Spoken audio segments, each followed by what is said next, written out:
So hey guys, this is your favorite fictional vortex. So in this video, we will see what if Naruto gained the amazing power of Tree God. But before we start, remember to subscribe and like this video. Now let's start. Unknown location. In all honesty, he had forgotten how long he had been in his sealed slumber.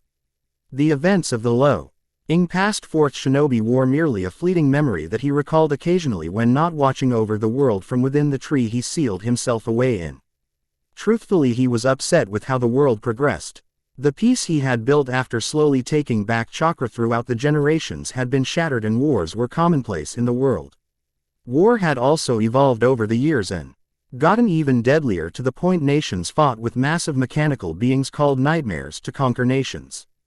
The biggest contributor to the wars around the world was the nation of Britannia, a nation that was dead set on spreading their control to all corners of the globe. They were also the most obsessed with the power he had created accidentally in the absence of chakra, a dojutsu called Gios.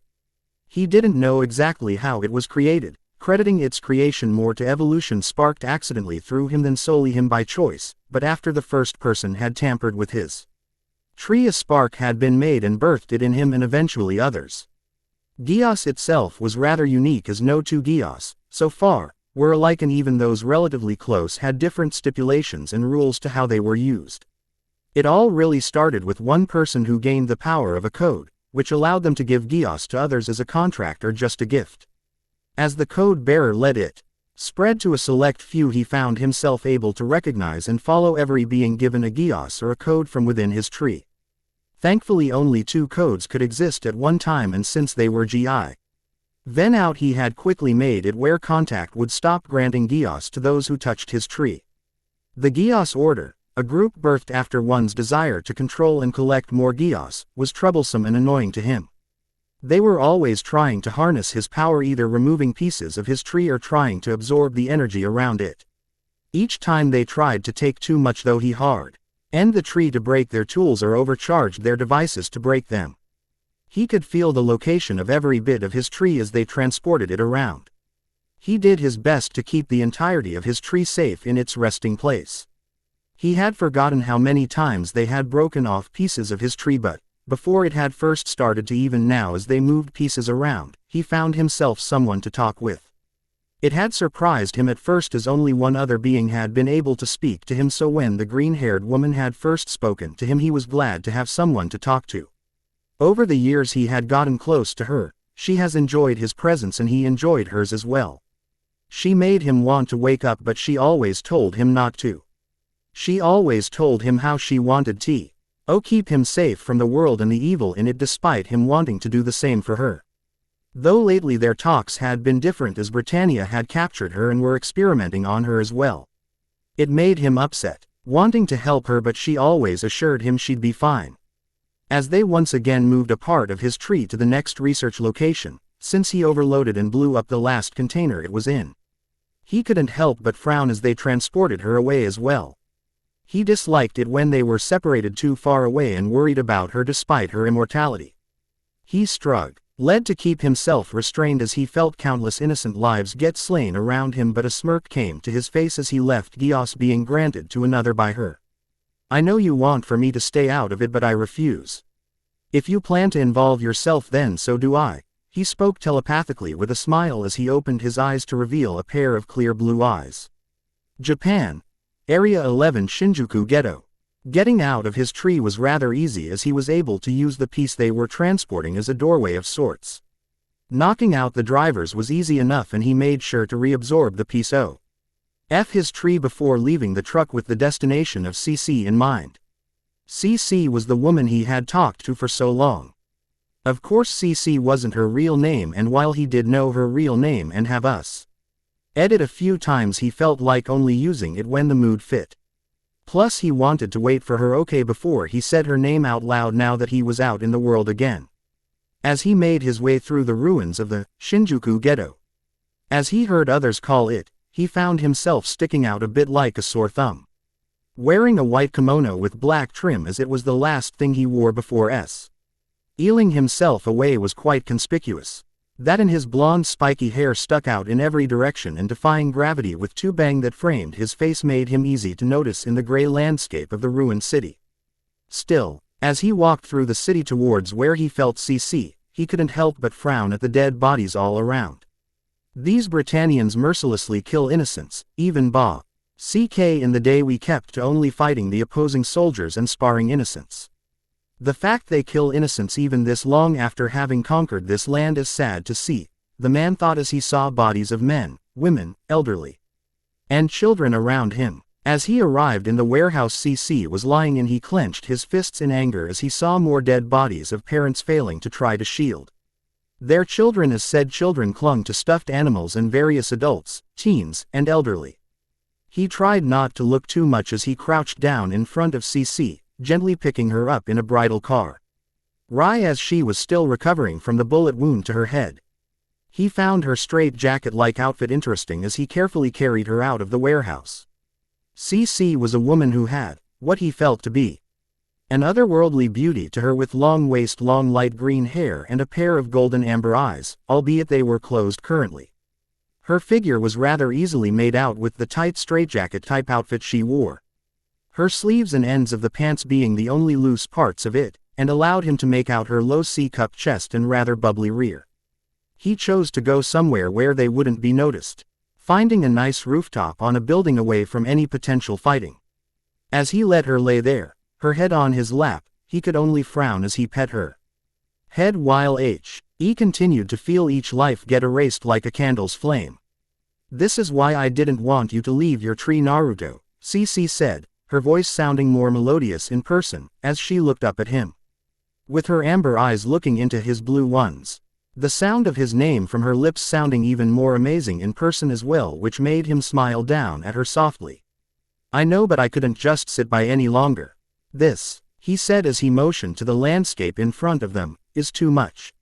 I've had to restrain myself for too long already, and my limit had already been long since past. I guess you're the reason I haven't left before now," he said, brushing a lock of her hair off from her face before she quickly grabbed his hand and kept it against her face. "I'm sorry this is a sight you to see first thing after returning to the world," she said, a frown on her face as he shook his head. "You make up for it all as you are more amazing in person," he said, smiling at the ever so light blush on her face as she tried to keep her emotions hidden. "We should leave. I'm sure we can find somewhere to stay," CC said as she stood up, his hand still in hers as he stood up with her. "I want to help a bit. Save as many as I can before I do what I have in mind. I sadly need to wait until they are done before I do it though," Naruto said with a bit of a frown as CC rose an eyebrow at it but nodded. Decade as she knew if he had something in mind it would be interesting. "Stay here. My clone will stay with you and keep you from being noticed," he said as a version of himself appeared beside her, making her smile as she hugged its arm. "Multiple versions of yourself. A girl could have fun with that," she teased as he chuckled and created a black hooded cloak to wear over his outfit to keep him disguised. "Well, try not to do too much with it as I'd much rather you play with the real me," he teased back before he put the cloak over him, using chakra to make it cling to him as he dropped off the building and started to make his way through the crumbling city. He was unnoticed mainly as CC's contractor had taken out a lot of the opposing forces through his strategies. Though once a WHITE nightmare joined the fray things started to go differently. "Well, might as well ensure our new contractor isn't taken out too early," he thought as he hopped up onto a fallen nightmare as he saw a red one with only one arm rush by, smirking as he noticed where she was heading. Running a hand over the large robot, his eyes briefly flashed red before the left arm of it popped off and he effortlessly picked it up and rested it on his shoulder like one would a massive sword.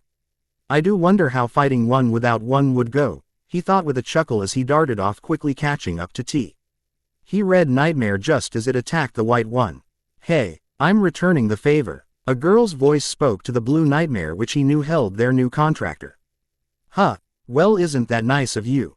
Jumping in to save the person who has helped and saved you," Naruto said as he appeared on the red nightmare's shoulder, the spare nightmare arm still on his shoulder as everyone froze a bit in shock from the sight of a human carrying something like that like it was nothing. "Here, allow me to help," he added as he held a hand out towards the White Nightmare. Shinra Tensai, he spoke before. The White Nightmare was shot back and out of the rubble of a building.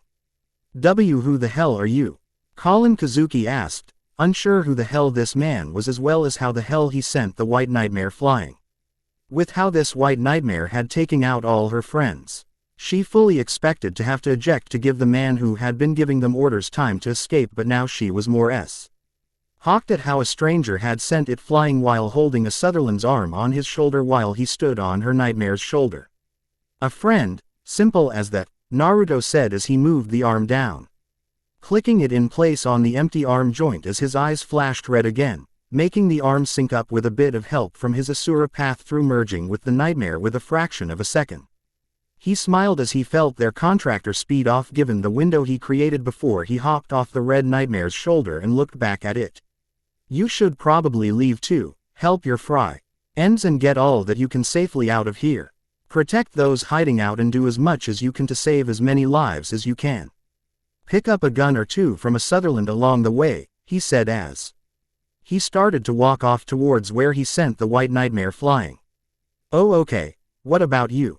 Colin asked, still in shock from him carrying a Nightmare arm like it was nothing paired with Ada.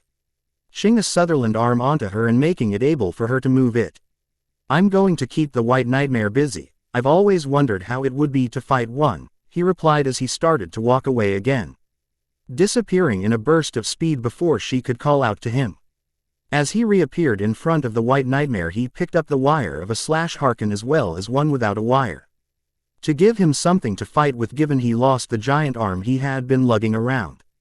Why do you fight? Naruto asked as he started to spin the Harken around, picking up speed as the White Nightmare got back up, the other Harken becoming like a pair of brass knuckles in his left hand. I fight to stop them from fighting. To stop bloodshed, Suzaku Kururugi said bluntly, unsure who or what this man was to send the Lancelot flying away and carry around a Sutherland arm like it was nothing while Naruto rose an eyebrow at it, although it was hidden from view due to his hood. Top bloodshed by fighting for the oppressors. That won't do anything in the long run, boy, especially for oppressors who mercilessly slaughter innocents like it is nothing, Naruto said as he quickly swung the Harken at the Nightmare, the user reacting fast to grab it, which allowed Naruto to pull, drawing himself toward the Nightmare before hitting it in the arm head with a strong left hook. Before it let him go and sped back a bit, he couldn't help but smile to himself a bit as he left a large dent in its forearm. You don't have to do this. Stand down. I don't want to hurt you, but you out of your league, he said as Naruto chuckled with a smirk, finding his words to be rather funny given the situation. So is that why you backpedaled away from me? Naruto asked as he started walking towards him. And yes, I do have to do this, especially when you are fighting against those who are trying to stop a massacre, Naruto said as he dashed forward towards the Nightmare, appearing on his arm, the wire wrapping around its wrist before he slammed the Harken in his left hand into the dent on its arm, deepening it even more. With the Harken having been forced deeper into its forearm, he quickly pulled, severing its right arm due to how much he was able to drive into it. He quickly jumped back before the other arm could grab him, taking its severed arm with him and switch head the Harken with the wire attached to his left hand as the one he had been using as a set of brass knuckles was embedded in the stump of the White Nightmare. What are you? Who are you? Suzaku asked, shocked and worried at how fast he had gotten onto his arm and tore it off as well, as by the face he was now holding it like it was nothing. He had just gotten this Nightmare and I am someone determined to stop the invaders and oppressors from continuing their onslaught, and you are the only one in the way right now from the continuation of the murder of those living in this city, Naruto said as he pointed its hand back at him, making the Nightmare's hand point at him. Suzaku felt unsure what to do as normally Nightmares fought other Nightmares, not insanely strong men wielding a Harken like a whip in his own Nightmare's arm. Suzaku, what is going on? How was that man able to injure my sweet Lancelot like that? Lloyd yelled, appearing on screen, visibly anger. Eden on the verge of fainting from the footage of that man breaking his baby's arm like this. I don't know. He's faster than the sensors could follow and his hits were as strong as a Nightmare's. I need to get away from him and finish taking down the other nightmares, Suzaku said as Cecile nodded on screen. You had better retreat, Suzaku. Fighting him won't do you any good considering he isn't a normal human. Retreat and do all you can to evade him if he follows. The terrorists are retreating as well after your attack. For a first run you aided the military greatly, she assured him as S. Uzaku nodded and spun around to drive off away from the man. Naruto smiled as he ran off, absorbing the nightmare's arm into his Kamui dimension as he decided to see if he could help any survivors to the safety of wherever the red nightmare user was. As he returned to CC, seeing her laying her head on the lap of his clone before she sat up and, as the clone dispelled, motioned for him to sit where it once was. Nightmares are both fascinating and frightening, wouldn't you agree, CC? The power they allow others to wield is impressive, but it distances those in it from their actions, so its pilots feel no burden of their actions, Naruto told her as he sat down for her before she laid on his lap, and CC looked up at him with a raised eyebrow. Are you going to look into? Asked, glad that He was back so soon and still was letting her lay on his lap as she knew Naruto wasn't the kind to sit on the sidelines. Possibly, but it all depends on where the path of your newest contractor takes us. He had some trouble today but did rather well, Naruto said as he looked to CC with a smirk, petting her head softly as she smiled contentedly at it. We shall see, as I have high hopes for him, she said before she frowned a bit. Also, why are you calling me CC when you know my real name? She asked as he rubbed the back of his head with a slight frown. I didn't know if you wanted me to in the real world, and personally I'd like to call you your name somewhere more meaningful for the first time in the real world, he said, giving her hand a squeeze as she smiled and rolled her eyes before resting her head back on his lap while she kept her head on his lap. You are an odd man, I swear, but I will admit that is sweet. You can call me my name in private if you wish, she said with a smirk as they continued to watch the scene in front of them. It wasn't until as the sun started to set that the soldiers were suddenly ordered to retreat and stop the bloodshed by Clovis, the man who was in charge of Area 11. Do you think he had something to do with this? Naruto asked as a sudden retreat wasn't the Britannian way of doing things. Especially since the White Nightmare had turned the tide and head out the terrorists Lelouch had commanded before he got involved and made it retreat. No doubt, but now that the fight is over, what do you plan to do? CC asked as Naruto gently stood up, making her sit up as he looked to her with a smile, his eyes changing from their dazzling blue to the red intricate design that radiated power in their gaze. First, I am going to return the lives lost, Naruto said as he did the two-hand signs for it, furrowing his brow as he focused on reaching out for the souls of the Japanese lost in the recent massacre. Quote, Samsara of heavenly life, Naruto commanded the king of hell rose behind him and drew forth the souls inside it. CC watched in awe as she looked at the figure behind Naruto, it clearly not being human as its purple ringed eyes looked at her before it opened its mouth widely, allowing her to see the glowing green insides of it. She continued to watch as numerous orbs of green light shot out of it, flying into the ghetto in front of them. Quote, as long as the bodies aren't completely destroyed or too severely damaged, the souls can return and rejuvenate their bodies, Naruto said before the king of hell disappeared behind him. CC quickly went to catch him as he almost fell from having his legs start to buckle. Are you okay? Why did you decide to revive them? She asked as she knew how much he honored the flow of life, so to revive them seemed out of character. Because their lives were taken by monsters, I refuse to let innocent lives be erased like this, Naruto said as he stood back up and steadied himself. I'm not done yet, I still have something to do, Naruto said, making CC frown and looked worriedly at him. What more do you plan to do? CC asked as she personally thought reviving hundreds of lost lives was already enough. Simple. As I don't exist in the eyes of the modern world, I intend to give myself a standing and an identity, Naruto said as he looked up to the moon that was growing brighter due to the sun setting. I won't go too far. Just make it where no one questions the lack of proof behind it, and to make it where I have some standing, Naruto said as CC watched in awe as the design of his eyes appeared onto the moon. Plus, I plan to erase the experience of dying from those that died and make it where the Britannians don't question things and just think people moved back in after they cleaned it up.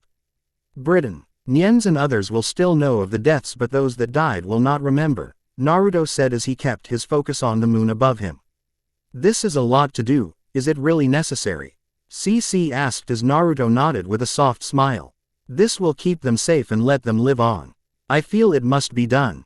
The memories of one's death are not something they should be burdened with, Naruto said as the design solidified on the moon. Koto Amatsukami, Naruto whispered as CC watched the moon pulse red before the design slowly faded away. She quickly went in to catch Naruto again as his legs actually gave out this time. Sorry about that, so many years of being sealed away tends to mess with my chakra control, and two big techniques like these are a bit much, Naruto said as CC shook her head to show it wasn't any bother. We should find somewhere to stay for now, get out of the ghetto, and maybe a hotel that we can stay at after putting some people under an illusion, Naruto added as CC helped him walk down from the ruined building. The people of this ghetto will wake in the morning alive and well before leaving the area until the military undoubtedly finishes cleaning up and will return once they are done. That is the command I left them in, Naruto said while CC nodded, albeit with a slight frown from this sounding like a bit much. But will it be any better for them? To be living again, that is. Especially seeing their living conditions, CC said as Naruto smiled and nodded as he looked up at the moon again. To live means to persevere and grow. To have your life stolen from you by someone who doesn't consider you of any worth is a terrible fate. I will have clones of mine go through and fix things, clean up the blood, and maybe set some things up for them once we get to a hotel.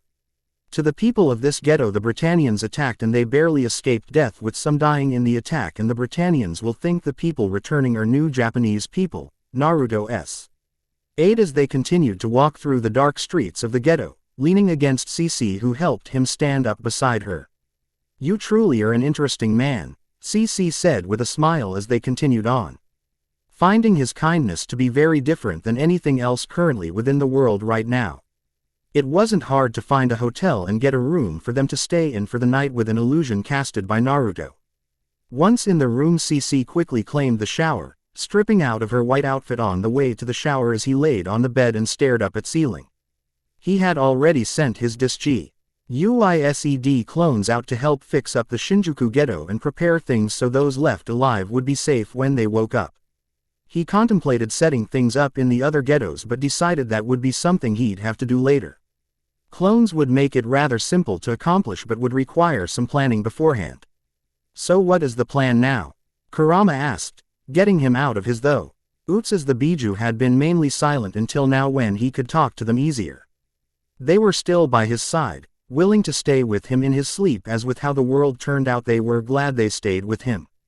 Rest and get my footing first. I really don't like Britannia, so if anything I might have to get back up to speed and get back on the battlefield for real. I need to work on my chakra more as it's gotten a bit stagnant, so my control is shot for now, Naruto thought as he let out a sigh. I'll try my best not to bother you all too much, he said as the Biju chuckled at him.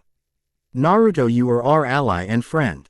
If you want us to help, we are completely willing to fight alongside you just like we did in the last war you fought in, Yuki said while the others agreed with him.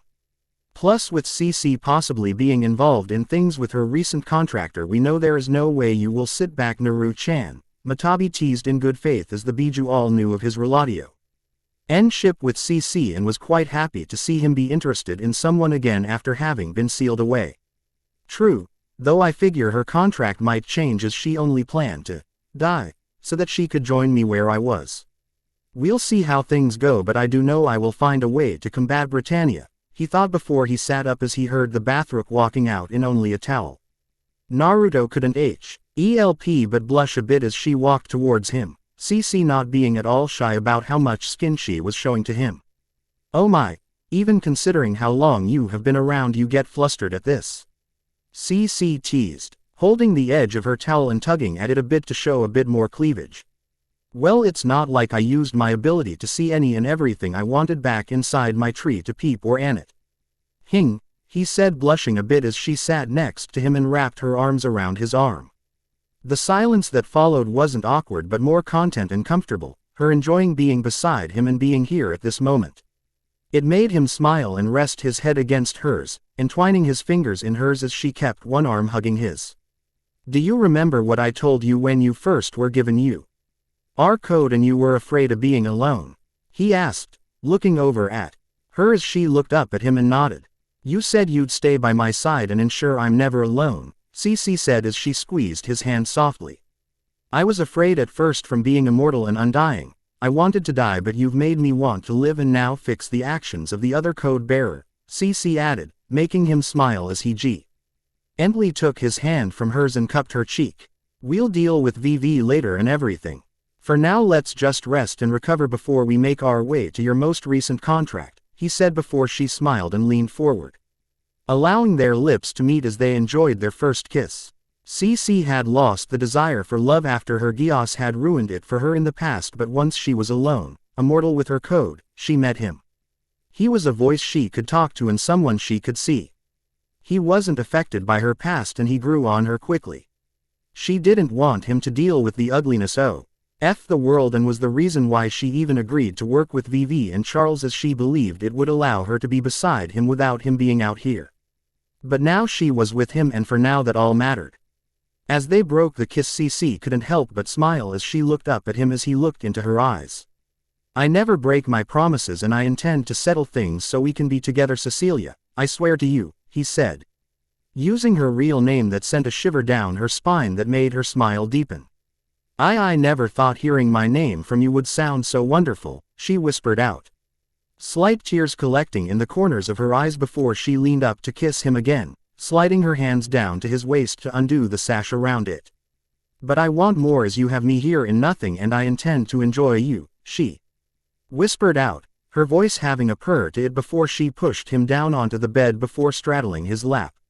Naruto's face was dark red as Cecilia looked down at him, a mischievous smirk on her face as she held onto the top of her towel. As the towel dropped, he couldn't look away as Cecilia's naked body was in full view in front of him. Cecilia let out a soft gasp as she felt his hands grasp her waist while he gently looked up at her. You were beautiful, he whispered out, making her smile before she leaned down to him for another kiss which quickly evolved into something spectacular.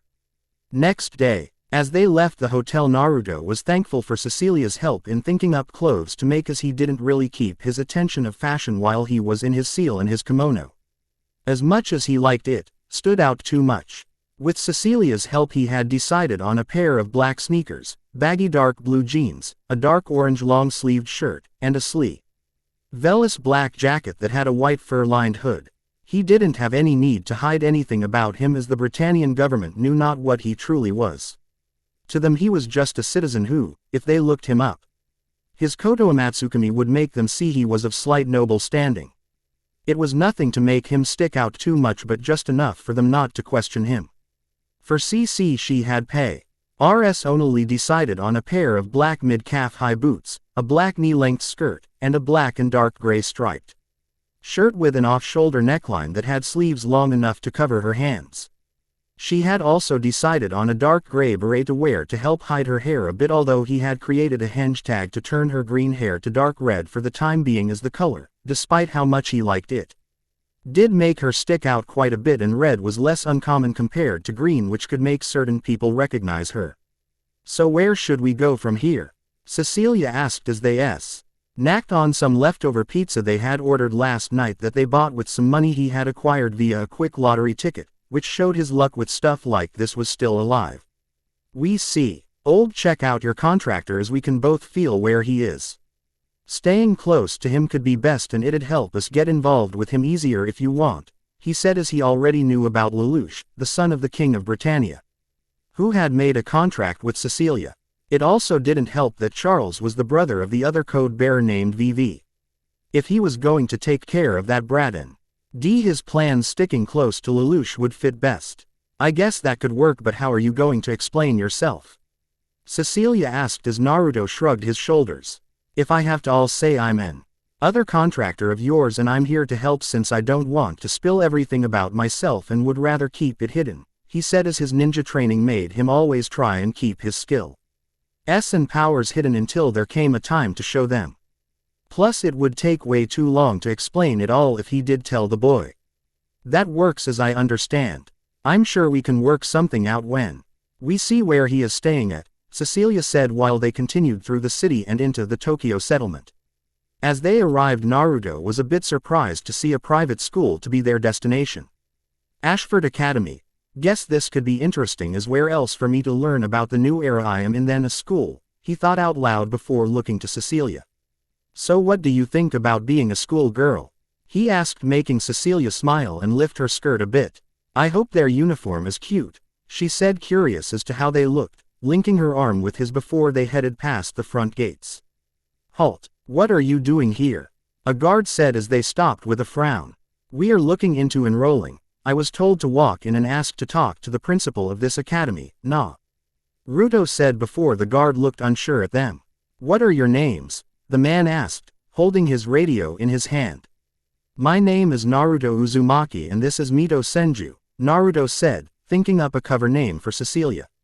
He primarily decided on the wife of Hashirama since using the name of someone he knew better from his past felt a bit odd given his relationship with Cecilia. Stay right here, I'll radio the principal to see what he wants to do, the guard said before he walked a bit off to the side, saying something into his radio after he waiting a bit before he returned. Okay, you can come in. Just head down this main road and you'll reach the school's main building. Ask directions to the principal's office, the guard said as they nodded and continued on. Do you think he'll actually accept us in? This is a private academy and a prestigious one after all, Cecilia said as Naruto nodded but gave a so-so hand gesture. We'll see, I think he will, and if not, a simple illusion will help. While I personally don't like messing with others like this, it won't be that invasive, he said before they reached the main building and headed inside. Hi there, we were told to come here to seek being admitted in this school. Can you offer us directions to the principal's office? He asked the secretary at the front desk while she looked up at them with a smile. Of course, it's the only office on the 3rd floor. He's waiting for you, she said before the two of them started to head up to the 3rd floor. Wow, Srei, you sure you didn't go too overboard with your Koto Amatsukami? Cecilia asked as he shrugged his shoulders. I don't think I did, as I only did enough for people not to bug me honestly. The man could just be nice and welcoming, Naruto said, a bit unsure himself, before they reached the 3rd floor and knocked on the principal's office door. Come on in, a voice spoke out as he opened the door to see a kind-looking man smiling at them from behind his desk. Welcome you two, I am Reuben K. Ashford, the principal of Ashford Academy. Please sit down, he said, motioning to the 2 chairs in front of his desk. I do have to say it's not every day 2 people just walk in to be enrolled.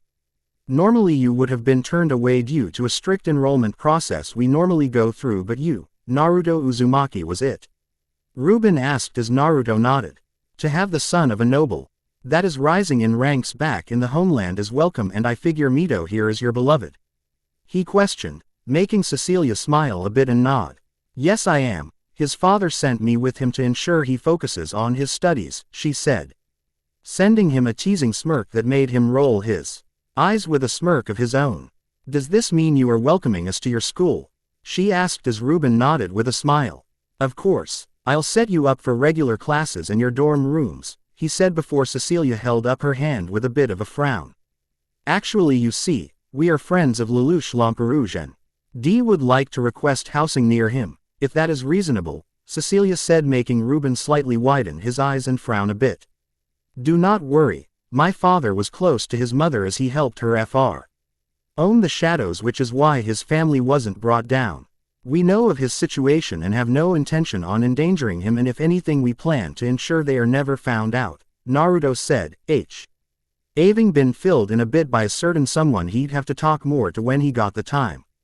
Is your father's family the only one who knows of them and where they are? Reuben asked, his cheerful look turned serious as Naruto nodded. My dad and mom are the only 2 who know, and they in turn told us when we traveled here.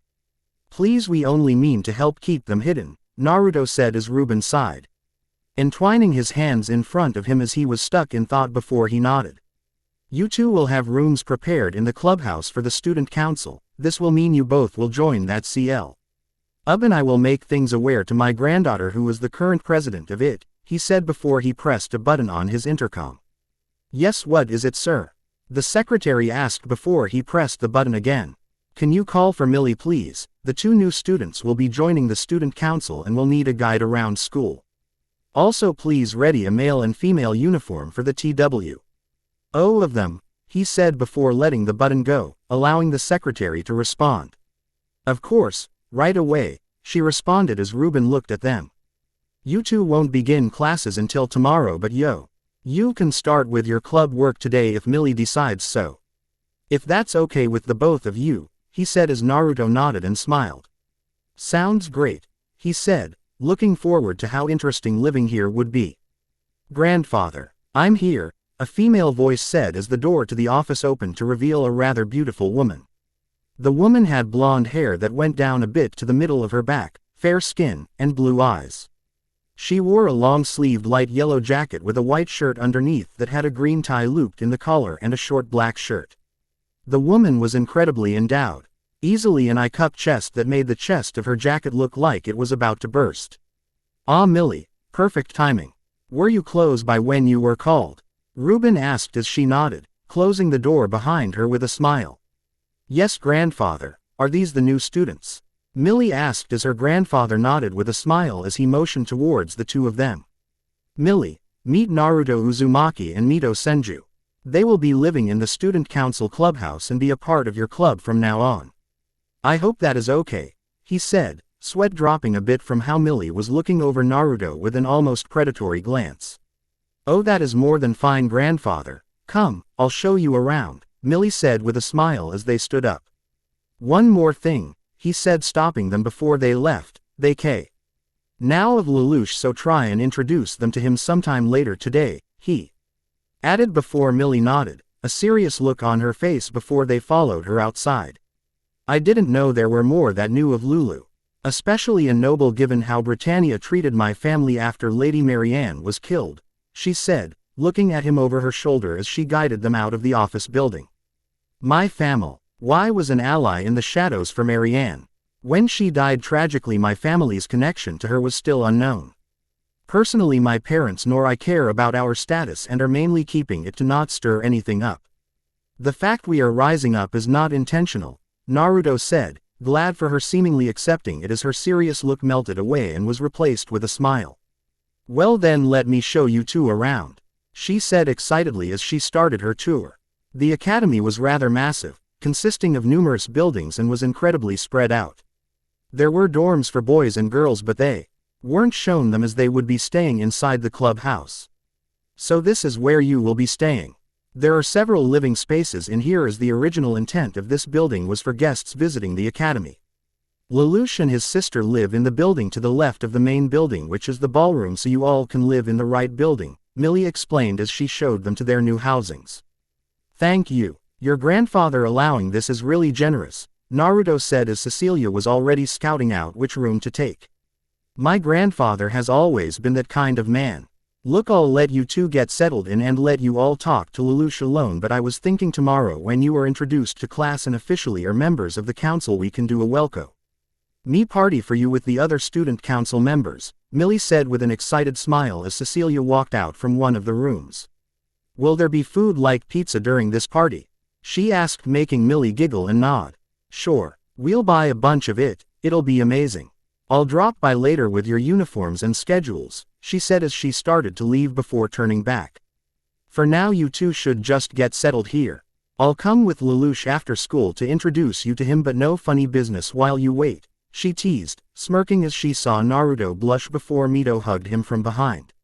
No promises, Cecilia said with a smirk as she rested her head on his shoulder, looking straight at Millie whose smirk grew at this. Ah tilde he's already taken.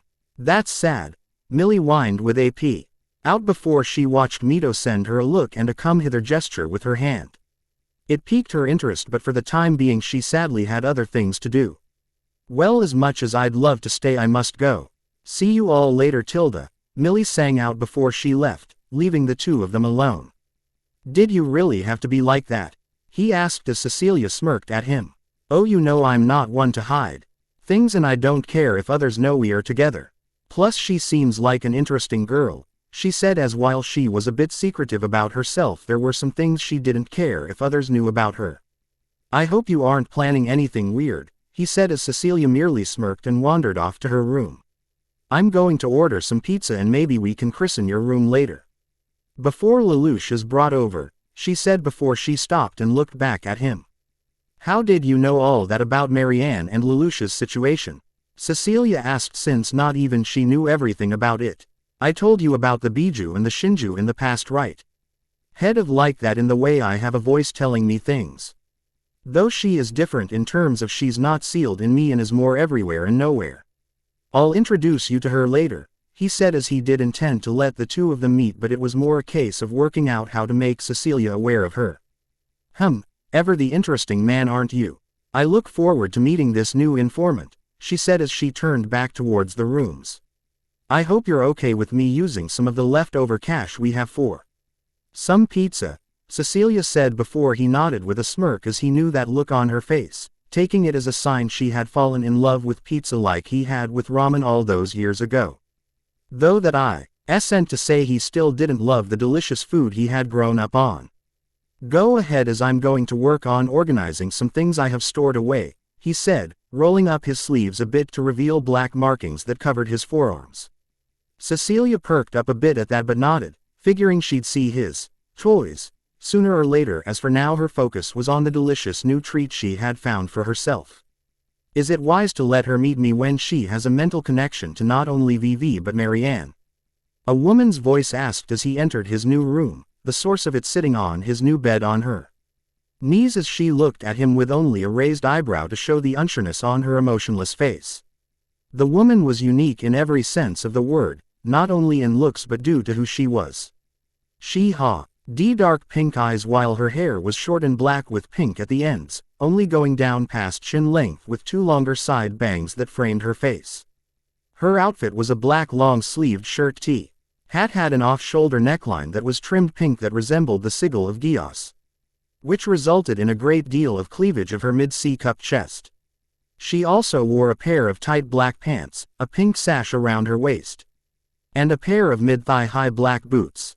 The Gios sigil was a reoccurring theme of her outfit, from her choker around her neck, tops of her boots, as well as neckline of her shirt. What made her especially unique was that she was essentially the consciousness of the universe given form. She mainly watched and rarely took action unless she deemed something a danger. It was also near impossible for others to be aware of her, only those with Gios or in his case the Shinju were able to see and talk with her. She technically didn't have a name, either going by caretaker of space-time or dimensional supervisor, but he liked to call her Aurora due to her unique hair. He first met Aurora very shortly after he gained the Shinju's power. She spoke to him of how dangerous the Shinju was and how it is the only one of its kind given how the other Otsutsukis only used their Shinju trees to rejuvenate themselves and regain lost power. It wasn't until he proved himself by taking care of Tonari, Momoshiki, and Kinshiki, effectively ending the Otsutsuki clan, did she trust him. She was mainly the one he talked to while in his sealed sleep until Cecilia came along, and was a powerful ally and friend of his. I feel it is as while it is true she talked with those two in the past, I believe she will cut contact with them given that I am here, he said as she looked up at him before nodding. We shall see, but do not forget your promise, she said before Naruto nodded. I have not forgotten my promise to you, Aurora. I still intend to remove the code from Vivi and take back the Gios from those who have been given it for their plans, Naruto said, making Aurora look at him again. And what of this newest contractor? Gios is a power greater than what humans should possess. It must be taken back from them. You made my views of humans change, but I still believe they shouldn't be allowed to touch or possess it, Aurora said, making Naruto frown a bit as he knew her views on humans. At first she thought they had better become extinct, but after their continuous talks he had gotten her to change her mind from his actions against the threats in the past. She didn't trust all humans fully yet, but she did fully trust him, which he felt was something massively honoring. I shall make an assessment of Lelouch, but I believe he will help allow me to erase the ass of those out in the world, he told her, making her nod as she seemingly trusted his judgment. I do have a question for you though, as the all-knowing person you are, he teased, making her tilt her head to the side. Do you know of a good nightmare creator I can use, particularly someone who is against Britannia? He asked as if he was going to get a nightmare he would need to find someone who made them for a living and who better to guide him to one than the universe itself. An hour later, Naruto smiled as he and Cecilia relaxed in their living room, waiting for school to get out with Cecilia's head laying on his lap. She relaxed as she enjoyed her pizza while he read through some papers he had printed out on someone he might visit later on. So I've been meaning to ask, he said, getting Cecilia to look up at him mid-bite. You aren't going to be talking to Vivi or Marianne anymore, are you? He asked as personally he somewhat understood her reason to collaborate with them in the past, but with him out of his tree he figured things were different now. I stopped my collaboration with them when Vivi had Marianne killed, and with you out here with me my reason for helping is non-existent. I ended the connection to them last night before we got to the hotel, so you don't have to worry, she said before reaching up and stroking his cheek until the sound of knock at their door interrupted them. Naruto, Mito, I hope you're decent as I brought Lelouch. Millie sang out as she walked in with a confused boy, growing visibly disappointed as she saw they were on the couch. Ah, and here. I was hoping I was going to catch you two doing something interesting, she whined with a pout as Cecilia sat up and they got off their couch. Well, sorry to disappoint you, but thanks for bringing Lelouch over, he said, looking towards the boy who was unsure of why he was here. The boy had short black hair and violet eyes. He was somewhat scrawny and tall. He wore the Ashford Academy uniform as he looked towards the two of them with a frown. Nice to meet you, Lelouch. We will be your roommates for the time being due to Millie's grandfather being kind enough to let us stay here. I am Naruto Uzumaki and this here is Mito Senju, Naruto said, motioning to Cecilia with a smile as Millie looked back from him to Lelouch, as if trying to see a reaction only for Lelouch to nod with a smile. It's nice to meet the two of you. Millie told me you had something to talk to me about besides this though, he said with a slight frown before Millie nodded. Well, this is where I depart, since as much as I am nay for gossip and dirt there are things I don't touch, Millie said, Lelouch sending her a soft smile before she seemingly smiled back. I'll drop by tomorrow morning with the uniforms and your official schedules. Until then, bye you three. She said before she hurried off, and Lelouch quickly lowered his kind look and grew a serious one. So who are you two really? He asked with a serious tone that made Cecilia laugh a bit. Oh my, ever so defensive. Though I can't blame you given my new appearance. Naruto, if you can be a dear, could you dispel it? Cecilia asked as Naruto nodded and snapped his fingers, allowing her red hair and violet eyes to turn back to their original green and golden amber. Now do you remember me? I'm the girl from Shinjuku, but you can call me CC, Cecilia said, watching as Lelouch's eyes widened and he took a slight step back. Why, you're alive? He asked before Cecilia nodded and sat down on the back of the couch as Naruto leaned against it beside her. Yes, as it will take more than a gunshot to kill me. More importantly though, how are you enjoying your new power?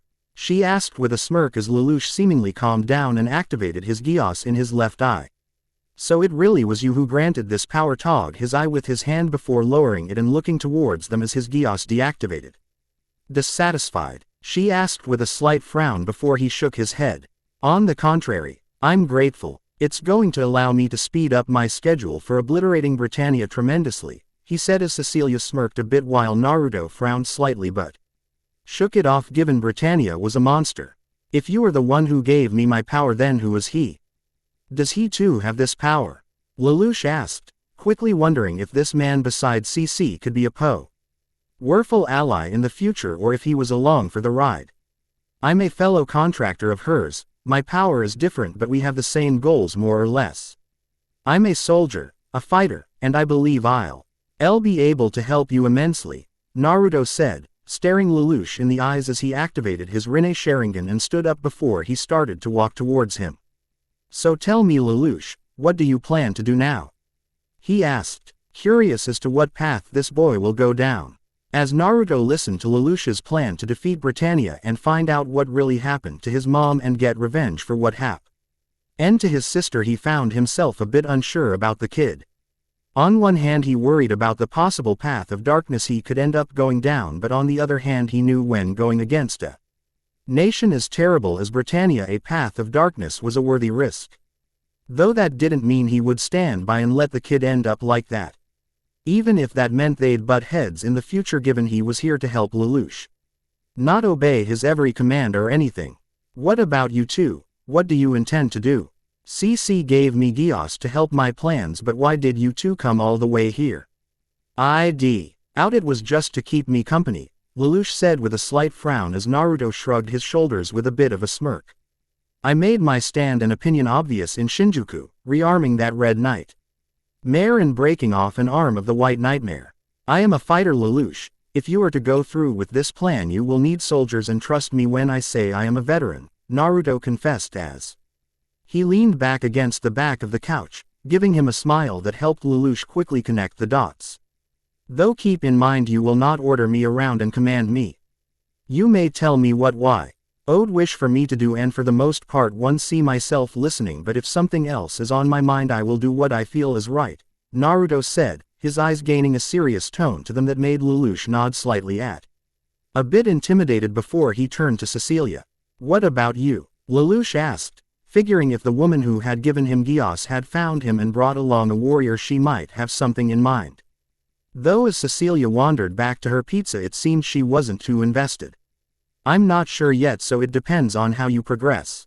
I can assure you I will do nothing to endanger you or your sister. We made a contract and I intend to make sure you can fulfill your half of it, Cecilia said as Naruto smirked as he noticed a look in Lelouch's eyes that reminded him of Shikamaru. Ask some of your questions, as I highly doubt you'll let us send you back without any answers, Naruto said as he might as well ease some of the kids' questions before he went back to his sister. First of all, how were you able to enroll here so easily, and with a Japanese name no less? Lelouch asked as he was surprised he was able to enroll given his name and CC's alias. Simple. One of my powers are to trick others with illusions. I make them not notice or care for it. You are immune to that illusion aspect due to having a contract with CC, Naruto said, his eyes changing to their Rinne Sharingan, which made Lelouch widen his eyes a bit as he looked them over before he turned them off. Is that the form your Gios takes? Lelouch asked before Naruto shook his head before Cecilia turned back towards them.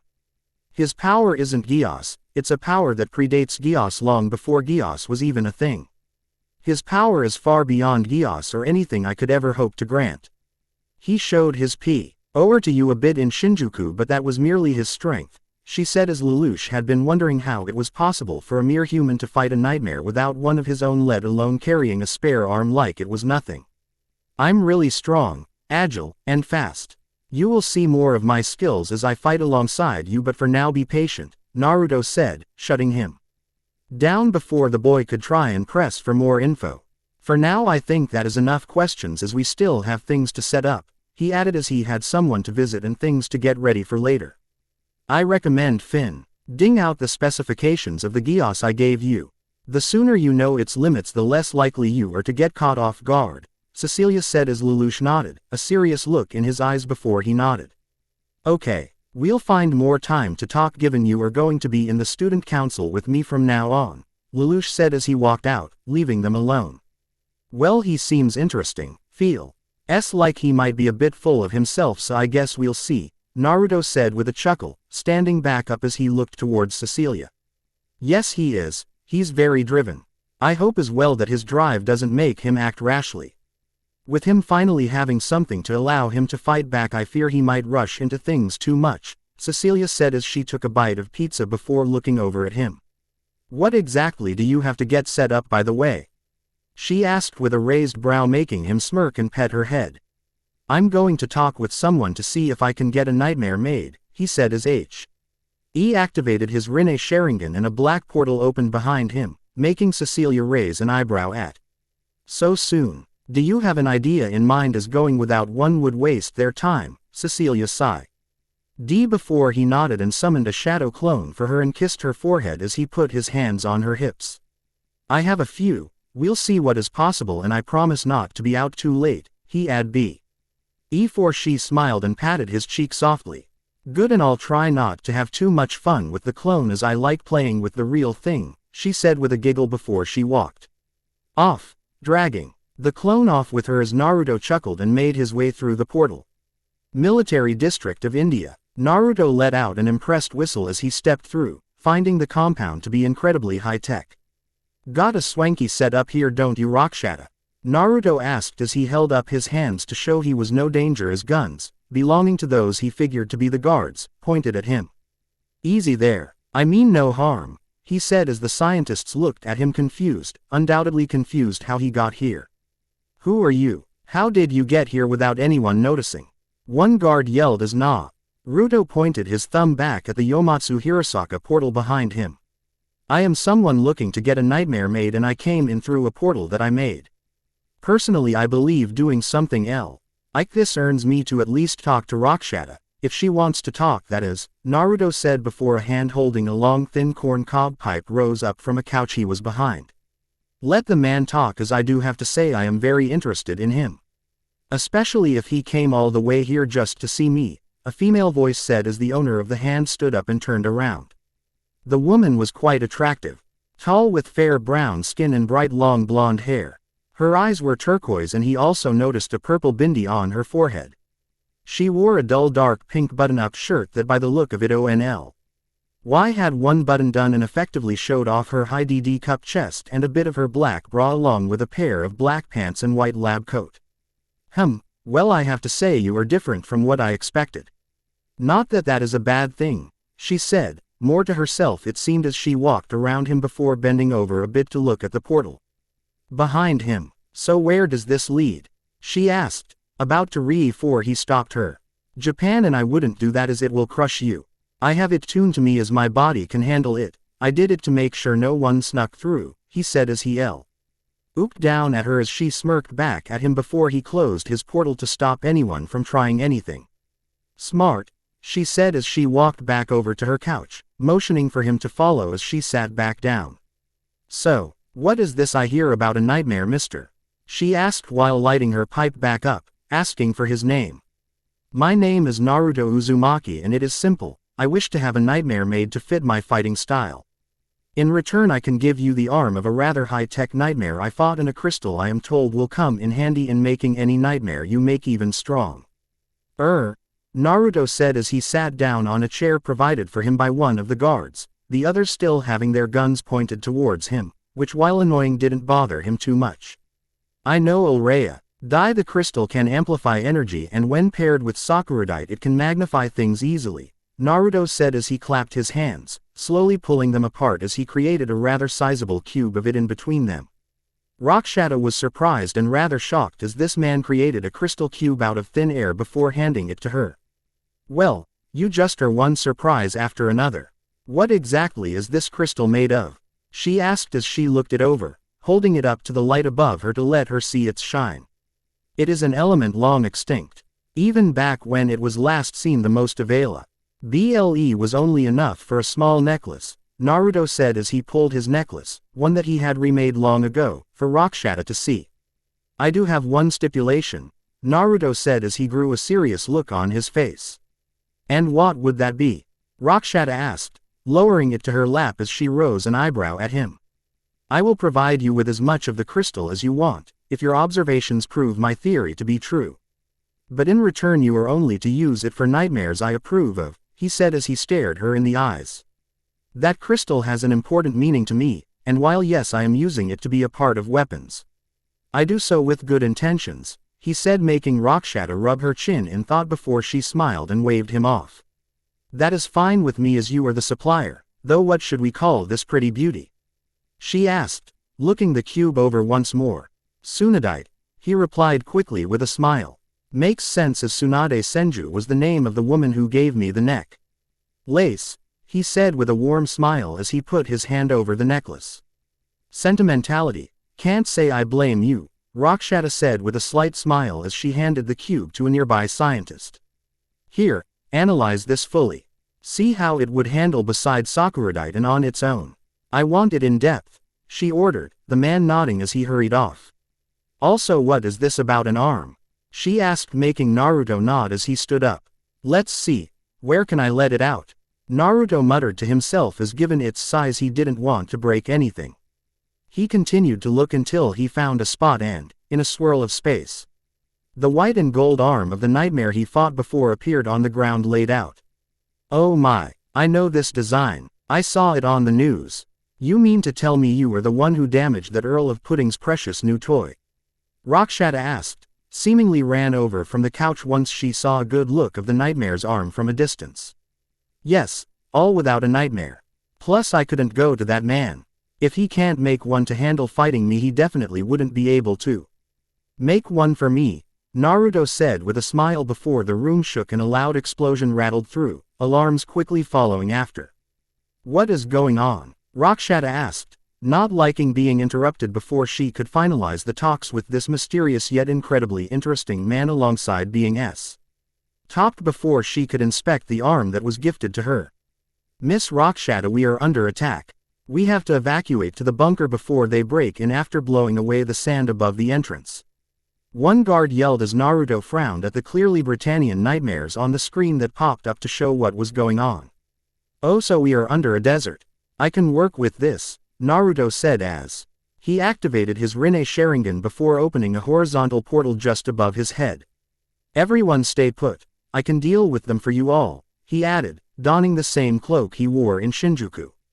Deal with them. They are armed with nightmares and bazookas. It'll be suicide, one scientist yelled as Rakshata held up a hand to stop him. Are you stopping them in hopes of getting me to make you a nightmare? Or something else? She asked, looking him in the eyes as he smiled back at her. Simple, I'm doing this to stop Britannia and keep you all safe. You can still deny my request, but a part of me thinks you aren't going to, he said before her serious look melted and she smiled at him. Then by all means, go stop these brutes. The sooner they are gone the sooner we can continue our talks, she said. Sitting back down on the couch, showing she was felt safe where she was while Naruto merely nodded and hopped up into the portal. Once through, Naruto pulled himself out of the portal and onto the sands of the Thar Desert, as well as at least 7 nightmares that were seemingly scanning the desert for the entrance to Rakshata's lab. Boys, he said, getting the attention of the nightmares who all turned towards him, I'm giving you a chance. Either turn around or I won't hold back, he added as their guns all pointed at him. Halt, surrender now or we will arrest you, one nightmare pilot said over their speaker, making Naruto sigh as he shook his head in exhaustion. Don't say I didn't warn you, Naruto said as he held out his hands, his palms down towards the sand below as he sent a flood of chakra into the vast desert below him. He took a few breaths as he heard them coming closer, cocking their guns before he flipped his hand's palm up and the desert below him burst up suddenly. Don't worry, Naruto, a desert is my domain. I'll help you move the sand to take these tin cans down, Shukaku said with a mad laugh, making Naruto smile as he knew with Shukaku a desert would make him untouchable. The 2 nightmares closest to him were unable to react in time as the wave of sand quickly wrapped around them and crushed their nightmares before the others were able to notice. Once the explosions seemingly stirred the others out of their shock, they went on the offensive, firing their guns and bazookas at him only for the desert sand to shield him. Foolish humans. With my control that sand is impenetrable, Shukaku cackled out as Naruto thrust out his hands, making the sand converge and rise up like a tidal wave to chase down the nightmares. Damn, what the hell is this guy? One pilot yelled out as they tried to drive away from the wave only to come to a sudden halt. What the sand is swallowing up our tracks, he yelled as the remaining pilots noticed how their nightmares were now down to their ankles in the sand, keeping them from escaping the wave that crashed down on them.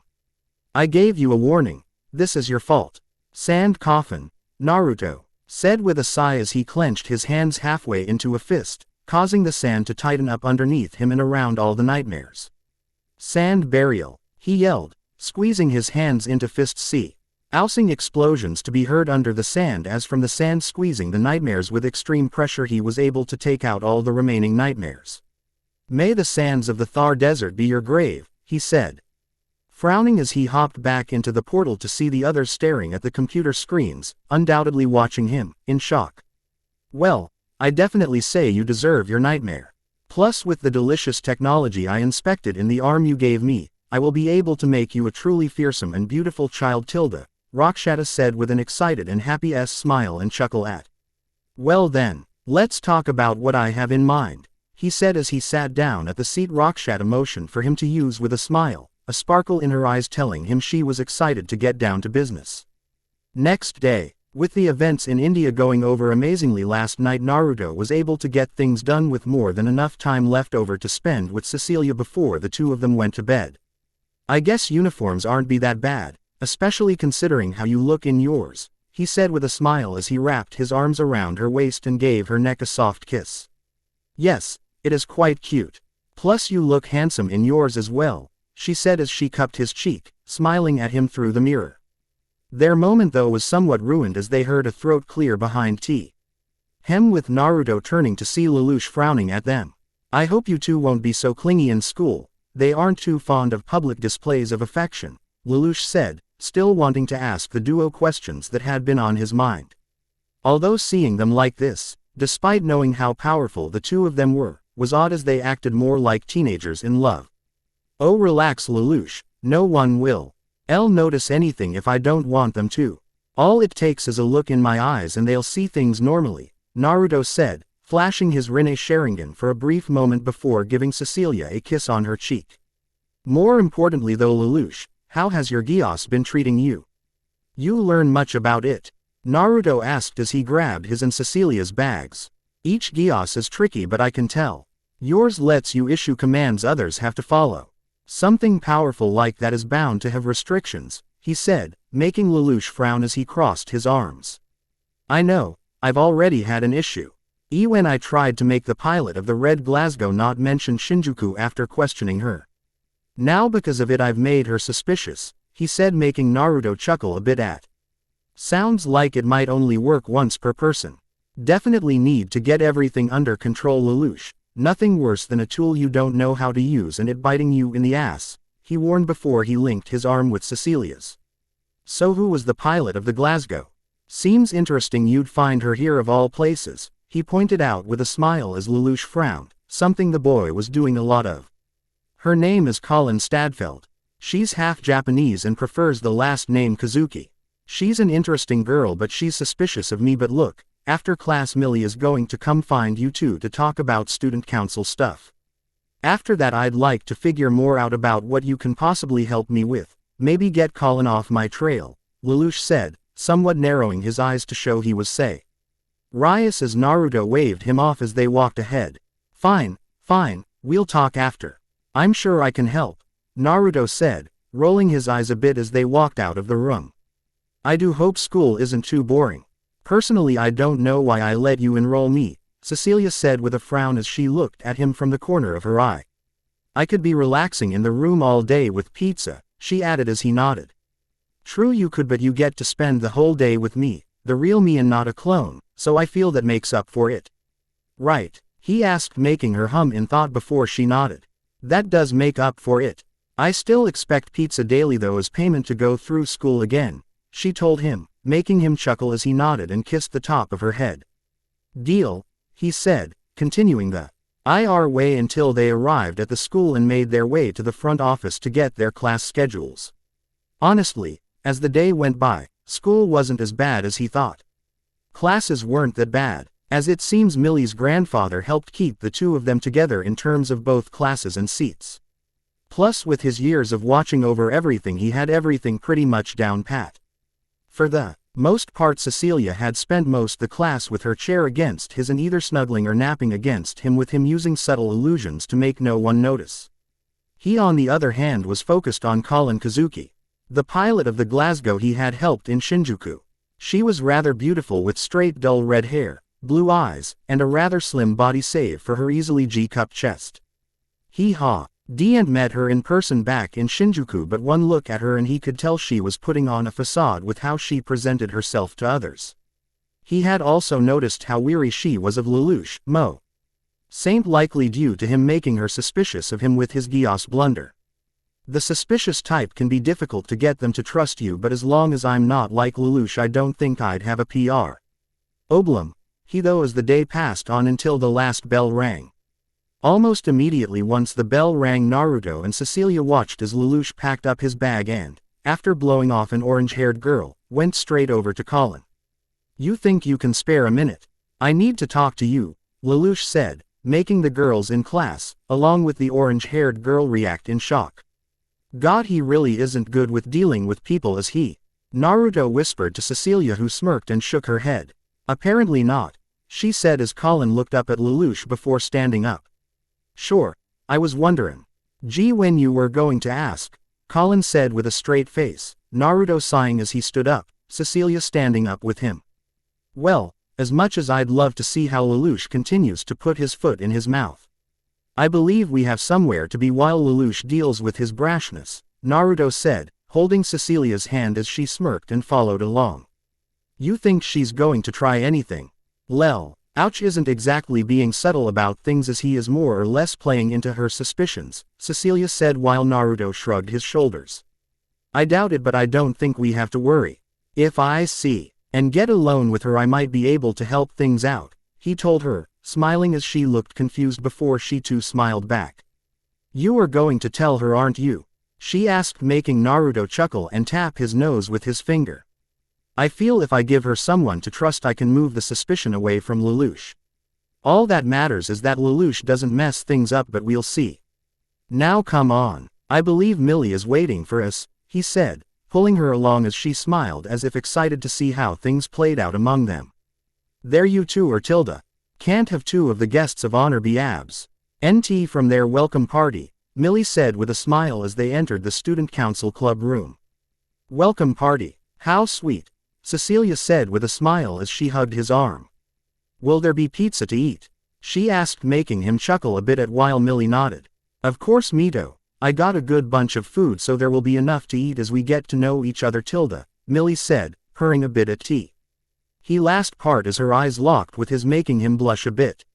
Oh great, another Cecilia in terms of how forward she is, he thought with a dry chuckle before he could see Cecilia smirking like a CA. T that ate the canary towards Millie, which spelled even more trouble out for him. Well, come on, Tilda, I already got Shirley waiting for us at the club hall, right this way, Millie said as she hugged his other arm. Smiling over to Cecilia, who merely smirked back at her. Naruto felt a bit odd walking with two girls on his arms, but from the look on Cecilia's face, she apparently didn't mind Millie clinging to him. So how long have you two been together? Recently a couple or what? Millie asked as she was always hungry for info on others, especially a new couple like this. I've known Naruto for a very long time, he's been mine for a while. Though, I don't mind sharing, Tilda, Cecilia said, smiling over to Naruto, who refused to look at her, his eyes stuck looking up at the ceiling. While he in the past, before he sealed himself up, did have multiple wives, he wasn't too sure how it'd go in more modern times. Oh my, Tilda, how progressive of you two, Tilda, Millie said, wheel that made Naruto more nervous of the endowed student council president. Say, where is Lelouch? Millie asked, just now noticing that he hadn't apparently came with them. He was supposed to come with. He only told us to go to you after class A. He had something to talk to a girl named Colin about, Naruto said, as with Lelouch being so outright with asking Colin to talk, he figured he wasn't trying to really hide anything. Oh, he must be inging her as she's also going to be joining the student council, Millie said with a smile as they continued on through the school before they entered a kitchen with a large cart stacked with some fancy-looking food. Before we head to the ballroom, do you think I can get help from a strong man to help push this cart of food there? Millie asked, making Naruto chuckle a bit at before he nodded. Fine, I got it. Just lead the way, Naruto said as he grabbed the cart and looked at them to head towards the ballroom, Millie smiling as she and Cecilia went ahead of him. It didn't seem too far, as after a few turns, all the while Cecilia and Millie were whispering a bit to one another, which worried him. They had arrived at what he figured to be the ballroom. He couldn't help but smirk a bit as he saw a surprised Lelouch and Colin already in there. Oh, you just have the worst luck right now, don't you? He though with a chuckle as he started unloading dishes. I finished up on my end, Tilda. I even was able to get some muscle to help me, Tilda, Millie said, motioning to him with a smile as she and Cecilia watched him work. Way to go, Millie. Wait, isn't that one of the new members? The orange-haired GIRL that Lelouch blew off earlier, said as Millie waved her off with a smile. It's fine, he said. It was okay when I asked him, Millie said as Lelouch looked more and more confused. What is all this? Lelouch asked, Naruto feeling a large amount of annoyance bubbling inside the boy, although expertly hidden on the outside. Didn't you know? I thought that was why you brought her. Millie asked a bit confused as she turned towards Lelouch and Colin. Alongside Naruto and Mito, we are also inducting Colin into the student council. It was my grandfather's idea actually, he thought with her poor health. She'd have trouble with regular club activities, Millie said, smiling over to Colin as she walked a bit towards her. By the way, I'm Millie, president of the council. It is a pleasure to meet you, she said, getting Colin a bit out of her surprised stupor as the red-haired girl nodded. Ah, thank you, the pleasure's all mine, she said, slightly bowing as she noticed the other two she came in with. Along with those from the second floor, walked over towards her and Lelouch. I'm Rival's the secretary, a blue-haired teen said as he smiled at them. If any of you ever need anything, I'm your man. Rival's added as the orange-haired girl stepped forward next. Naruto had seen this girl before, her sharing some classes with them. She had rather long orange hair that went down to just above her butt with a high D-cup chest. I'm Shirley. I'm a member of the swim club. Welcome everyone, Shirley said as she smiled at them all before the girl between Shirley and Rival stepped forward, clearly nervous as she did so. The girl was rather short with a low-cup chest and black hair done in two braided pigtails. Hi there, my name is Nina, she said, her voice quiet and shy, reminding him a bit of Hinata in terms of how she acted. I'm Naruto, it's nice to meet you all. I hope we get along, Naruto said, giving a fox-like smile to everyone, noticing Colin's confused recognition, since Sam. One would remember the fox-like smile of someone who sent a nightmare flying a bit, as Cecilia hugged his arm with a smile of her own. And I'm Mito, I do hope things are interesting here since I'm not fond of boring things, she said before the smell of more pizza pulled her away from him with a smile. Shirley, I'm sorry, but do you think you can set these on the table for me? A new soft-spoken girl's voice asked as they turned to see a young girl, easily no older than 14 or so, in a wheelchair driving towards them with pizza and sweets on her lap. Naruto frowned as he took a step back and activated his Rinne Sharingan. Quickly noticing his suspicions to be correct in regards to the girl being under the influence of a Gios from behind her closed eyes. Charles, her father, is the culprit, Aurora spoke in his mind. Making Naruto frown at the prospect of her own father blinding her for whatever reason. You will easily be able to cancel it later, but know that he might notice it. If he is paying attention, she added as he quickly cancelled his eyes. Sure thing, thanks Nana, Shirley said with a smile as she took the plate and boxes off the girl's lap, Cecilia quickly taking a few slices of pizza. Starting to eat one as she put the others on her plate as he joined her. Nunnally, what are you doing here? Lelouch asked, finding himself way out of the loop with things Todd. And blaming it on his situation with Colin. This is Lelouch's sister, Millie introduced as Nunnally smiled towards where she figured they were due to the direction of her brother's voice. I'm STILL in the middle school group, so I can't be on the council yet, Nunnally said with a soft smile as Rivals and Nina walked towards her. That's all right, you're an honorary member in our book, Rivals saw it while Nina nodded along with a smile before Nunnally smiled. Hello everyone, it's a pleasure to meet you three, the wheelchair-bound girl said, a sweet smile still on her face as Naruto, along with Colin and Cecilia, found themselves smiling back at her. Thank you, you as well, Colin said before Rivals chuckled a bit, grabbing something he hid under the table everyone was gathered around. All right, shall we kick this off with a toast? He asked as he set a bottle of champagne on the table with a smile. Champagne, Shirley said, shocked and surprised to see Rivals had brought something like that. But we're on the student council, we shouldn't, Nina said as Rivals waved them off. Come on, loosen up you guys. It's not every day we get 3 new members, 2 being beautiful ladies and 1 being a noble. Rivals said, trying to convince them as he tried to pry the cork out of the bottle so they could celebrate. No way, we're going to get in trouble, Shirley said as she grabbed onto the bottle, trying to grab it out of Rivals's hands as the boy still tried to open it as Nina covered her ears beside them. What's going on? Nunnally asked, unaware and confused by all the noise, as Millie gently put a glass of juice in her hand with a smile, seemingly uncaring about the champagne debacle going on. Don't worry about it Nunnally, Millie said as she patted the girl's head, Serta. In that she'd be out of the crossfire if she stayed over here and away from the commotion. Lelouch, heads up, Rivals said with a smile, tossing the bottle over to Lelouch, who caught it more out of instinct than anything. You're not getting away with this either, Lulu, Shirley said, rushing over to Lelouch as she tried to grab the bottle out of his hand. Lelouch, though, was more confused what was going on, instinctively keeping it away from her before it resulted in Shirley and him falling down, her on top of him and the cork of the bottle shooting off towards Colin. Colin, though, wasn't GHT off guard and swatted away the cork midair, only to flinch as the champagne splashed down on top of her head and continued in a steady stream for a few seconds before dying down. What just happened? Nunnally asked as the silence in the room confused her before Millie sighed. Don't worry about it, Millie said as she, with Shirley's help, got Colin up to the shower with her dirtied clothes poo. Tea in the wash while she made Lelouch and Rivals clean the champagne off the floor. Mito, can you maybe lend Colin some clothes of yours for her to wear? I'd offer her Lelouch's, but he's a bit too scur. AWNY for her, and with another girl here I figure it might be okay, Millie said with a bit of a chuckle while Lelouch rolled and mind.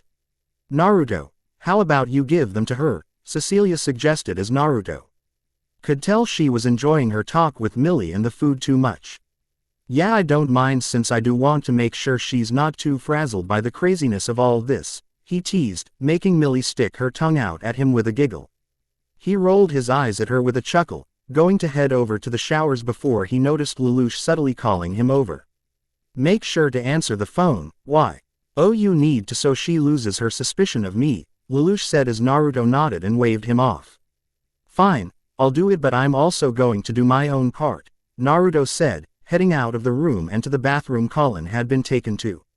Outside the door, Naruto conjured up a pair of blue jeans, a loose black long-sleeved shirt to cover up but still hide that she was going braless, and a pair of boxers. As giving her a pair of panties without knowing her size wouldn't do any good. Once all the clothes were made, he knocked on the door. It's Naruto. I brought you a change of clothes, he said as he could hear the shower running. You can come in, I've drawn the curtain already, Colin said as he gingerly opened the door, pausing as he saw her silhouette through the curtain. Sorry you ended up getting champagne poured on you. Didn't know things happened here at Britannian schools, Naruto said as he walked in and set the clothes in a nearby empty basket. It's all right, nothing wrong with cuttin'. Loose everyone once in a while, but being a noble, aren't you used to things like this? Colin asked as Naruto smirked a bit, feeling a bit of her anger bubbling inside her, which was most likely direct at him due to thinking he was a Britannian noble, someone she was fighting against. My status is odd, I'm not really a noble, he said as he leaned against the counter, looking at her silhouette as she took her shower. These are Mito's clothes, by the way, save for the boxers, so I hope they'll fit, he added with a chuckle. It's okay, I'm surprised you were able to head all the way to the girl's dorm and make it here so quick, she said, making him chuckle again a bit. Not really, as Mito and I live here. Due to circumstances, the principal decided to keep us here, neighboring to Lelouch and his sister, he said, noticing her head perk up a bit but still continue showering. I see, Colin said, undoubtedly trying to wrap her head around the odd info of him living together here with a girl as they both went to school. Well, given I don't want to feel like a pervert, I better leave. Wait, Naruto said, turning to leave, before Colin called out to him, making him pause and turn to see her sticking her hand out from the curtain. Can you hand me that pouch over there? She asked as she pointed to a pink pouch on the counter. Sure, Naruto said, knowing the second he picked it up at it hit a blade inside due to the weight of it. Here you go. Oh, and by the way, how was that Sutherland arm? Did it work well for you? He asked, handing it towards her as he turned his head away. Before he smirked a bit as she slapped it out of his hand and grabbed his wrist. It was you. You're the cloaked figure. I want answers, Colin said as she stuttered a bit, most likely surprised by him outright admitting it like this. First, I'm going to need you to look me in the eyes for a second. I just need to look into your eyes. I promise my eyes won't venture, Naruto said, feeling her he's Eden's as he sighed, although understanding it entirely. I'm not going to do anything other than do something to make things easier for you to understand, he added, waiting before she moved her ear to the side. making him smile as their eyes met before he removed the Kotoamatsukami influence on her with a flash of his eyes. What was that? She asked, tightening her grip around his wrist as she narrowed her eyes at him. Now let me ask you what you think of the name Naruto Uzumaki. He asked, turning his eyes to the ceiling to make sure she didn't think he was staring as she rose an eyebrow at him like he was stupid. Simple, it's Japanese, Colin said before her eyes widened and she looked at him with a confused look on her face. Wait a second, why didn't I think it was Japanese before now? She asked as she picked up her pouch and drew the spring-loaded knife concealed inside it. Simple, you see my eyes? He asked, looking down and back into her eyes as he pointed to his eyes too. Show her the design of the Rinne Sharingan that was active. They allow me to use illusions, such as making people not recognize I have an incredibly Japanese name and think of me as a Britannian noble. He told her as she only seemed to get more questions in her head. How in the hell were you able to carry and attach a Sutherland arm to me in the field like that? How did you send that white nightmare flying like that? What the hell is up with your eyes? And, why come out and be open about all this to me? Colin asked as he smiled gently to her, putting his hand over hers that held the knife and gently lowered it. All the answers are basically either, cause I'm strong or because my eyes Colin. As for the reason why I just went out and told you about it is because I want you to trust me. Look, I will explain more in time, but... He paused as the phone rang. I believe that is for you, he said before he handed her the phone, making her set down her knife to accept it but still held onto his wrist as she didn't want him to go anywhere.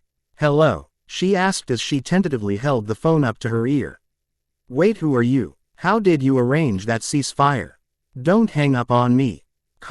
Yen yelled after the voice told her to go to Tokyo Tower the day after tomorrow at 8 o'clock.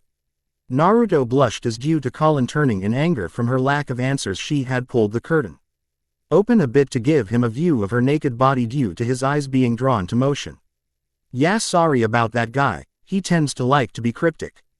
I'll try and get him to give you some answers when you all meet, he said as he looked away with a blush.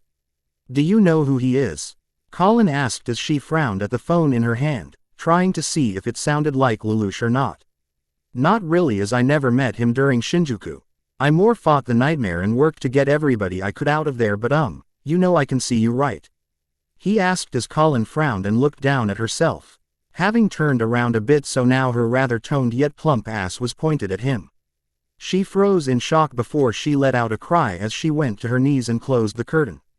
Look, I won't say anything, and if you want we can talk later once you are done, Naruto said as he rubbed the back of his head in embarrassment before walking out of the room. Only as he opened the door he frowned as he saw Cecilia listening in with a cup to the door and Millie beside her, both of them smiling innocently up at him. So, I hear you saw something, Tilda, Millie teased him, making him roll his eyes as thankfully she waited until the door was closed before said that. I saw something for a moment before I looked away. Don't tell you both listened in on things? He asked as Millie pouted. Only I did, don't worry, Cecilia said, making him no longer have to worry about Millie hearing something she wasn't supposed to. Well, shoo, we don't want her coming out seeing you two and thinking people overheard an embarrassing moment, he said as he motioned them away with his hands, making Millie pout as Cecilia kissed him on the cheek with a smirk before they walked off. He sighed once they were gone, leaning against the wall as he waited for her to finish up before she walked out wearing the clothes he had given her. Sorry about the boxers, but I didn't know if Mito's panties would fit, hence why you don't have a bra either, he said as she smiled but waved him off. It's all right, thank you for lending me the clothes. Though I realize Mito is also a Japanese name, isn't it? She asked as Naruto nodded. I did the same for her. We are together, so it's only right to protect her as well, he said as down the hall. Look, Colin, a lot about me would take a long time to explain, but for now know that I want to help Japan and free it from Britannia. I am somewhat allies of the man who led your group in Shinjuku, but at the same time I am independent. I will always do what I feel is best and to protect innocents, even if that means fighting nightmares.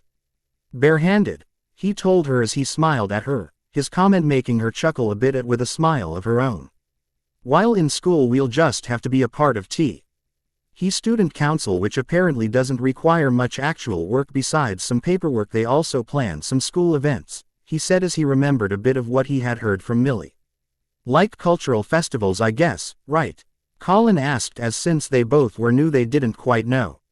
I have a list of other events that Millie gave me, so let's see what we have in store, Naruto said as He pulled out the list from his back pocket. It turns out they do events such as the Crossdressers Ball, Absolute Silence Party, and Swimsuit Day. Apparently all Millie's idea, he said with a dry tongue. Ian's sweat dropped as he noticed a dash after all the odd-sounding ones with the name, Millie, next to them. What is up with that? Colin asked, leaning over a bit to look at the list only to gain a confused look on her face. Well, at least it won't be boring, Naruto said, chuckling a bit as he smiled only for her to look up at him and blush before she stepped to the side a bit. Sorry again about that, he apologized as he figured her embarrassment was due to him having seen her naked in the shower. It's fine, more my part for jerking the phone line like that, she said, a blush still on her face as Naruto noticed Cecilia waiting for them against the door frame of the door that led to the main hall. So how do the clothes fit? Cecilia asked with a smile as Colin smiled back to her. They fit perfectly. Thank you for lending me the Mito, she said as Cecilia nodded contently. Good, though it is a shame those boys ruined all of our welcome party. Thankfully they were punished as MILLY had them clean up the mess the entire time you were in the shower, Cecilia pointed out, making Colin perk up a bit. So Lelouch never left the entire time I was in the shower? She asked, making Cecilia raise an eyebrow but shake her head. Not at all. He and Rivals were on their knees cleaning the entire time while I enjoyed the food while having some fun talks with Millie Tilda, Cecilia said with a smirk before she walked into the main hall with them following behind her. Guys, it's awful, Shirley said as they walked in, Naruto and Colin being a bit confused as they all were now standing in front of a flat-screen TV with the news on. Prince Clovis has been found dead, Millie said as she turned around before Rivals turned his head towards them. They're saying he was killed, Rivals added, making Naruto look at Lelouch for a second as the boy acted distraught as a good Britannian would before he walked ahead to watch as a press conference came on the screen with someone called Margrave Jeremiah behind the podium. Prince Clovis has been taken from us, he fought for peace and justice against all the 11s. He died a martyr. We must all bury our sorrow and carry on his will, the man said with fury and passion in his eyes that made Naruto immediately know where this was going in terms of how the man planned to get retribution. We interrupt this broadcast with breaking news. A woman newscaster said before the screen turned away from the press conference to the newscaster herself for a moment. The man suspected to be the murder has been captured. According to this report, the suspect is an honorary Britannian, she said, the screen changing to a brown-haired kid the same age as Lelouch more or less was dressed in a white restraining jacket and pulled along by two soldiers with many others following behind and ahead of him. Private Suzaku Kururugi, a former 11 and honorary Britannian. I repeat, Suzaku Kururugi arrested for murder, she said as Naruto frowned as boy was smacked on live television by one of the soldiers escorting him. Naruto frowned as the mood had dropped considerably with the news of the death and he could feel a lot of worry and anger coming from Lelouch. I'm so sorry. We can still continue the party if you all want, Millie said with a frown as she looked at him, Cecilia, and Colin. In wake of the news I think it'll feel a bit sour, Naruto said as the others nodded. I'm sorry you guys, we'll make it up to you later. I promise, Millie said with a soft smile, her hand on his chest as he held back a blush from the way she looked in his eyes before he nodded and the group somewhat split up. As Colin and Cecilia talked, most likely over the borrowed clothes, Naruto leaned against the wall next to Lelouch. So, you know the kid on the news? Naruto asked, the flinch from Lelouch being his answer. He is a childhood friend of mine.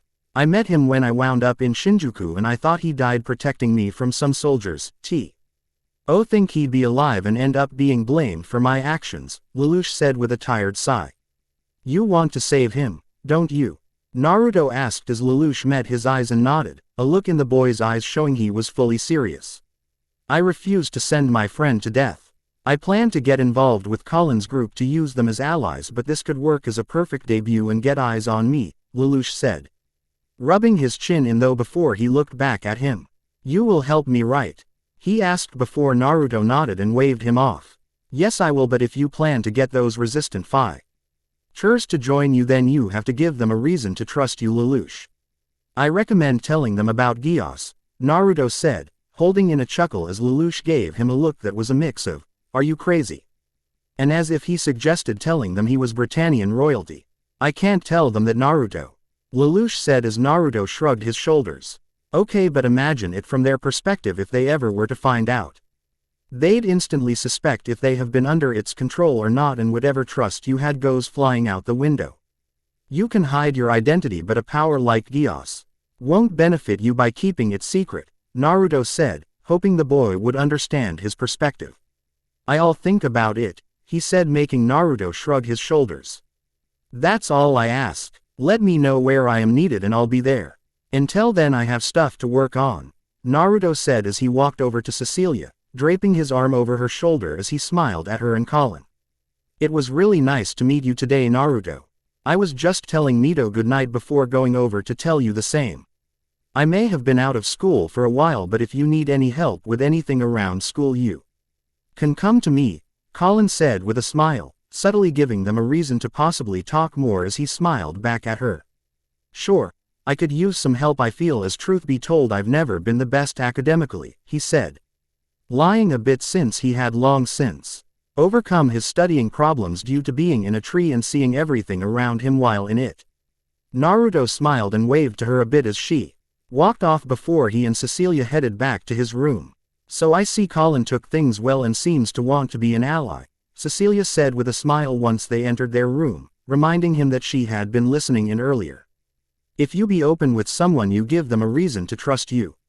I helped Colin in Shinjuku, so confessing it was me didn't make her super suspicious and untrusting like how she was with Lelouch. Now I just have to hope Lelouch does good when he meets with them again, he said as they sat down on the couch, Cecilia cuddling up against him with a smile. I am Curry. Else how things will go with the Lelouch for sure, she said as he rubbed her side. So what did you talk with Millie so much about? He asked as he was a bit worried given the looks on both of the girls' faces when he saw them together.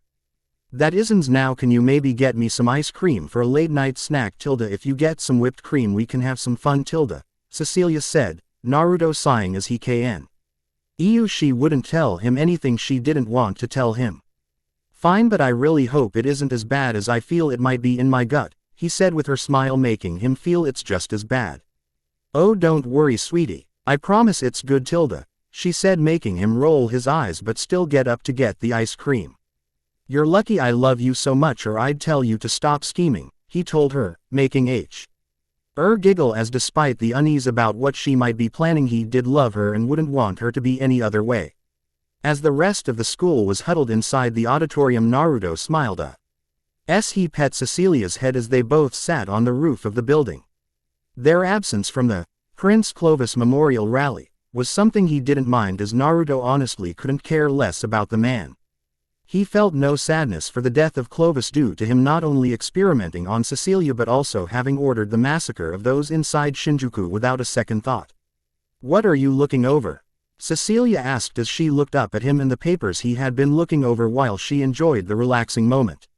Notes from Rakshata. Seems Tsunadite is just as good as I was told.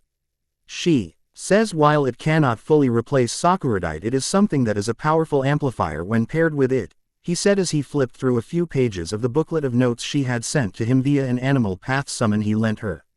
She says it should make any nightmare made by her from here on out able to use 150% at minimum more power compared to identical frames without Tsunadite, he added while Cecilia nodded, showing she understood what it meant.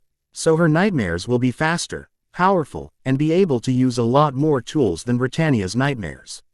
That will definitely make things interesting, she said, reaching up to gently grab his necklace between two of her fingers and watch the sun behind it make it glow. To think a little yet important necklace would be the key to changing things up in battle, she said with smirk, given she knew the story behind the original necklace that Naruto had created this copy from.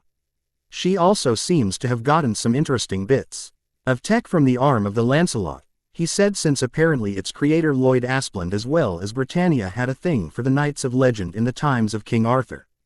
From Harkin's wit, miniature rocket propulsion to a shielding system called the Blaze Luminous. Both of which are exciting rockshata to potentially use in later models, he said, as her notes on them were enough for him to see her excitement. Besides that, it seems like the production of my nightmare is coming along nicely, and with the new amplifier being a part of it, rockshata believes it'll be even stronger, Naruto added while he continued to read. Noticing she had requested to put Tsunadite into a nightmare that she was building for an organization called the Houses of Kyoto, who would in turn grant it to a resistant faction. The specs on this thing are impressive, though I'm unsure unless I could maybe figure a way to get it into the hands of someone I want, he thought as he rubbed his chin a bit. Before he noticed everyone filing out of the auditorium and Colin heading their way. "Ah, Colin, morning," Naruto said with a smile, Cecilia smiling to the girl as well while she stayed on his lap. "How was the boring memorial thing?" he asked, making Colin sigh as she stopped near them. "Boring and made me want to leave." "Hell, how were you both able to ditch it?" she asked before he pointed to her eyes, making her groan a bit as she should have known. "Sorry, still getting used to the concept of you being able to do that," she added as she sat down in front of them while he waved it off. "So how is it done? Did you have to look everyone in the eyes or something?" she asked, her curiosity making Naruto chuckle a bit since he somewhat liked having someone to tell about his powers like this. Especially when that person had no ulterior motives behind it and was just genuinely curious. "There are 3 main ways to do it: through eyesight, through sound, or through a pulse of my energy. Don't worry though," he said, looking up at her with a smile. "I respect people's choices and would not affect the minds of friends, so I promise I would never use it on you," he added, which made Colin smile a bit but still look unsure. "Don't worry, Colin. The most important thing you need to know about Naruto here is that he always keeps his promises, even if it means putting himself in danger to do so," Cecilia said, reaching up and pinching his cheek as he chuckled a bit and rubbed the back of his head. "Never going back on my promises is my way of life. I hold them in high regards," he said, looking the girl dead in her eyes with a smile before Colin smiled back at him with a nod. "So are you off to Tokyo Tower?" Cecilia asked, Colin not that surprised that Naruto told her and didn't care. That he did either, given Mito was being protected by him and knew all about him. "Yeah, I'm a bit nervous given I'm not sure who will be waiting for me," Colin said, rubbing her arm nervously as Cecilia sat up with a smile. "Naruto can go with you if you want. He'll make sure no one tries anything," Cecilia suggested, making Naruto raise an eyebrow at, immediately thinking she was up to something. "Really? You'd come with me? I'd have to tell my friends about you though," Colin said as she had to admit she was a bit worried about this meeting and having him around would make her feel a bit better. Given he did know the guy a bit. Plus it might ease her friends' worries as well. "Sure, if you want me to. I might have to leave though after you get there depending on the call," Naruto said as both Cecilia and Colin smiled a bit at his response. "Though I will have to remove the illusions over your friends so they don't react badly," he added, rubbing the back of his head while Colin rose an eyebrow at him. "Wait, they are under your illusion as well? Did you do it to them during Shinjuku?"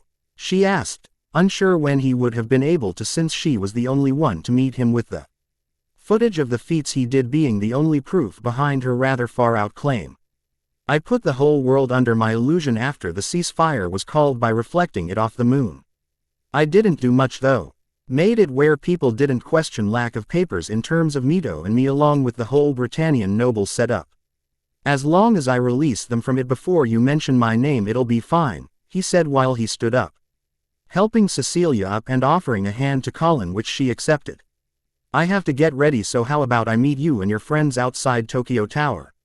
he suggested, making Colin nod with a smile. "Okay, and don't worry, I won't mention your name. I'll just tell them you are a friend who agrees with our way of thinking." "I'll see you there," Colin said before calmly walked off once she noticed others moving their way and not wanting them to be overheard. "So, any reason you volunteered me to go to Tokyo Tower with Colin?" he asked Cecilia once Colin was out of earshot, him raising an eyebrow at the smirking girl beside him. "Simple, Don't you think doing this would gain her trust even more? Plus it'd be nice to get closer to the group of resistant fighters that Lelouch plans to use. Might give you more sway ahead of time, she said while he nodded as he understood her point. Fine, I see what you mean. I'll leave a clone behind for you so you won't be alone, he said, kissing her forehead as she smiled back at him and patted his cheek. Thank you sweetie though for the most part, while you are away, I'll be spending time with Millie, Shirley. And Nina as apparently Millie wants to talk with me about my sizes for dresses and outfits for events. Though a part of me feels like it's an excuse to feel me up, not that I mind though I'd prefer if you were there at the giggle as Naruto blushed a bit at the mental image, something that made Cecilia smile more at. Well you have fun, I'm going to go check in on Lelouch before I leave, Naruto quickly told her. Kissing her softly before he walked off, her smiling as she waved to him with a smile. He was quick to catch up with Lelouch as the teen was on his way back to his room. Oh good, I want to tell you my plan for meeting the terrorists, Lelouch said once he noticed him, motioning for him to follow as Naruto rolled his eyes. I do hope you have a disguise in mind to use as a cloak along. Won't do it, he added making Naruto chuckle a bit at.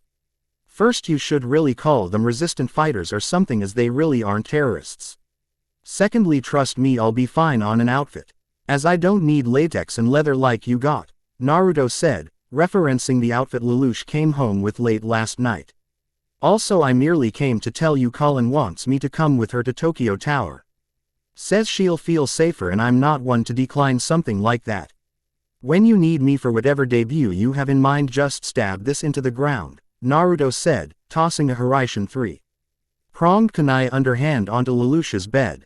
Wait why did she invite you? Lelouch asked with a raised eyebrow before he picked up the knife that laid on his bed, looking it over since he was confused how this would call Naruto. Simple. I told her I was the cloaked figure who helped her out in Shinjuku. We talked and she trusts me, hence why I think you should tell them about Gios since it'd get them to trust you more, Naruto said, ignoring the shocked look on Lelouch's face. Wait, you told her? What all did you tell her? Lelouch asked as Naruto sighed and rolled his eyes again. Nothing about you, sheesh. I told her I was able to pick up the arm due to being strong and I was able to arrive here due to illusions despite my Japanese name, which I allowed her to realize. Plus with that mask you have planned it'll make them less pushy to see your face if you give them an excuse, Naruto said, walking over and plopping down on his bed. Trust me when I saw not telling them will ruin a lot of things later on so keep that in mind, he added, smiling at Lelouch as the teen somewhat glared at him but stayed silent. Just think it over as I have somewhere to be, he said, shrugging his shoulders as he stood up and walked out since he could see from the look in Lelouch's eyes that he was deep in thought. Tokyo Tower. With the use of a portal he was easily able to arrive at Tokyo Tower long before Colin or Lelouch. Sitting at a bench nearby as he waited for them. He had also changed his clothes out of his uniform to a pair of blue jeans, black sandals, white button-up shirt, and a leather jacket. I'm sorry. Did I keep you waiting? Colin asked as he looked up to see her, still in her uniform, and 3 other men standing in the distance, all of which who were wearing red headbands. Nah, I wasn't waiting that long. Are those your friends? Naruto asked, subtly motioning behind her with his eyes as she nodded before he flashed his eyes at them for just enough time for them to be released from his genjutsu. Do you know why he chose here at this time for the place for me to go? Colin asked as he stood up and stretched his arms, cracking his neck as he shrugged his shoulders. No idea, I don't have much contact with him but he most likely will call me away later when he decides to formally meet you all, he said, waving her off as she frowned at him. Don't worry about it Colin. Let's just go on inside and get things started, he told her as he walked ahead of her as she looked behind her and motioned for them to follow before she caught back up with him. Once inside, Naruto couldn't help but frown at the images displayed on the wall. Pictures of the Britannian army attacking and conquering Japan. This is a museum to remind everyone they lost and to be subservient to them, isn't it? Naruto asked Colin as he stood beside her, frowning as he continued to look over everything. This is what we fight against and honestly I'm glad we have someone like you on our side, Colin said with a smile, making him chuckle as he nodded with a smile of his own.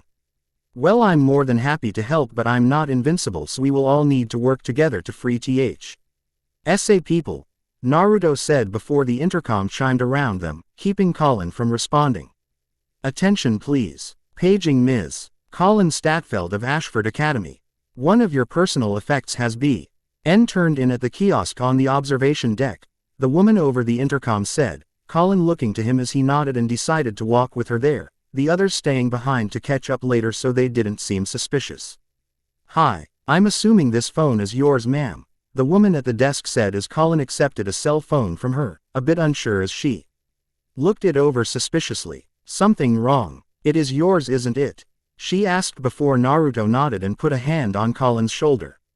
It is, she's just worried that it might have been damaged when it fell from her pocket.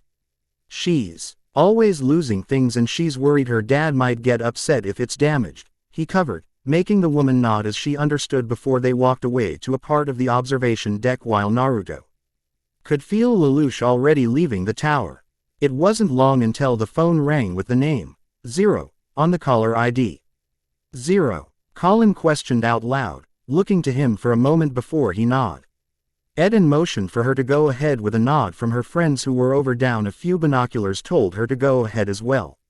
Hello, Colin said tentatively as he leaned against the railing as he listened intently to the voice on the other end. She nodded a few times until she hung up and looked to him. He wants us to board the outbound train on Route Line 5 with everyone else. He also mentioned he wants you to come right away, Colin said, making Naruto nod as he stood back up with a smile. Then this is where we part for now. I have to get ready for the meeting and you all have a try to catch, he said as he looked over to her friends, silently asking if they got things from here, with the man he figured to be the leader to nod in response. And don't worry, it will all be okay, nothing dangerous with meeting him. I promise, Naruto told Colin once he noticed her slight unease.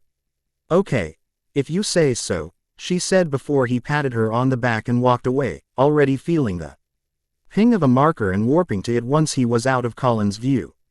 Train. As he reappeared, finding himself on a train, Naruto looked around to see everyone in the train car behind them under Gyos's command while Lelouch wore his, in his opinion, gaudy outfit. So 0, that's the name you are using? Naruto asked before Lelouch took off his helmet and looked at him, pulling down a face mask. Hat reminded him of Kakashi in every way. Yes, and what of you? I doubt you'd use your real name even with your power to stay unnoticed, Lelouch said as Naruto clapped his hands, allowing Lelouch to watch his outfit change in front of him. In place of what he was wearing seconds ago, he made himself a sleeveless black hooded trench coat, black cargo pants, black sandals and a form-fitting dark gray long-sleeved shirt. He also added on a visor of sorts to keep his eyes hidden while his hood served to keep his hair hidden and a hinge erased his whiskers. With this setup only his mouth was visible. Little let him continue to have the mysterious aura about him. For my name I will go by Asura, as it's simple, has meaning, and easy to remember, Naruto said as he sat down on one of the seats with a smile. So, did you come to a decision on telling them about Gyos? He asked before Lelouch pulled up his face mask and put back on his helmet. I'll tell them, but just the basics of it. I assume you will help explain things. Lelouch asked while Naruto nodded and waved him off. It will be fine, as if we explain its powers and it needing to be direct eye contact, it'll be fine. Plum bugging you for your face, Naruto explained while Lelouch turned his head towards him. And what about you? Are you going to tell them about your powers? Lelouch asked, Naruto hearing a smirk in his voice even behind the mask. In time, as explaining things here would take too long. I can tell them Colin knows a bit of my powers and she knows my face. Hell, if they want I can show them when they get here, Naruto said, smiling back at him as he felt Lelouch's smirk fade away before they both felt the train slow down. Get ready, this is their stop. I have to get ready to call them at the right moment, Lelouch told him as he started to walk to the front of the train car. Naruto patiently waited as he sat cross-legged on one of the seats and his head lowered. He wasn't able to hear Lelouch as he undoubtedly placed his call, and it wasn't long before he heard the train doors open, revealing Colin and her friends walking in. Was it you on the phone? Colin asked, looking from Lelouch who had his back to earned to him before a smile made her realize who he was. Do you think it's a trap? One man asked as Naruto shook his head. It's no trap, don't worry. Nice to see you all made it, Naruto said. Them turning their attention towards him before the train entered the tunnel, bathing the train car in a blue hue as Lelouch turned around. Yes, welcome. What did you think of my tour of the settlement? Lelouch asked, making them raise an eyebrow at him. I wanted you all to grasp the difference between the two, the settlement and the ghetto, Lelouch continued, motioning to either side of the car with each side listed. Yeah, there is a difference between the two, a harsh one. That is why we resist them, the man in the brown jacket said as Naruto shook his head. Resisting won't free your nation, although admirable it may be. To free you and everyone in Japan, we must defeat Britannia and drive them out of here, Naruto said, looking towards the group while Lelouch nodded. Yes, stuff like what you all have been doing is merely childish nuisance to Britannia, Lelouch added, not entirely liking Lelouch's choice of words but understood he used such words to rile them up. You calling us a bunch of kids? Another of the men yelled, clearly annoyed as Lelouch paid him no mind. You should know your enemy, it is not people but Britannia itself. It is a war you must wage, but not on the innocent. Take up your sword and fight for justice, he proclaimed as another man narrowed his eyes and took a step forward. That's easy for you to say. Hiding behind that mask, why should we even trust you? He yelled as his friends nodded along. Yeah, lose the mask and the hood. Someone else yelled as Lelouch shook his head. I cannot take off my helmet as I wear it for your safety, Lelouch explained as he motioned to the train car behind them. When you were making your way over here, did anyone even look your way or notice you in the slightest? Or did they simply stay as they were, zombies to everything around them? He asked, making Colin look behind her and into the train car. Are you saying you made them not notice us? She asked as Lelouch nodded. I am in the possession of a power that allows me to issue commands to others that they must obey. That is how I was able to get to Clovis and make him issue the ceasefire before I killed him, Lelouch said, not seeing a need to tell them he made Clovis do it under gunpoint. I wear the mask to ensure your trust as direct eyesight is needed, hence the mask, he added before Naruto rose a hand. And me, since I can negate the effects of his power. The power induces memory loss while you are under its command, so as long as you don't have gaps in your memory then that means he hasn't used it on you, he told them, making them frown before Colin stepped forward. I believe them, she said, although more looking towards Naruto who softly smiled at her. If he's wearing the mask to get our trust then fine, and since we don't have any gaps that means he hasn't used it on us, Colin said, feeling a nagging feeling in the back of her mind that made her question her own comment while she looked back to Zero. Let him wear his mask as it's the least we can give him after they helped us out in Shinjuku, Colin said before she turned to Naruto. If he is Zero, what is your name? She asked as Naruto smiled and stood up, Bowen. G as he pulled back his hood to reveal his visor and hair. You may call me Asura, and I also have powers, one of the main ones being that my eyes can put you under illusions. Colin can back me up, GIV. And I explained it all to her, Naruto said, getting them all to look to Colin who nodded. He explained it and swore not to try anything with us, and after how he saved me from the White Nightmare, fixed my Glasgow, and defeated the White Nightmare, I trust him fully, she told them, making the man in the brown jacket nod. If Colin is vouching for you then I'll trust you. Thanks again for that, but what is the reason you called us here? He said to Naruto before he turned to Lelouch. You killed Clovis and set up Kururugi, so why call us? The man in the jacket asked as Lelouch took a step forward and Naruto put back up his hood. I did kill Clovis, but Jeremiah Gottwald is using Kururugi as a tool to abolish the honorary Britannian system. I wish to free him and truly let Britannia know who killed their precious prince and bring shame to the pure bloods. With this it will be the start to something that will, in time, end with Japan's freedom, Lelouch said, making them frown before the man in the jacket stepped forward. Give me time to talk to the others of my group. How soon do you need an answer? He asked as Naruto walked over to Lelouch. Afternoon by latest, since the execution is tomorrow night.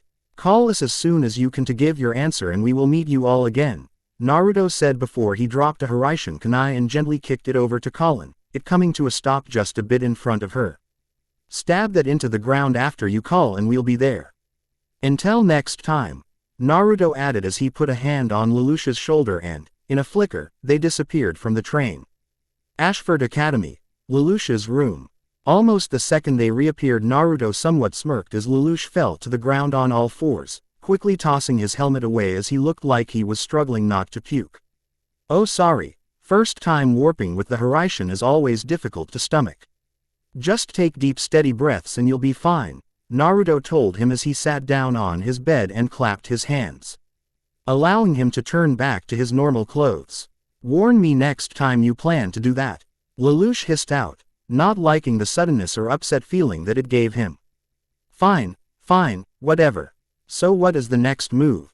Naruto asked as he looked down at Lelouch, who pushed himself up off the ground before going to retrieve his mask. We wait for their response, and depending on what they say, then is when we plan our next step. I have an idea of how it might go either way, but even if we only get one or two of them on board, that is all I need, Lelouch said before Naruto nodded and walked out of the room, not wanting to watch Lelouch get out of his costume. As he entered the main room of where Lelouch lived, he rose an eyebrow once he noticed Cecilia and Nunnally at the table, both smiling as they were folding origami. Ah, Naruto, you came back with more paper already? Cecilia asked, most likely referencing a task she sent his clone on before he dispelled his clone and learned what his clone had been up to. For the most part it had been reading over the rest of Rakshata's reports as well as sending his notes back to her before deciding to allow Rakshata to put Tsunadite into the Gurren Mark II, since if it was going to be given to Japan then it'd most likely be given to someone they could get to help their cause. Other than that, the clone didn't do much, until Cecilia returned from hanging out with Millie and the others, which she quickly then proceeded to drag it away and spend time with Nunnally. Which Hana's he did want to get to know the blind girl better. Yeah, I remembered where they were in the room, Naruto said as he used his eyes to create a stack of origami paper of various vibrant colors, setting them on the table in front of Nunnally B. For Cecilia patted the seat between her and Nunnally. Ms. Sayoko showed me how to do origami. I can make cranes and throwing stars, Nunnally said with a soft smile that was infectious as he smiled as well. I used to know how to make some, but I've forgotten. I'd love it if you could teach me again, Naruto said, making Nunnally giggle softly at before she felt around for a piece. Well then please, grab a piece and I will show you how to make a crane, she said as she held up her head, making him think if she had glasses on she'd adjust them in a teacher-like fashion. Yes ma'am, Cecilia said with a smirk of her own, causing Nunnally to giggle again at her before she started to show them how to fold the paper into a crane. Naruto couldn't help but be impressed that a 14-year-old girl wasn't letting her lack of sight keep her from doing things or even keep her from smiling all the time. And there, a paper crane, Nunnally said as she proudly presented her pink origami crane in her hands towards them. Impressive, way better than how Mito is managing, he said, teasing Cecilia beside him, who was heavily concentrating on her paper as she tried to get the folds right, her tongue somewhat sticking out of the corner of her mouth, something he found incredibly adorable. Shush you, I almost got it, Cecilia said as she narrowed her eyes to focus more on her paper while he turned his focus back over to Nunnally. Nunnally, I hope you don't mind me asking, but how do you handle being blind so well? He asked, making the girl kindly smile over at him. I don't mind at all, she said in a soft tone that showed she really didn't mind. At first it was hard and I was worried about being a burden to my brother, but as time went on I've been able to grow used to being without sight and on. Lee needs slight help here and there due to my legs, she added softly, making Naruto nod as Cecilia rose an eyebrow at him slightly, undoubtedly wondering what he was up to. Anything you really miss seeing? He asked as he put his orange crane next to Nunnally's, looking over at the girl as she tilted her head and put a finger to her chin to show she was in thought. I miss seeing my brother and things like cute animals, pretty flowers, and things like that, Nunnally said as she smiled a bit longingly, visibly a bit saddened by thinking about it. Though being blind has bound to have boosted so me of your senses like hearing or other things, Naruto said before she nodded, her smile returning as she giggled softly a bit at it. Yeah, like I'm now really good at telling when my brother or others are fibbing, she said, making Naruto smile since that made him think of him and his negative emotion sensing. Really? What if they are really good liars? He asked, wondering if this was something her childish innocence gave her, or maybe something more, since there are empathetic people out there that had skills like that. I don't know, I've just been able to tell, Nunnally said simply before he smiled, deciding there could be an interesting way to test it out. Then how about we test it out? I'll tell you a story and you tell me if it is true or not. That sound good? He asked as the girl nodded with a smile. Okay, that sounds fun, she said, making him chuckle as he cleared his throat. Long ago there was a kid born on the day of a great tragedy that took the lives of many, including his own parents. Because of it, the people of his village saw him as the cause in a way. They ignored him, with very few people even paying him attention, even the leader of the village, who at the time promised his parents to look after him, essentially just threw him into an apparent with a meager allowance to get him by month after month. He started, frowning a bit at the sad start to his life, and how at his young age he had looked up to the third Hokage despite what little he actually did. His frown lessened though as Cecilia gently squeezed his hand in comfort. As the boy's life went by, he acted out to get others to pay attention to him, but the words of one teacher helped him mature, even if just a bit, at the young age of 12. Time went on and he slowly was able to show others he wasn't the monster they thought he was, and even was able to befriend the beast he was stuck with. He was even able to prove himself by saving his village from a madman and help defeat a goddess who planned to enslave the world, eventually taking her power as his, he said, smiling as he activated his eyes, their design being proof that her power was still his. After the war he fell in love, marrying and settling down. But with time he realized a curse his power gave him in the form of being unable to age, and he decided to eventually seal himself away, sleeping as his wives passed away peacefully, and his children aged on and had families of their own. He was content in his slumber. That was until a certain girl spoke to him and they grew closer and fell in love, resulting in him waking up to be by her side. He finished squeezing Cecilia's hand and kissing the back of it before he looked over to Nunnally. So Nunnally, lie or truth? He asked, looking over to the girl in the wheelchair, the furrowed brows of hers showing she was deep in thought. I want to say it's true, but why tell me? Nunnally asked as he smiled and let go of Cecilia's hand. Because that was a toned-down version of my past. I've done a lot of things in my life, and while sleeping I saw a lot as well, mainly the atrocities of Britannia that they committed over the years. Mostly your father's, Naruto said, making Nunnally frown as she moved her head to where she was looking down at the ground. I know father has done some terrible things, taking over all these places, but, she said, trailing off as he knew given her position she felt a bit unable to speak out all that much. Nunnally, do you trust Naruto? Cecilia asked, reminding Nunnally that she too was here beside them and making her look up from the ground.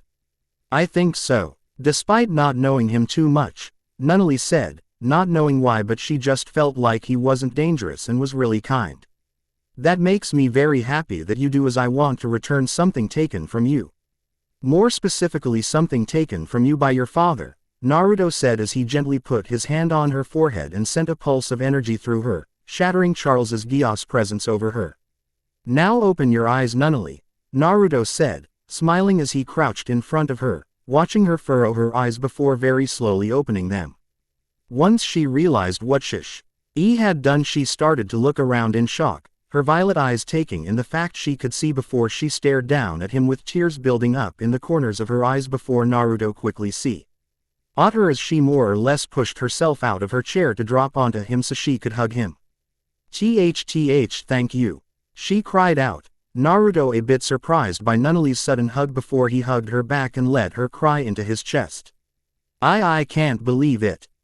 How? Nunnally asked, pulling away from him a bit before he gently picked her back up and put her back on her wheelchair.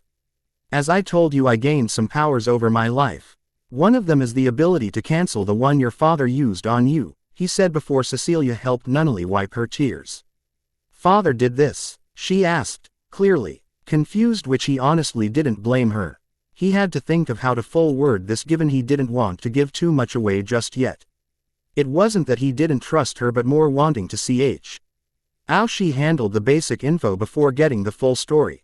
Your father has a dangerous power, the power to alter memories in any way he wants. Tell me first, do you remember anything different?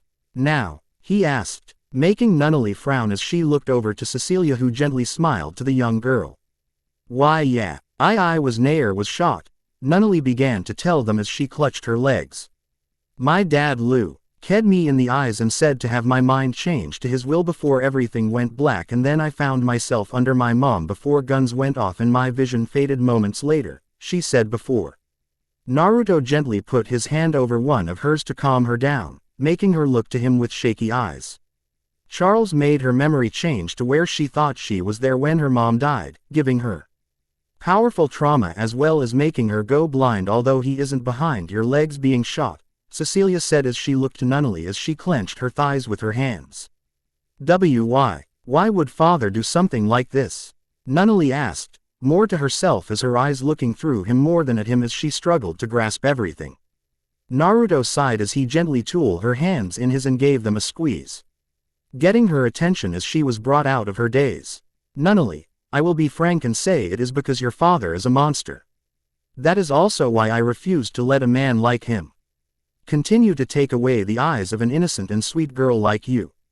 I also assure you next I will be returning your legs to you, he said before she smiled softly, tears of happiness going down her cheeks as she nodded before he wiped them for her with a soft smile of his own. Oh okay, thank you so much, Nunnally said as he chuckled and waved her off.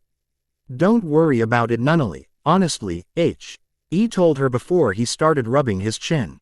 Though thinking things over, we need a reason for why your eyesight returned without naming me, he said, looking to her as she nodded with a rather cute serious look on her face. Well, we could say it was a miracle, she suggested, making him and Cecilia chuckle a bit as he nodded. Honestly, coming from you I think they'd believe it, especially if Lelouch is the one you tell in the morning, Cecilia said, which made Nunnally smile happily at. I promise I won't tell him or anyone about it. I would never, not after all you are doing for me, Nunnally said, the seriousness in her eyes making him utterly believe her as this look was different from her adorable seriousness like before. I trust you Nunnally, I wouldn't have done all this if I didn't. Think you could keep a secret, he assured her before he picked up Cecilia's attempt at folding a crane. Though might I suggest the day after tomorrow for when you reveal it, until then how about you teach Mito how to actually fold a crane, he suggested, smiling as Cecilia smacked his arm with a pout. Shush, I was almost there, she hissed out, which only made him and Nunnally laugh at as she crossed her arms with a pout. It's okay, I'd love to help, Nunnally told her, making Cecilia calm down a bit and get back to trying, Nunnally smiling from ear to ear as she did, undoubtedly overjoyed at being able to see again after so long. As night fell, Naruto smiled as he had his arms wrapped around Cecilia's waist and gave her shoulder a soft kiss while she enjoyed her leftover pizza that they had shared with Nunnally, given Lelouch was out all day. From the memories he gained from his clone, it seemed he had got Ogi, the brown jacket-wearing man from the train, and Colin to join him, and D worked them to create a copy of Clovis' car for his plan. How do you think tomorrow will go? Cecilia asked, looking over at him as she offered him a rare bite of her pizza, which he took smoothly. If nothing odd pops up, I might have to debut a bit more of my strength either way, which I don't mind, he told her after he finished chewing his bite of pizza, her nodding and taking her pizza back as she listened. The Britannians will be quite surprised if they see, since only Suzaku knows of how you are, Cecilia said, her also knowing him to be the pilot of the White Nightmare, while they both refused to tell Lelouch for now. Let them be surprised, it'll be fun to see, he said with a chuckle, as he always did love surprising others and seeing their shocked faces. Imagine how surprised Lelouch will be when Nunnally shows him she can see, Cecilia said, wishing she could record it, deciding to ask Naruto to find out a way for it later. Well, given they are siblings and she is his drive for everything, it'll be intense, he said, since he hadn't even let Nunnally show Sayoko her returned eyesight. Though, after meeting the woman, a part of him figured she already knew, as he knew someone with ninja training at first glance easily. For now, how about I just enjoy this little calm before the possible storm here and relax, he told her, kissing her neck, which made her smile softly and cup his cheek. Sounds fun, Tilda, she purred out before they set her pizza down and turned around, quickly pulling up and tossing away her shirt as she did so.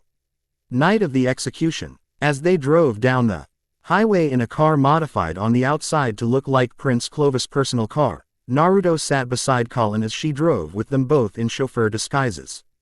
Relax, Colin. We'll be fine as I'm he.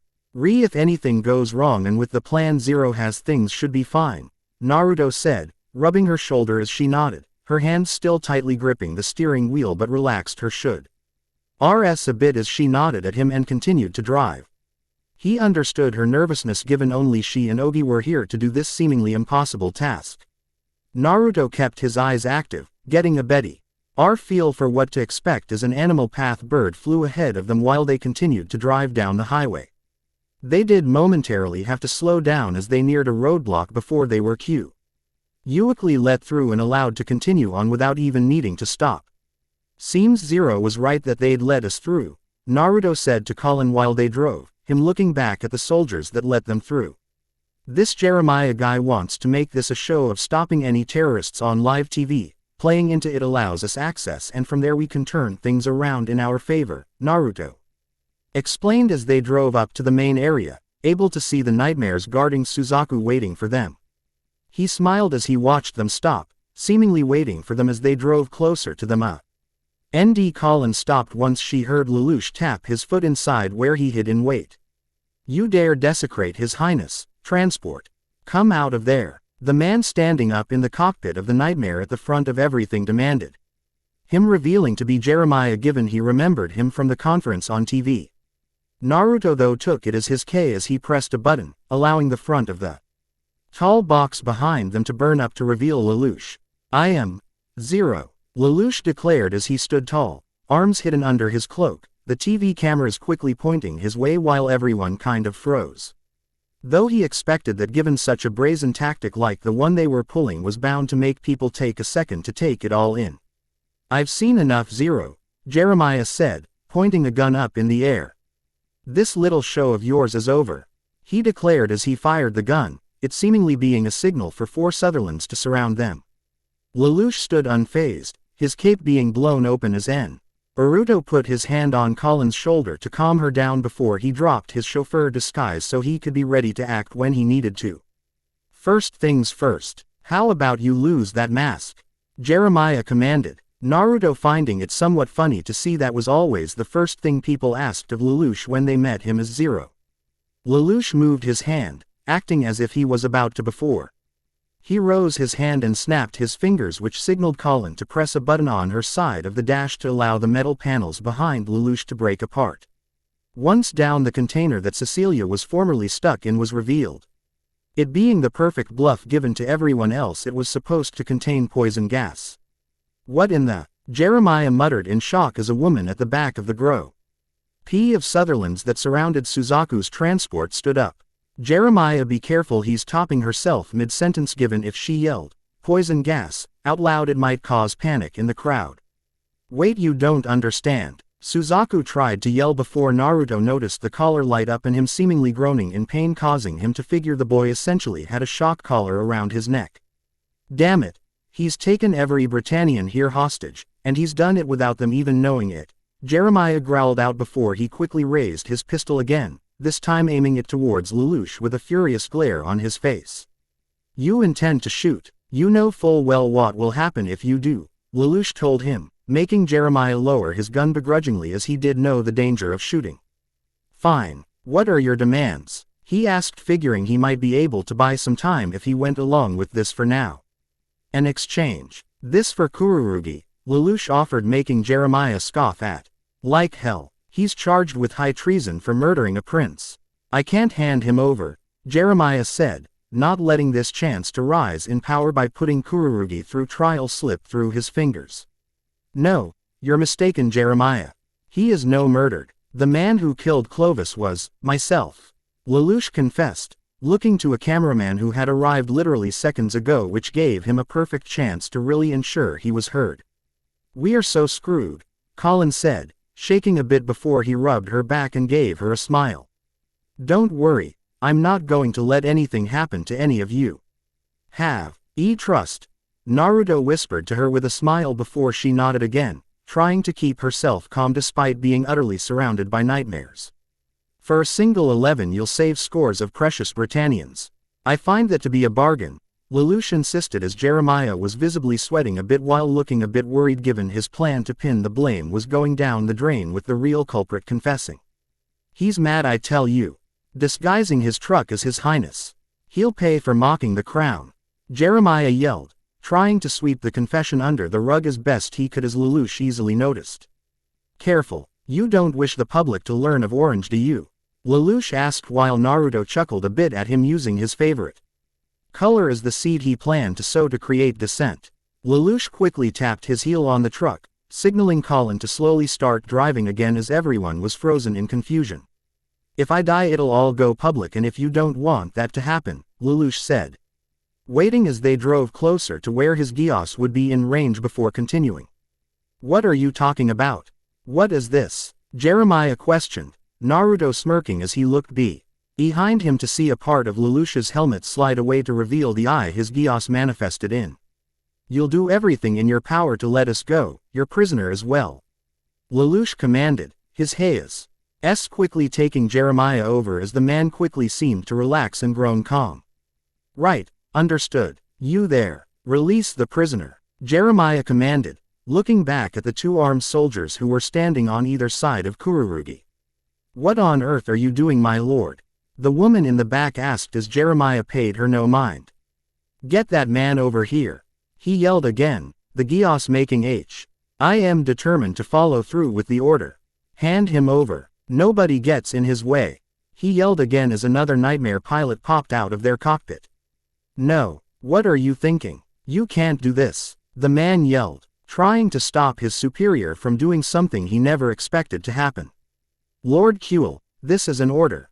Jeremiah reprimanded as Naruto, after a nod from Lelouch, hopped out of the car and went to meet Suzaku halfway as Colin and Lelouch also got out of the car.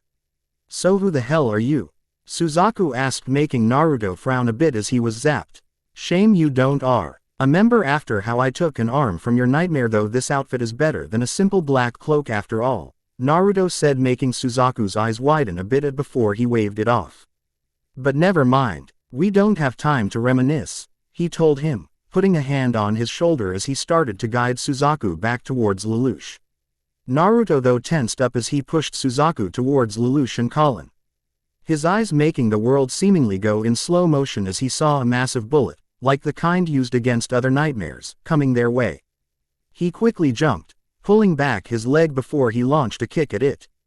His foot colliding with it before it was sent flying back just as fast back at the nightmare that shot it, taking out its gun and the arm holding the gun in the process. 1. Now 0. Naruto yelled as the momentary shock of him having kicked back a massive bullet would only last a bit, giving them the perfect window. Well then, until next time, Lelouch said as he pressed a button, causing purple gas to spew out of the container on the back of the truck, which in turn caused the crowd to start fleeing. Naruto was quick to grab Colin and leap off the side of the bridge as Lelouch grabbed Suzaku, wrapping him in his cloak, and did the same. As they hid the sheet meant to catch them, Naruto quickly narrowed his eyes, noticing something that could endanger Ogi. As he let go of Colin and leapt off towards the nightmare that had rappelled down off the side of the bridge with its /Harken. Quickly, get the others out of here, Naruto yelled as he heeled the nightmare's gun out of its hand before he could fire and destroy the flimsy nightmare frame Ogi was using. He quickly spun around, launching another kick into the side of the nightmare's head to shut it down. Thankfully Ogi didn't need to be told twice as he rushed off, collapsing his nightmare into a form that acted as a train car to pull the containers on the other track off. He wasted no words as he leapt off the decommissioned nightmare and warped away to the marker he had left inside the container they had planned to drop into. The ride to their base was quiet, Lelouch near the front, Suzaku staying near the back of the container as Colin had waited near his marker. By the time they had arrived at the building which was their makeshift base, which just so happened to be an old theater, Lelouch had brought Suzaku to the main stage room while signaling him to follow. As he followed, he looked over to Colin and noticed her worried look before he gave her a smile, Ying to ease her worry as he mouthed, "We'll talk later," to her, which seemed to help. "Well, first, let's get that pesky collar off of you," Naruto said as he closed the door behind them, putting seals over it with a tap of his hand so no one could enter the room or overhear them. This should be easy, honestly, just don't talk, he told Suzaku as he looked the collar over and grabbed both halves of it before ripping it off. It looks like they treated you rather roughly, Lelouch said as he looked over Suzaku and his bruises and scuffs all over. Now you know what they are really like, Private Kururugi. Britannia is rotten. If you wish to bring change to this world, then join me, he added as Suzaku stared up at him. So is it true? Are you really the one who killed Prince Clovis? Suzaku asked before Lelouch nodded. This is war. Why wouldn't I kill an enemy commander? Lelouch asked him as Naruto sat down the top of the backs of one of the seats. If Zero didn't, I would have, honestly. After He mercilessly ordered the massacre of everyone within Shinjuku just because that green-haired lady was lost to him.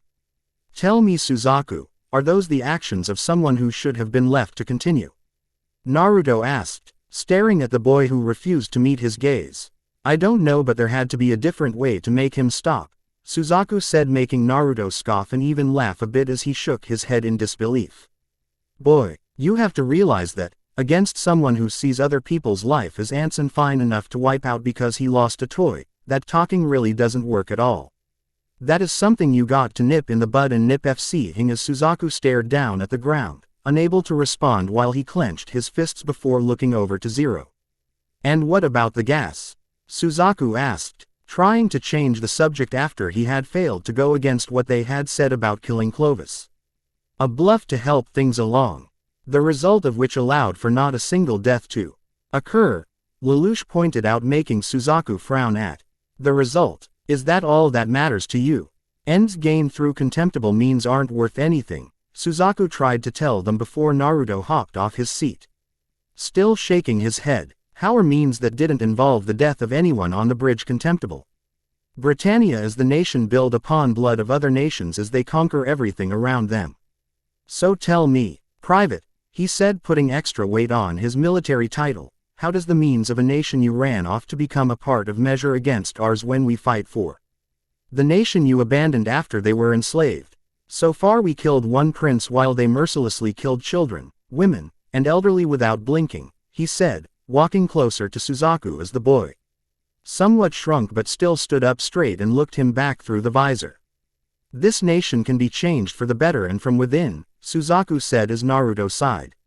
I'll believe that when He started to hesitate before shooting an automatic rifle at a defenseless child clingingly to a teddy bear and the leg of their mother, he said in a steely and somewhat angered tone that made Suzaku flinch and take a wobbly step back before he had to look away. I'm leaving. My court-martial begins in an hour, Suzaku said, making Lelouch widen his eyes under his mask. What, are you mad? The only reason they're giving you a trial is to find you guilty. The judge, the prosecution, and defense, Lelouch yelled as Suzaku shook his head. Rules are rules, if I don't go they'll start cracking down on 11s and honorary Britannians, Suzaku said while Naruto shook his head. You mean more than they already do. Like Zero said, the trail is a means to crack down on the honorary Britannian system's.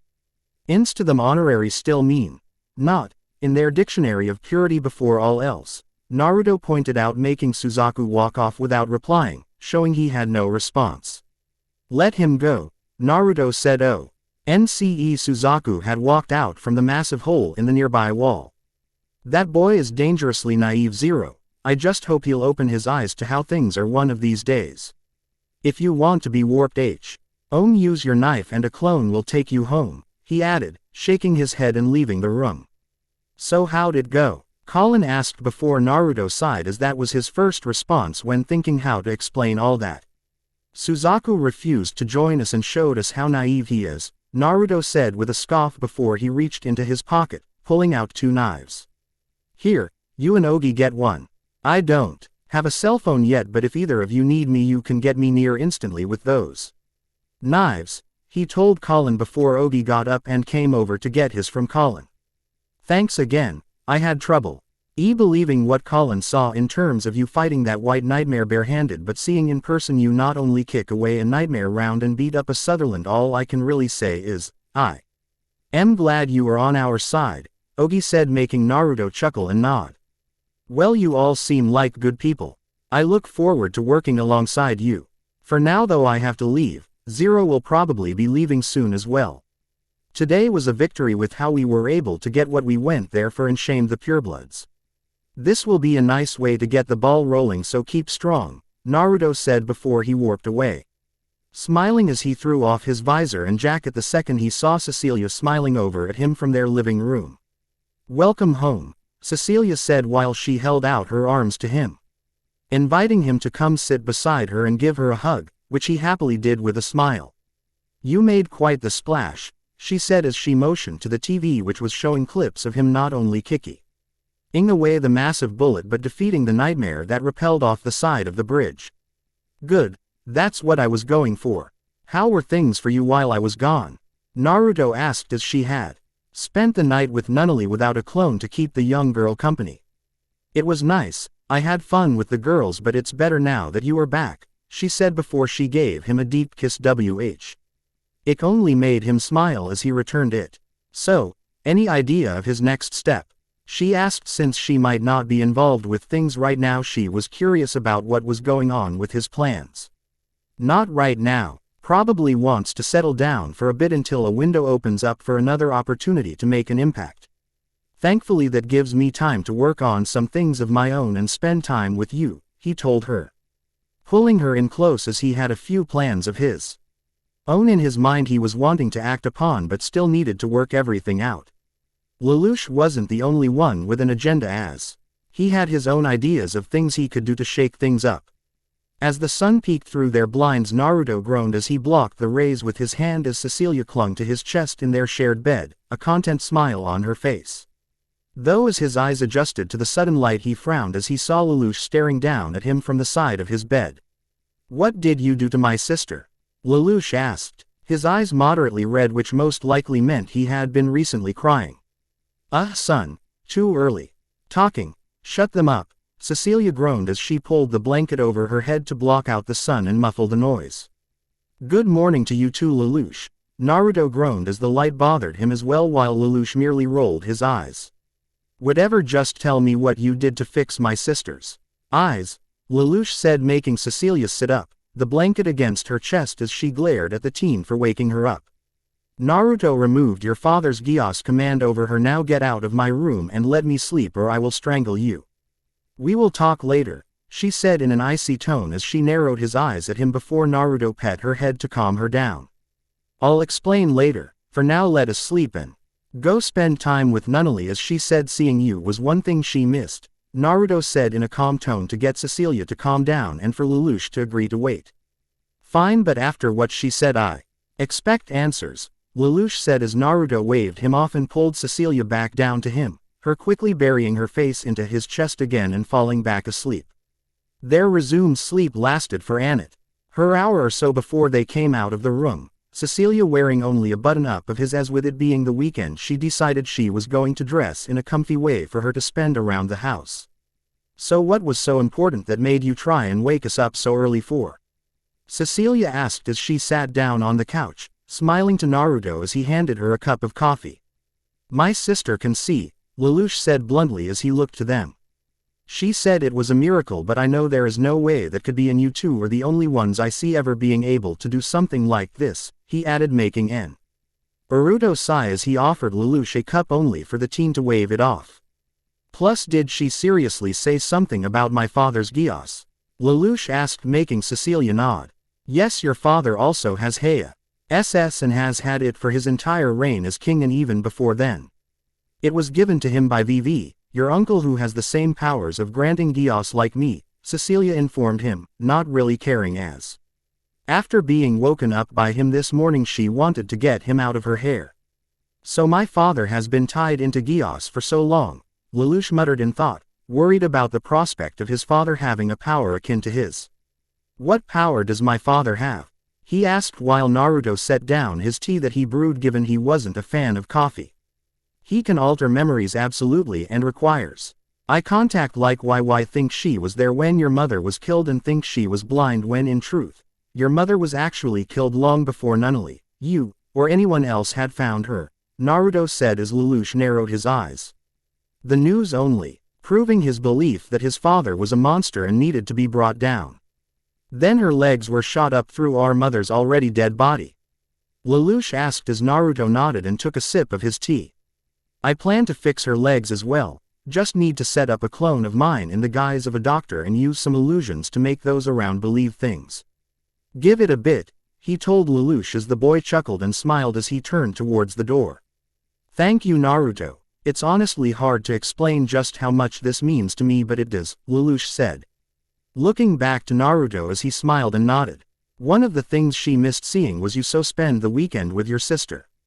I'm sure Millie and the others would be surprised by things, he told Lelouch. Looking up from high tea as the boy smiled and nodded before leaving without saying anything else. If it wasn't for the Nunnally waiting for him and wanting to spend time with you know he'd grill us for more answers about what we know. Hell we might be grilled later about it, Cecilia said as she took a sip of her coffee, rolling her eyes a bit at how pushy Lelouch could be at times. Yeah but for now Nunnally will give us space to breathe, he joked, looking over to her as he smirked at her as she chuckled a bit. So you mentioned working on things of your own last night. Do you plan on working on them today? She asked, raising an eyebrow before he set down his cup and leaned back in his chair as he crossed his arms. Possibly, I might go into the city as I want tea. Oh see what Suzaku's fate turns out to be. You want to come with?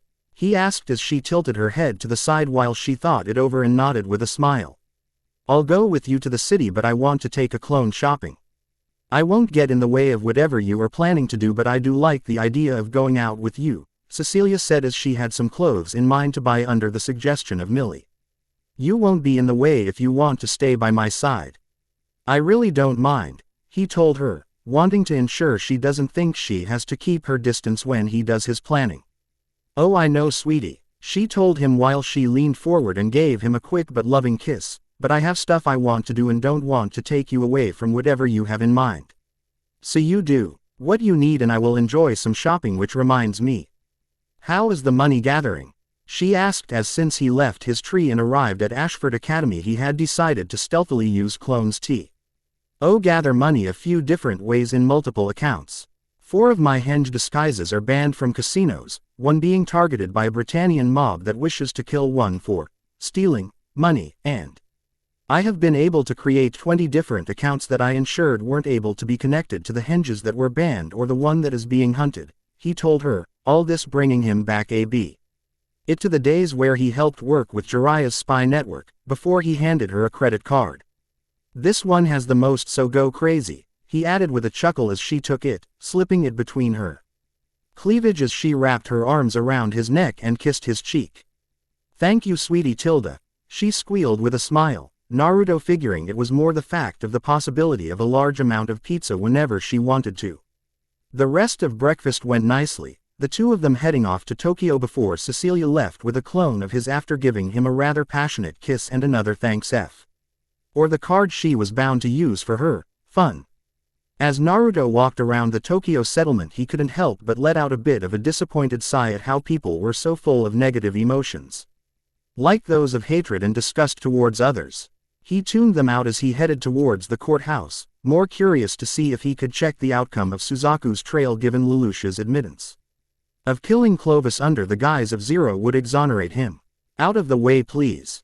A voice called out as Naruto looked up, shocked to see a woman with long pink hair falling from the sky. Look out below, she called out as he quickly used a nearby waist-high railing to jump up to meet her, allowing him to catch her and drop back to the ground without her hitting the ground or getting hurt from being caught by him. Whoa, are you alright? Naruto asked since it wasn't every day a woman fell from the sky at him, and a beautiful one at that. She had long pink hair, styled with 2 buns on the side of her head. A bit shorter than him. She wore a long-sleeved white shirt with a frilled neckline that showed off a bit of her seemingly F-cup chest that changed to green from under her bust and downwards, finishing her outfit off with a long orange skirt that went to her ankles. I'm sorry, I wasn't aware you were down here until I had left, she said, her voice sounding much softer now. She wasn't yelling at him to look out. It's completely fine given if I hadn't been here who knows how hurt you would have been from your 3rd-story leap, Naruto said as he noticed the open window with a makeshift sheet rope hanging out from it. Oh my, Thank you. I didn't mean to really fall, I guess I more so slipped, she said, trailing off as she frowned, which he quickly noticed, worried he might have creeped her out somehow. Is there something wrong? He asked before she nodded with a smile as she looked him over a bit. Actually, there is something wrong. Bad guys are chasing me and, considering the circumstances, could you help me please? She asked, and while Naruto knew it was a lie, his instincts told him it wasn't one backed by bad intents. Of course, I think we can lose them. If we head towards the shopping district, Naruto said, making the woman nod as he set her down on her feet and they hurried away. He didn't quite know why he was going along with it, but he found himself interested in the woman. Not because she was beautiful or the pink hair, but something he couldn't quite put his finger on at the moment. We haven't introduced ourselves, have we? She asked as they got a bit away from the building. My name is Euphemia, she said with a smile, Naruto chuckling as the name was cute and definitely fit her. Well, Euphemia, it is a pleasure to meet you. My name is Naruto Uzumaki, he said as he smiled at her while she giggled slightly before a mewing sound caught their attention. The cat was dark gray with yellow eyes and a black spot around its right eye as L is a black dot on the middle of its forehead. Its tail was also shorter than normal, the end also black and the fur giving off the appearance as if it was frayed. Ah, it looks like the kitty is Euphemia said with a frown as she hurried over and crouched down to the cat's level. Naruto smirked though as he watched her meow at it and try and coerce it to let her pick it up. Not that I mind, but why are you walking around with this random stranger? Son Goku asked as Naruto shrugged mentally, understanding their slight confusion at his actions. I'm not sure, something about her calls to me. I'm trusting my instincts here, he said, the Biju accepting given his instincts were rather good before he noticed Euphemia had grabbed the cat and brought it towards him. You want to help the little guy? Naruto asked as he pet the cat, smiling while it purred and enjoyed his attention, although ever since becoming a sage he had a seemingly good repertoire with animals.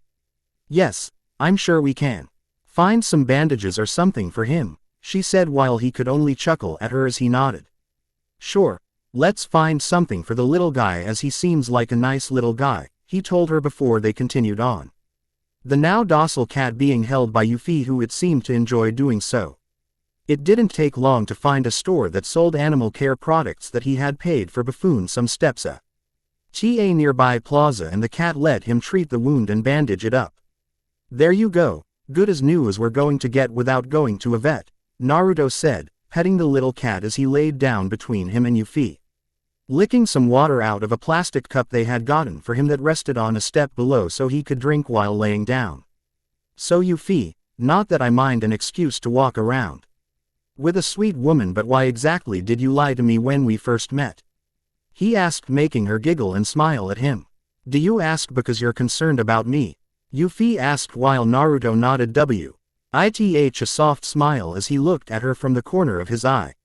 Of course I am, since there had to be some reason why you tried leaping out of a 3-story window, he said as she put her hands together as if happy by his answer. Good, then you can accompany me some more. Come on, it'll be fun, she said excitedly, ignoring his moderate question of why she had tried to escape, before quickly grabbing his arm and dragging him into the city as he chuckled while she did so. Personally, he found it fun as they went seemingly sightseeing through the city. You know, being here is just like being in Britannia. I feel right at home, Euphemia said while Naruto rose an eyebrow at her. Oh, so you're from the homeland? He asked as he personally had never really seen much of it as he tended to look away from that area due to his anger towards them, as well as Charles being able to detect when he looked his way with that special room of his. That, and he already had his fill of it from the bits and pie CES he saw from their constant experimentation on his tree. Yeah, I was a student there up until last week, she said as she then got sidetracked by a crepe vendor, which resulted in him buying one for the both of them. Ah, so I'm guessing high school, or was it college? What are you going to do now? Naruto asked, a part of him curious to learn more of the oddly interesting girl as he took a bit of his crepe, showing her how to eat the snack they had bought. You ask a lot of questions, Euphemia said with a giggle, more showing she didn't mind, but he couldn't help but rub the back of his head, embarrassed a bit from it. Sorry, guess I'm just curious about the woman who fell down at me, he joked, laughing as he saw some frosting on her cheeks from the crepe and handed her a napkin.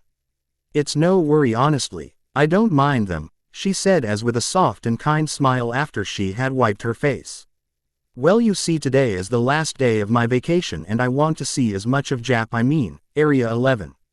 As I could because I want to see what kind of place it is," she explained, Naruto noticing and somewhat smiling at her near slip while she fed some to the cat that had continued to follow them. "Well, I'm glad I got to be the one to show you around a bit, unless you would have rather been alone," he said as he didn't want to intrude or be weird and follow her around too much. "No, I'm actually really happy I got to see it with you. It's been really fun so far," Yuffie said with a happy smile that couldn't help but make him smile as well. "Well, that eases my worries as it's been fun for me as well," he told her as he had been surprisingly enjoying his time with her. She had a very warm aura about her that made it nice to be around her. "If that's the case, then would you mind taking me to one more place?" she asked, her voice gaining a more serious tone. "Of course, anywhere you wish, I have no problem going there with you." "Within reason, of course," he said with a smirk as he looked at her, throwing away his crepe wrapper. "Then please take me to Shinjuku. Naruto Uzumaki, please escort me there," she said, her request surprising him since people tended to shy away from there unless they were the kind of Britannians who liked to see where 11s had died, and she didn't strike him as that kind whatsoever. It more felt like she wanted to see the tragic sight and pay respects.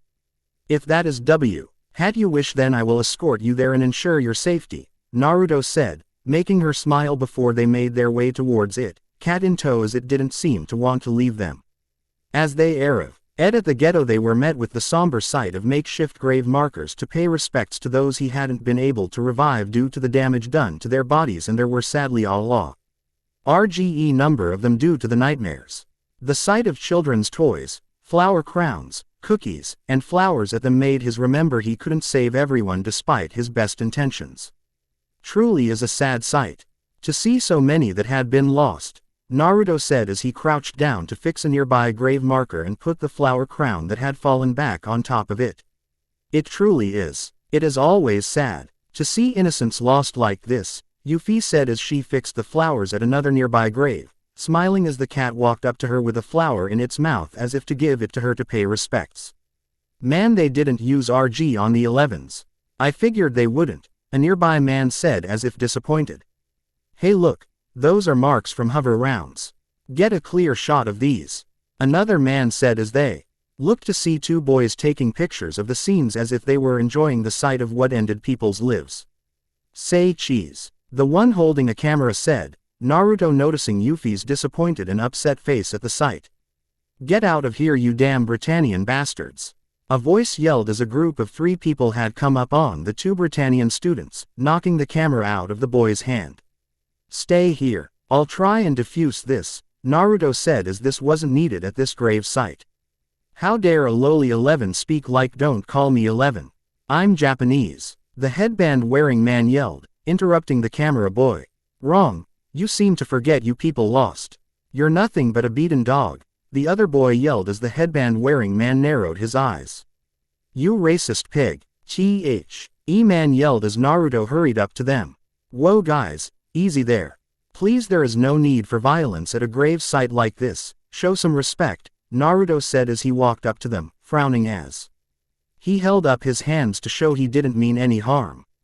"Stay out of it," the Japanese man yelled as Naruto sighed. "Relax, I just want this to stop. This isn't the place to fight or take pictures," Naruto said as he narrowed his eyes slightly at the school boys. "Just leave and don't disrespect the dead," Naruto warned as the Japanese guys scoffed and glared but turned away.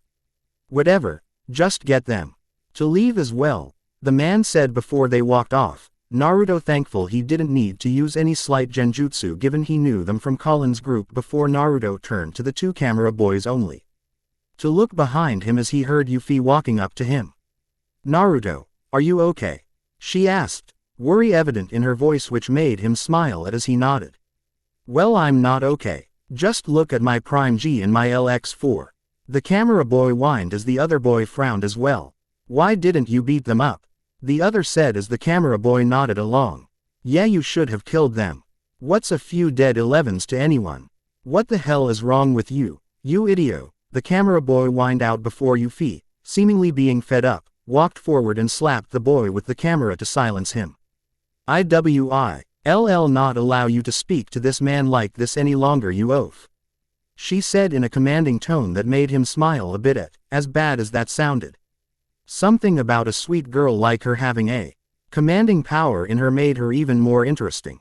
As the boys hurried off, being embarrassed by Yuffie, Naruto couldn't help but sigh. The constant cycle of hatred continues on. Once again the cycle must be broken to stop others from losing those that they love, he said with a frown, looking at the nearby graves as Yuffie walked closer to him. How would you do it? Yuffie asked as Naruto smiled. By helping ensure the next generation doesn't have to continue this cycle on. Help teach and show those around that their hatred won't be able to count off thinking won't benefit anyone, Naruto sighed. As he knew Lelouch had his own plan in mind, he too had his own plan for how to do things. Before they could say anything else, an explosion ran out and they could see a large plume of smoke rising in the distance. What is that? Yuffie asked with a frown as they heard loud noises of combat, quickly realizing it was some nightmares given only they could make that much noise.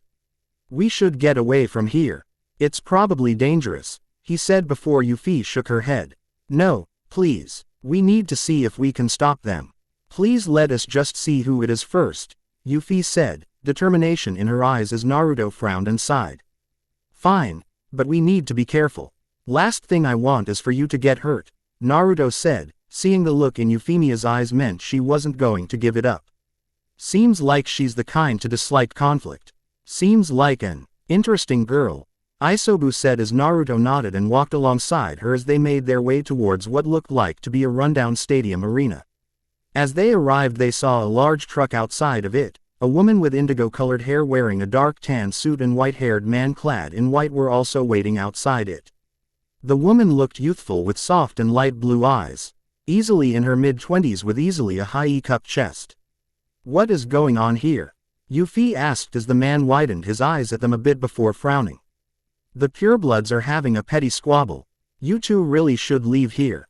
Someone working for us is trying to stop it peacefully inside, so it shouldn't go on for much longer, the man said in a calm tone as Yuffie's frown only deepened before she rushed off, running towards the entrance. Oh damn it, Yuffie, wait. Naruto yelled as he ran after her, grabbing her wrist as she looked back at him with a determined look in her eyes. No, we can stop them, I can stop them. Yuffie yelled in a tone that told him she believed she could. And a bit hard-headed, interesting mix, Matabi added before Naruto groaned and let go of her wrist. Fine, but stay near me, Naruto said, making Yuffie smile softly and nod, though the second they entered the inside of it she continued to run towards in front of the nightmares. No, stop it, no, Yuffie yelled as she quickly ran out, trying to stop the fighting with Naruto quickly following beside her before he widened his eyes at the large thing that was in the air across from them. Yuffie, Naruto yelled as he quickly recognized it and cursed their timing before grabbing onto her and keeping his back to it, trying his best to shield her as whatever was behind them and off and a barrage started to fire at them. Yuffie watched with wide eyes as the white nightmare beside them helped shield them, but her hand flew to her mouth in shock as she heard the sickening sound of something tearing through flesh, only to see a wound had appeared on Naruto's arm, a piece of shrapnel having gotten past the shield and Naruto taking the blow to protect her. Everyone, lower your weapons at once, Yuffie commanded as she held onto Naruto, who was holding his bleeding right arm, before the dark-haired woman from outside rushed over to them with a first aid kit, allowing her to walk forward to stop them. In my name I command you. I am Euphemia Lee Britannia of the Empire and the third princess of the royal family. I'm assuming command here, so fall back, she commanded as nightmares froze in front of them and knelt down on one knee. We are truly sorry, Your Highness. The pilots called out before Yuffie, once certain the situation was dealt with, rushed back to him. Naruto, are you okay? I'm sorry, I just had to stop them first, she said as she knelt down in front of him, worried over the bloodied bandage he now wore. It's okay, Yuffie, I'm just glad you're safe, he said as honestly he didn't mind his injury as she was safe. Since he couldn't make either him or Yuffie intangible around others and couldn't instantly heal himself around them either, he figured he'd have to deal with the wound until he was alone later. Plus, as odd as it was, the wound made him feel a bit humble. He was just thankful he had a clone staying with Cecilia and not the other way around, as the clone would have dispelled from this. He did, through the Bijou, decide to tell the clone to tell Cecilia what had happened and not to worry. I didn't know you were a princess. If I would have been more respectful, he said as he rubbed the back of his head again, wincing a bit from his arm as Yuffie just smiled softly at him and gave his hand of the non-injured arm a soft squeeze as it came away from the back of his head. It is okay as I didn't tell you from the beginning. I'm just glad you're safe, she said before turning to the girl beside him. I assume you already called for medical aid, right? She asked as the woman quickly nodded.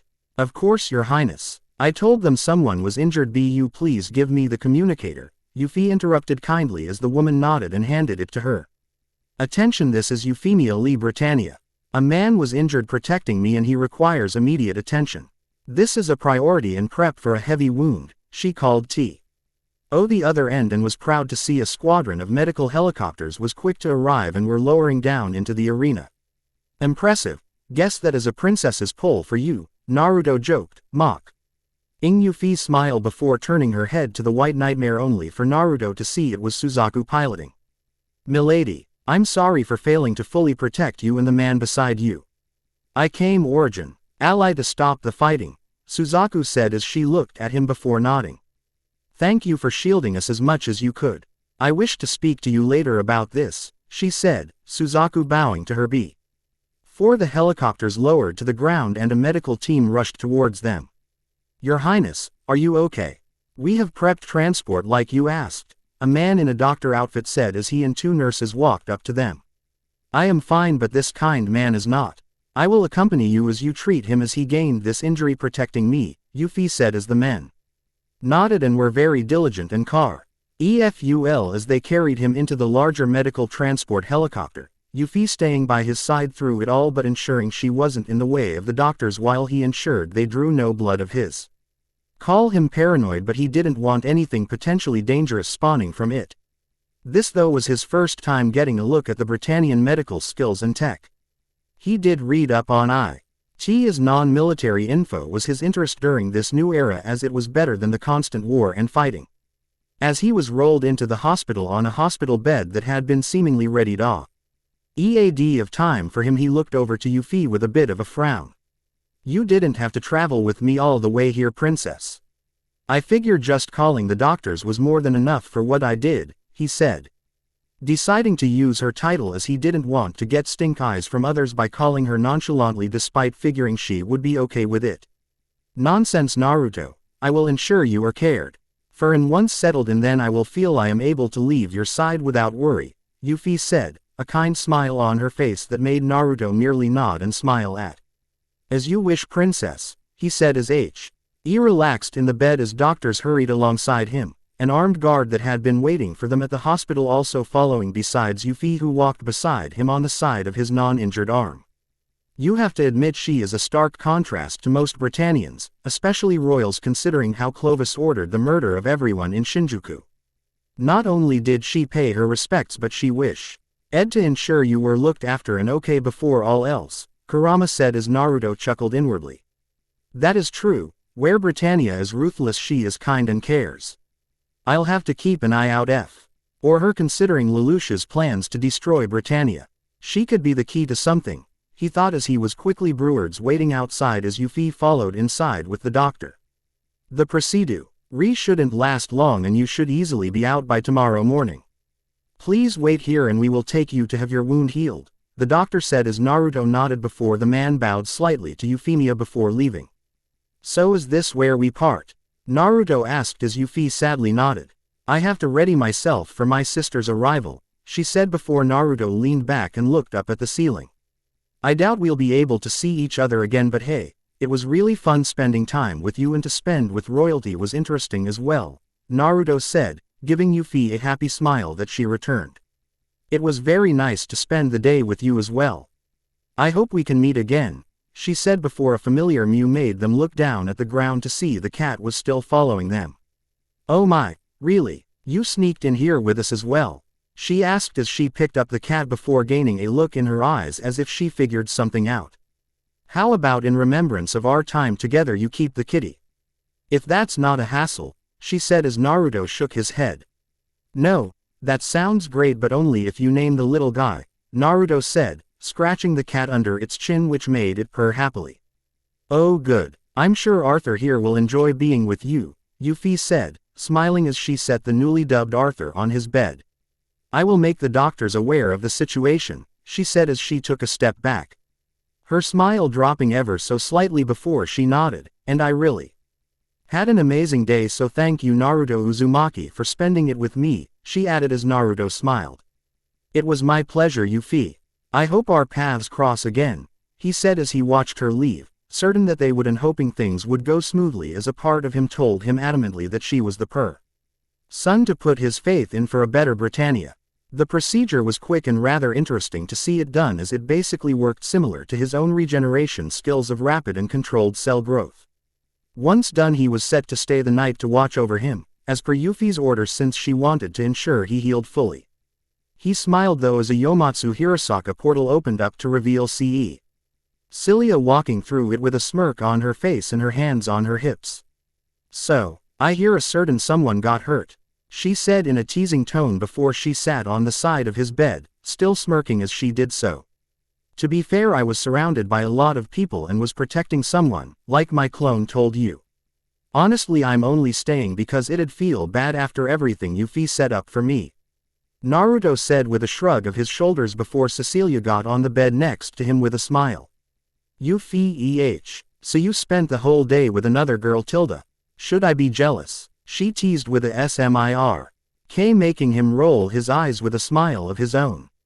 "Well, it wasn't my intent from the start, but when a girl literally drops out of the sky, or a third-story window in her case, it ended up that way. And eventually led to this," he told her before she lightly bumped her shoulder against his with a chuckle. "I know, protecting people is just what you naturally do, so I don't mind. But in return I get to stay with you here so I can skip a bit of class tomorrow," she said while she bopped him on the nose with a smile before Arthur leapt up on the bed and mewed at her. "Oh yeah, and I got a cat, he's a pretty cute little guy the first have to say," Naruto said, scratching under his chin with smile while the cat purred for him. "Well, seems like you had an eventful day. Did you do what you came to do?" she asked, smiling as the cat came over to sit on her lap and allowing her to pet it. "I originally came to check on Suzaku, but then things changed. I will say though it was eventful as I met the third NCESS of Britannia and became friendly with her, so that accounts for something, right?" he asked, making Cecilia nod before she got up, cat in tow, and walked over to the phone. "It definitely does depa, nding on how things go and if you meet her again later," she said as she started dialing a number which made him curious as the only number she really called was for pizza. "Who are you calling? Are you ordering pizza?" he asked with a sigh before she held up a finger, telling him to wait a moment. "Ah, hello Millie, it's me Mito. I'm with Naruto right now at the hospital as it seems he got injured protecting someone while we got separated. It's nothing serious honestly, I'll fill you in on everything tomorrow, but we are going to be late to school tomorrow." "That's okay right?" Cecilia asked as nodded along to what Millie was saying on the phone. "Thank you so much Millie, I'll keep you posted," she added before she hung up with a smile.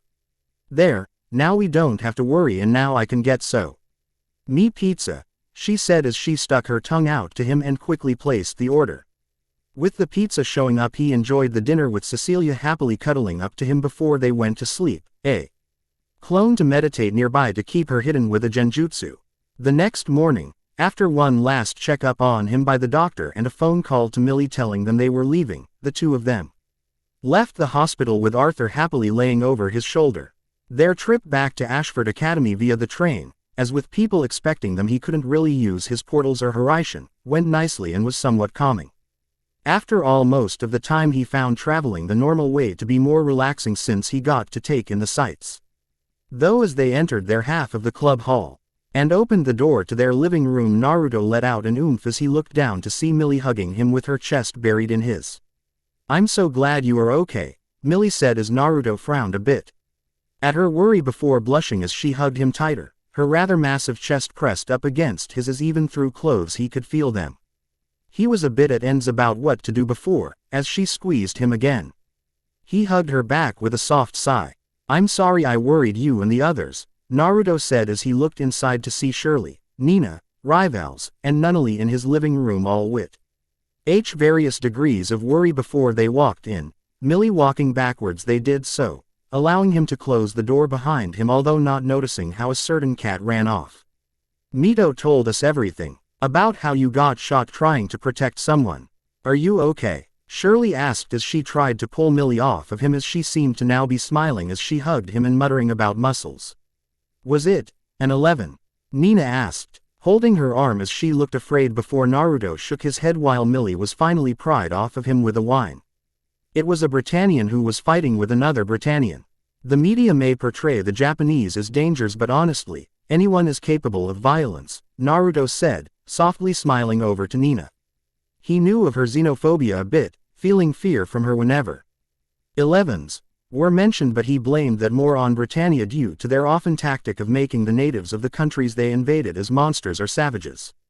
Getting rid of it in her was a work in progress. "Oh, and while you were away something amazing happened."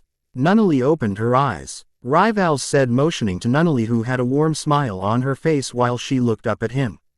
"I know. Lelouch woke me up yesterday about it just before I left with Mito to go shopping. It must be great to see again after so long, Nunnally. I'm really happy for you," Naruto said with a smile, making Nunnally giggle a bit given she was one of the few that knew that he had returned her sight to her. "Oh yeah, something else shocking happened," Rivals said as he rested his elbow on Naruto's shoulder. "You know the honorary Britannian originally charged with Prince Clovis' murder? Well, he now goes to school here," Rivals revealed, making Naruto a bit confused how that came to be, as asked he saw Suzaku had been in Shinjuku dealing with that pureblood fight. Could Euphemia say why she wished to speak with him later after all, Naruto thought before he shrugged his shoulders. Well, good for him. Glad to see him on his feet after being falsely accused and all, Naruto pointed out as they nodded before a loud meow and a scream from Lelouch brought Naruto out to the hall, only to see a familiar frayed-tailed cat run down the hall with a certain mask over his head. "Get back here, you," Lelouch said frantically as he ran after the cat down the hallway, it meowing as it ran. "Oh, that is just perfect. That cat is a great little trickster, Tilda," Matabi said as she laughed, and he couldn't help but chuckle a bit as well. "Big brother, is he okay?" Nunnally asked as the crowd that had quickly followed him into hallway parted for the girl in the wheelchair, none of them seeing the cat, as they had only came out of his room to Lelouch run off before Naruto rubbed her shoulder.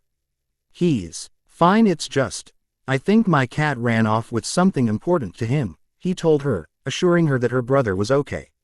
"Wait, you got a cat?" Shirley asked as he nodded while he noticed Millie whispering something into Cecilia's ear. "Yeah, as the girl who I protected from getting shot gave it to me as a gift. It was an injured stray that warmed up to me and her as it followed us all day before the shooting and all," he told them before Millie started to laugh a bit, which worried him. "It's official. We are doing a cat hunt. If Lelouch was sounding that shaken up, it's got to be embarrassing, and if so, then we have to get it. There will be a prize, so don't hold back," Millie declared as she ran off, gently carting Nunnally off with Cecilia following her, as Naruto just knew there was more to this than Millie was letting on.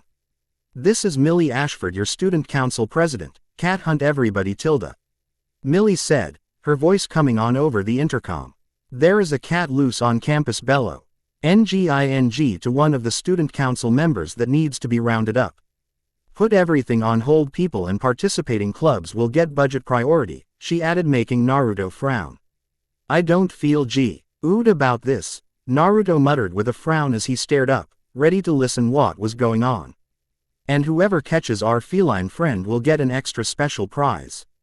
A big ol' kiss from one of the members of the council," Millie announced, continuing to laugh over the intercom as Shirley turned dark red and he just groaned. "Cecilia. Why?" he thought with a sigh as he just knew she was a part of this as well. And when you do catch that cat, bring whatever it's carrying to me. To me, she declared again, laughing before she started to cough from laughing too hard. Before he could say anything to the others, Shirley quickly darted by, her face still dark red at the prospect of possibly having to kiss somebody and undoubtedly driven to win, which he didn't blame her. Honestly, something sounded off about the cat. As he ran down the hall, his footsteps sounded off, so it foot might be hurt, Nunnally said, her voice showing up over the intercom next while Naruto was impressed. Shh. He had heard that despite it running far away from her. Oh yeah, and it meowed like this. Meow. Nunnally mewed, the school meowing in unison, which made Naruto smirk and shake his head at the rather adorable girl's meow. You heard the girl. The hunt is on, Millie said one last time before the intercom turned off and Naruto cracked his neck. Well, guess I better give it a shot, Naruto said with a dry chuckle before he, Nina, and Rivals left his room before meeting Nunnally, Millie, and Cecilia outside the clubhouse. Did you seriously have to put us up as prizes?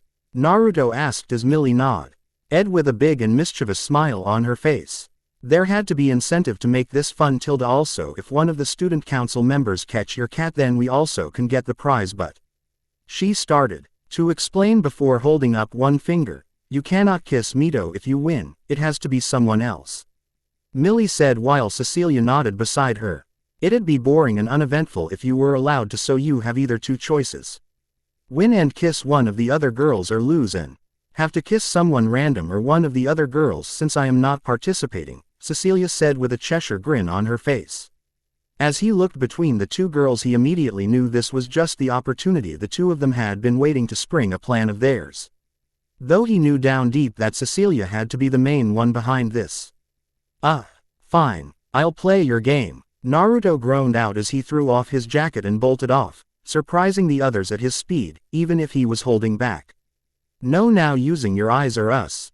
That'd be cheating, Kurama said with a laugh of his own, Naruto rolling his eyes at his oldest partner. Don't worry, I've done the Tora mission before several times, 1CA. That likes me should be a breeze, he thought with a smirk before he started his search, leaping up to the rooftop to get a better vantage point. He looked all around, noting no familiar black blur ousing him to think it was inside a building, but as he was about to use a familiar strategy for catching Tora, he noticed Arthur running across a rooftop before leaping up into a window leading to a bell tower. Got you, little guy, he thought with a smirk, subtly running across the roofs from building to building towards the bell tower as he noticed Lelouch and Suzaku running into the entrance below him. He paid them no mind as he crouched and crawled into the bell area and smiled as Arthur, clad in Lelouch's Zero mask, walked up to him and meowed at him. Well, you've definitely caused some mischief, little guy, but can't say it wasn't fun, he told the guy, pulling Lelouch's mask off and sealing it away in a storage seal of his before he watched as Lelouch faked falling to give him time to do so. Sorry boys, seems of one, Naruto said as he crawled out of the bell area, Arthur content being held in one of his arms. Good job cornering Arthur, so that should account to something, he told them. As he slid down the roof, walking along the top of one of the 4 windows that allowed them to get onto the roof. He waited patiently as Lelouch and Suzaku went in first before he followed after them. As he walked out of the building a bit after Lelouch, he frowned a bit as Cecilia and Millie had mischievous smiles on their faces before they turned their attention back to Suzaku and Lelouch again. So do you two know each other then? Colin asked Lelouch, referring to him and Suzaku, considering Suzaku did save Lelouch. But he's an 11. Nina said, a bit afraid, which caused Naruto to frown a bit at.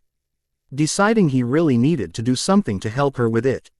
No, he's my friend, Suzaku started to deny before Lelouch interrupted him and came out with the truth. Madam President, would you permit him as a member of the student council? Lelouch asked, the other members of the council looking at him confused as he did so. The rules are clear, all students are required to join a club. Although, he said, stopping as he looked to Millie, who seemed in thought. Well, you are the vice president, I suppose I can't refuse, Millie said as the other council members had various reactions. The majority of them positive. Good, I'd say that's the end of that, so all 3 of you who won please come lend me an ear, Nunnally said with a soft smile as she looked at him, Lelouch. And Suzaku. Before the three of them walked towards her with him in the middle and Lelouch and Suzaku at his sides before they bent over. Lelouch was the first to get a kiss on the cheek before Suzaku. Followed and Naruto being the last to get a quick and soft kiss on the cheek from Nunnally, who warmly smiled at the three of them. There you go, a reward like Millie promised. Since Naruto caught cat and you two cornered it, you all will have to settle for me, almost a real council member, Nunnally said as Millie chuckled. Sorry sweetie, but Naruto deserves an extra prize for actually catching the cat, and the one to decide who Naruto kisses is. Build tension as everyone looked at her before she motioned to Cecilia, who smiled and waved at them, his girlfriend. She finished, making Naruto sigh. You really going to make me kiss someone else? He asked before Cecilia walked up and nodded, patting his cheek with a smile. You bet darling, as I want to see it Tilda, she whispered to him before she pointed to Millie. I choose the president herself on the lips, Cecilia said loud enough for everyone to hear, making Millie squeal happily and pump her fists before she turned towards him and brushed her hair over her shoulder. Are you sure you are okay? He tried to ask before Millie interrupted him with her kiss, stunning him but making him close his eyes and put his hands on her hips as he kissed her back. The kiss was deep, although without tongue, with Millie's lips tasting of honey as she prolonged the kiss, seemingly pulling away ever so slightly to kiss him a few more times, not wanting it to end before she had to unwind as she did so, as she had to get more of a breath. As he opened his eyes, he easily felt every set of eyes on them, with some having more visible reactions like Shirley, Nina, and Nunnally's dark blushes after having watched Lelouch's moderate shock, Suzaku's embarrassment, and Rival's, who almost seemed like he could have a dark cloud over his head. Wow Tilda, that was really amazing Tilda, Millie whispered in a shaky and breathy tone as she looked up at him, her cheeks dusted pink and growing in shade as they looked into each other's eyes before she pulled herself away and cleared her throat. And with that the cat hunt comes to an end, Millie said, trying to keep her tone strong despite it quivering a bit, a few girls blushing at it while guys looked at Naruto with a powerful aura of jealousy around them. So how do you like it Tilda? Cecilia asked as she wrapped her arms around his waist from behind and rested her head on his shoulder with a smile. He started to say before he cleared his throat into his fist. It was good, he muttered as thankfully the focus had been shifted over, with Rival's help, to Suzaku and him becoming a new student council member. Though why do that? He asked her before she poked his cheek softly. Because, like in the past, love blossoms around you without you knowing. You told me about Sakura, the woman you loved from as far back as you remember, Hinata, the girl who fell for your strength and how you inspired her, and Tamari, for how you saved her brother and showed a kindness to her and her family. Why that was rarely shown, Cecilia said, hugging his waist as she brought up his past wives, despite them being a somber topic, as she kissed his shoulder. You might not see it, but love is blooming for you again in others, and I want to help the flowers grow as you made me love again after my Gios ruined it for me. I want to see you loved and be surrounded by it with you as a family. I'll try and keep my scheming to a minimum, but I want to do this for you, she confessed as he chuckled and put his hands over hers and softly squeezed them. I won't tell you to stop, as I know you won't do anything bad. I just want you to know I'm not the kind to forget about others when someone else shows up, he told her before she chuckled and nodded, resting her head against his back with a smile. I know, we can talk about this later. Right now I just want pizza, she said, this time making him chuckle as he nodded. Sounds good, maybe you can get your cheese coon you've been racking up points for, he said, while he draped his arm over her shoulder and held her close as they slipped out of the group to head back home. Later that night, Naruto smiled as he pet Cecilia's head as she laid on the couch asleep with her head on his lap, her new cheese coon in one of her arms, while he looked through a map of underground tunnels his clones had been building under the ghettos. His clones had started these tunnels after Shinjuku, and for the most part they were finished in all the ghettos should the next viceroy decide to try the same tactic for whatever reason, or just in case of the need of sudden evacuation.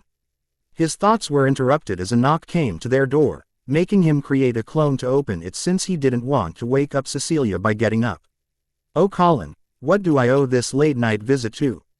He asked as he set down the maps and smiled as she looked visibly confused by his clone. All right, You've never seen my clones before. It's another power of mine where I can make full copies of me from my shadow, I guess. They are durable and I learn everything they do when they dispel, he told her as she walked in, eyes still on the clone before it dispelled once the door was closed behind her. Enough about me though. What can I do you for? He asked with a smile as Cecilia turned over and hugged him and her stuffed animal in her sleep. I just came by to check on you. Millie tall. Is how you went to the hospital due to being shot and I felt bad not being able to be there for you when you got back, she said, rubbing her arm as she looked at the ground as she felt a bit bad about it. It's fine, Colin. Honestly, the only reason I got hurt was because letting it phase through or bounce off me would have raised a lot of questions and healing myself would do the same. Plus, oddly enough, it was nice. Made me feel humble, he told her, smiling as she shook her head with a chuckle. You are odd, you know that, she said while he nodded, finding it reminiscent of the past. Wouldn't be the first time honestly, but your worry does mean a lot to me, Colin, and remember, if you need anything you have that knife I gave you to call me, he told her, smiling as she pulled it out of her coat pocket. Good cause with a new viceroy who knows what will happen. You and your friends need to be ready, he told her before she nodded. We'll be ready to act, with or without Zero. I'm just glad we can depend on you, Colin said, since from what she heard from Ogi, Zero was being a bit distant towards them. He didn't even react or seem to want to do anything after the blood of the samurai faction had been wiped out by Cornelia. I want to get Britannia's clutches off of this nation, which will undoubtedly get the dominoes falling to free other nations. I know it's a tall order, but it Saint be done, and I'll do my damnedest to keep everyone safe. For now you should go to bed since it's getting late, he said as she nodded, going to walk out the door before she stopped and turned around. Oh yeah, I meant to ask. How was the kiss with Miss President Tilda? She teased with a big smirk, catching him off guard as he blushed and coughed into his fist. No comment. Now go, he said while she uckled a bit and left his room with a wave. Naruto rolled his eyes at her, teasing him before he smiled, leaning back on the couch as he stared up at the ceiling. I still find it surprising I got Ms. LF wrapped up in all of this, but honestly, I've sat around watching too long. It's only right I get involved, the sooner the better, he thought as with every day that went by his drive to act and fight grew stronger. After so many years stagnant, he was itching to get back into the fray of things, and with nightmares added into the mix he just knew it'd be interesting. This little guy is getting awfully spoiled, don't you think? Naruto asked as he looked back to see Colin, using a cat toy to play with Arthur, while he helped Shirley put together a cat tower for him that Millie had gotten. I didn't know why, but Millie apparently declared Arthur as the school's mascot and even announced an upcoming cat festival to celebrate. Well, the cat did create some fun commotion after all, don't you think? Colin said, smirking and referring to his kiss with Millie, something she liked to bring up whenever she could to mess with him. And knowing Millie, that is enough to be an excuse for everything. As the cat festival gives us a lot to plan. Although with all the other coming events Millie has planned, things are going to be a bit hectic, Shirley said with a tired sigh that Naruto couldn't help but chuckle at. That she kissed you in front of everyone, or that you went along with it? You were allowed to say no, you know, she told him while he could only rub the back of his head in embarrassment. Well, with Mito urging me along I really couldn't. By the way, where is Mito? He asked, making Colin and Shirley chuckle at the attempt of a topic change. I don't know, I saw her head off somewhere.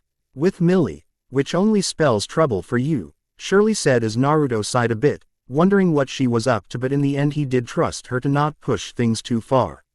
Come on, don't be like at her, you are going to make me worry as well, he grumbled, eliciting some laughs from both the girls while they continued putting together the cat tower. Cecilia and Millie. Cecilia frowned as she sat on the edge of Millie's grandfather's desk while Millie looked nervous as she talked to her mother on the phone. Personally, she wouldn't be here given the private aspect of it all, but when Millie's father had sent his secretary to bring her back, Millie insisted it was okay for her to be here. From what she remembered, the Ashford family used to be a support of Marianne, Lelouch's mother, and when she had died they fell with her. This didn't seem to bother Millie's grandfather, as was never too dependent on being noble, but Millie's parents, from the looks on Millie and her grandfather's face as well. As some bits of what Millie responded here and there, didn't seem to agree with them. Mother, I know you want to re-establish the Ashford name but, an arranged marriage, Millie trailed off, frowning. As Cecilia noticed her grandfather clenching his fist seemingly wanting to stop this but couldn't for whatever reason. This along with Millie's look of depression made Cecilia act as she snatched the phone away from Millie. Hi Mrs. Ashford. You probably don't know me but I am Mito Uzumaki, the fiancé of Naruto Uzumaki. You know who that is, right? Cecilia said, holding a hand out to Millie to stop her from doing anything. Giving her an, I got it, look with a soft smile that calmed her down. And Naruto Uzumaki, the son of that noble family that survived Lady Marianne's downfall. Of course I know them, she said. Venom in her tone due to the illusion most likely making her have a hatred towards this illusionary family for being where her family should be. Honestly, she didn't understand the desire for things like these, but personally that wasn't the point right now. Well, what if I make you an offer that I think you and your daughter will be happy with? Cecilia said, smiling to the others in the room as their eyes widened as they quickly realized what she was up to. Naruto. Naruto froze for a second as one of his clones that he had situated around in various ghettos dispelled. Saitama, what is Cornelia trying to do? He thought as he activated the Rinne Sharingan in one of his eyes to give him shared vision of a clone that was back at his room watching the news. 2 hours. She's trying to draw Lelouch out, he thought with a frown given how blatantly obvious bait. Say, is there anything else that needs to be brought over for Arthur? Naruto asked, hoping to get a chance to replace himself with a clone so he could maybe intervene and stop Lelouch before he undoubtedly tried something stupid. Actually, yeah, I think there is one last part to the cat tower we are missing, AC. According to these instructions, Colin said, given she was tasked with reading them since her school persona was frail. I'll go and see if I can find where Millie put it. Can we build what we have our eyes the part we are missing, like in the middle of things? He asked before Colin looked at the instructions and compared it to what they had built. It's an upper part of it, so we can still build what we have at least, Colin said while Shirley double-checked things, looking at the instructions over Colin's shoulder. Well, I still should try and find it. I shouldn't be that long, he told them before he left the club room. Quickly getting out of view before he created a clone and warped off to Lelouch's room. The sight he saw instantly worried him as Lelouch had his soldier armor laid out while Lelouch fiddled with his case. This kid can't be serious, he thought before he cleared his throat. Please don't tell me you are doing what I think you are doing, Naruto asked, frowning as the TM looked at him over his shoulder while he polished his soldier's pistol. After they went through all the trouble to invite me, I can't let a chance like this go away, Lelouch said with a rather confident grin on his face. Plus I have something I wish to ask Cornelia personally, he added, making Naruto sigh and pinch the bridge of his nose. Okay then, tell me, what is your plan for attack? Naruto asked as Lelouch turned around to look at him. Simple, I'll use the pieces in Saitama to my advantage. Cornelia will be more tricky but I'm certain I can prevail, Lelouch said while Naruto struggled not to smack the kid upside the head. Cornelia is not Clovis in any way, shape, or form. Clovis had no military experience while Cornelia has tons. She's set up areas of her own with only a single unit of troops while on the front line as well. In Shinjuku you were lucky with Clovis being your opponent and having people who listen to you. Don't push it, kid, Naruto said, looking down at the boy with narrowed eyes as he crossed his arms. I can do this, Naruto. With my Geass I can get the terrorists there to work with me just like I did with Colin's group. With them listening to me things will be fine. I'll show you now, get out of my room, Lelouch said as he glared up at him, Naruto not being affected as he glared back, releasing a bit of killing intent that made the boy go pale until he reeled it back. Fine. Don't come crying to me when you inevitably fail. I'm already having clones take all the civilians out of the ghetto through tunnels I've made. From what my clones tell me, the terrorists are staying to defend their home and attempt to do the same foolish thing you plan. That bit of info is the only help you are getting from me, Naruto said bluntly before he turned and left. If he stayed around Lelouch any longer he honestly would have punched the kid. Sometimes sense cannot be talked into someone, they have to realize how foolish they are being, Aurora said as her eye Mage appeared walking calmly alongside him. Geass creates arrogance in man, You gave a warning, so I feel that was acceptable. Should he live or die is up to what actions he takes and if someone decides to save him, she added, looking at him as if asking if he would before he sighed. I don't know if I'd step in, but if he was really in danger I might. I have to see what Cecilia plans to do, but he sooner the boy realizes his arrogance and overconfidence in situations like these the better, Naruto told her as she nodded, seemingly accepting his answer before fading away just as he entered his living room to see Cecilia frowning as she sat in front of the TV. Lelouch is walking into their trap, isn't he? Cecilia asked before he nodded. I warned him, but he's dead set. In all honesty, it is going to get himself killed or captured, and I really don't want to see Nunnally sad. Naruto groaned as he sat across from her, propping his elbows on the table as he rested his chin on his interlocked hands. By the way, what were you and Millie away for so long? Naruto asked as she frowned a bit at his question. I'll tell you later. Millie is going through something and I offered her some help from us. Though it all depends on if she wants to accept it, Cecilia said, getting Naruto to nod as he knew when not to push and he trusted Cecilia. Also, I'm going with you to Saitama. I already Abed what I need, so all I need is a ride there. I figure you have a plan of your own as well. Cecilia asked him, changing back to their original topic as she walked over and grabbed a black duffel bag that was sitting on the couch before she turned to look at him. My clones took out the civilians and replaced them with clones in henges of them all. I plan to use them Fong and call me Curious Bee. Given that I met the younger sister, I am curious to see how the older one is, he said, clapping his hands to change his outfit into the guise of Asura as he smiled and held his hand out to her. I'll drop you off, just, please. Be safe, he said before she accepted his hand with a smile. Don't worry, I will. I know my plan and escape route. I know I don't have to say it, but be careful as well, she told him, kissing his cheek with a smile before they disappeared. Saitama. As Naruto sat atop a ruined building, he frowned, thankful that the clones he had made were wood clones, as those were much stronger and more durable than Shadow and were perfect for what he had in mind. He sat there, watching the chaos in wait for Lelouch's plan to start and eventually fail.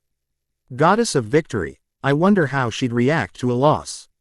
Especially one where her army wasn't beaten, he thought before Aurora appeared on the rooftop beside him, standing beside him with an ever-calm look on her face. Tell me, given she attempted to do the exact same thing Clovis did, will you kill her? It'd be hypocritical if you let her live, she asked, her pink eyes looking at him in their usual calm manner despite the curiosity hidden inside them. Depends on how things go and how she seems. Sometimes it is worse for a warrior to be left alive when they have been defeated in battle than just straight up killing them.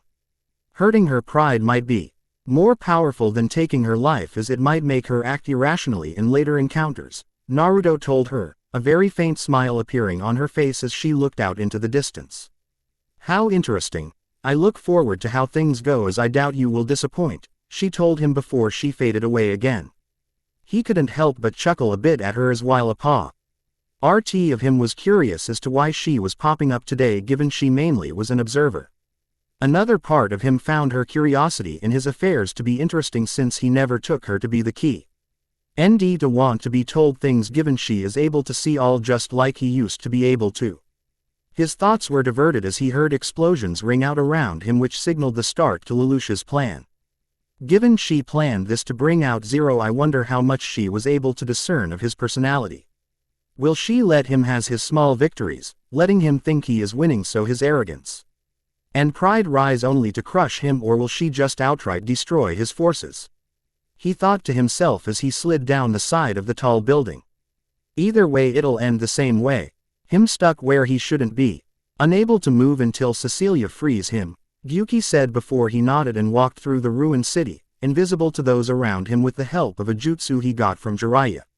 Only difference is he didn't use it to peep on women in hot springs. What exactly do you have planned for your clones anyway? Leaving them there doesn't serve much purpose, Kokuo pondered as Naruto smiled with a chuckle. Last time I didn't get a chance, but this time I have other camouflaged clones hidden around that took videos and photos of the slaughter. This will make things messy a bit and might rally more support. Afterwards I plan to make the clones go back into the ground, he told them before he noticed the nightmares returning. Towards the large mobile base he noticed back when he was atop the building. Things are picking up, I better hurry. I just hope my non-dojutsu genjutsu are good enough, then again with them not being shinobi I should be fine, he thought as he clapped his hands. A flute being created as he slowly separated his hands. I also hope my flute skills are still decent, he muttered with a frown and slight chuckle since being stuck in a tree and being able to see everything he somewhat used it to spy on various things, instrument lessons being one of those things. It didn't take long for him to reach area where the large vehicle was stationed as the knee. GHT mares utterly surrounding it gave it away. As he slipped the flute into an inside pocket of his jacket he lowered his camouflage jutsu. He knew he could use it to instantly get in but being a ninja, he still liked to use his natural stealth skills without extra help. Let's see, diversion or just plain stealth, he thought to himself from the shadows as Son Goku laughed in his head. Come on boy, a diversion isn't needed. You could be a genin and get by these guys, Son Goku declared before Kurama chuckled a bit in response. He was able to hide from Anbu as a kid wearing bright orange. He'll be fine, won't you kid? Kurama asked as he smirked and nodded. You're both right, let's get in position, he thought as he summoned a clone to get into position for something else he had in mind as a potential extra blow to the pride. Sneaking in was honestly easier than he expected, the cameras being a bit trickier to get by before he used Kawarami to swap places with rocks he slid across the floors. He smiled as he pulled out his flute, overhearing the commotion outside, undoubtedly being Cecilia. Revealing herself in Zero's outfit and deciding that to be his signal before he started to play his song. He paid the soldiers no mind as white feathers appeared before them, knocking them out before he stopped as he reached the main room. Ah Cornelia, pleasure to meet you, Naruto said, which got Cornelia, who was still confused by why her men all passed out around her, to turn his way quickly. He though had to hand it to her for quickly pulling out her gun and firing, causing him to say his flute to deflect her bullets as she kept firing until she was out of bullets. Who the hell are you? Are you the one who did this to my men? She asked, brandishing her gun like a sword as he now noticed the blade attached to it. My name is Asura and don't worry, they are merely asleep.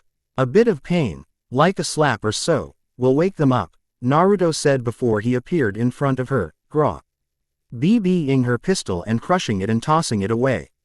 I have a few questions to ask you if you don't mind. You'll sit there, won't you?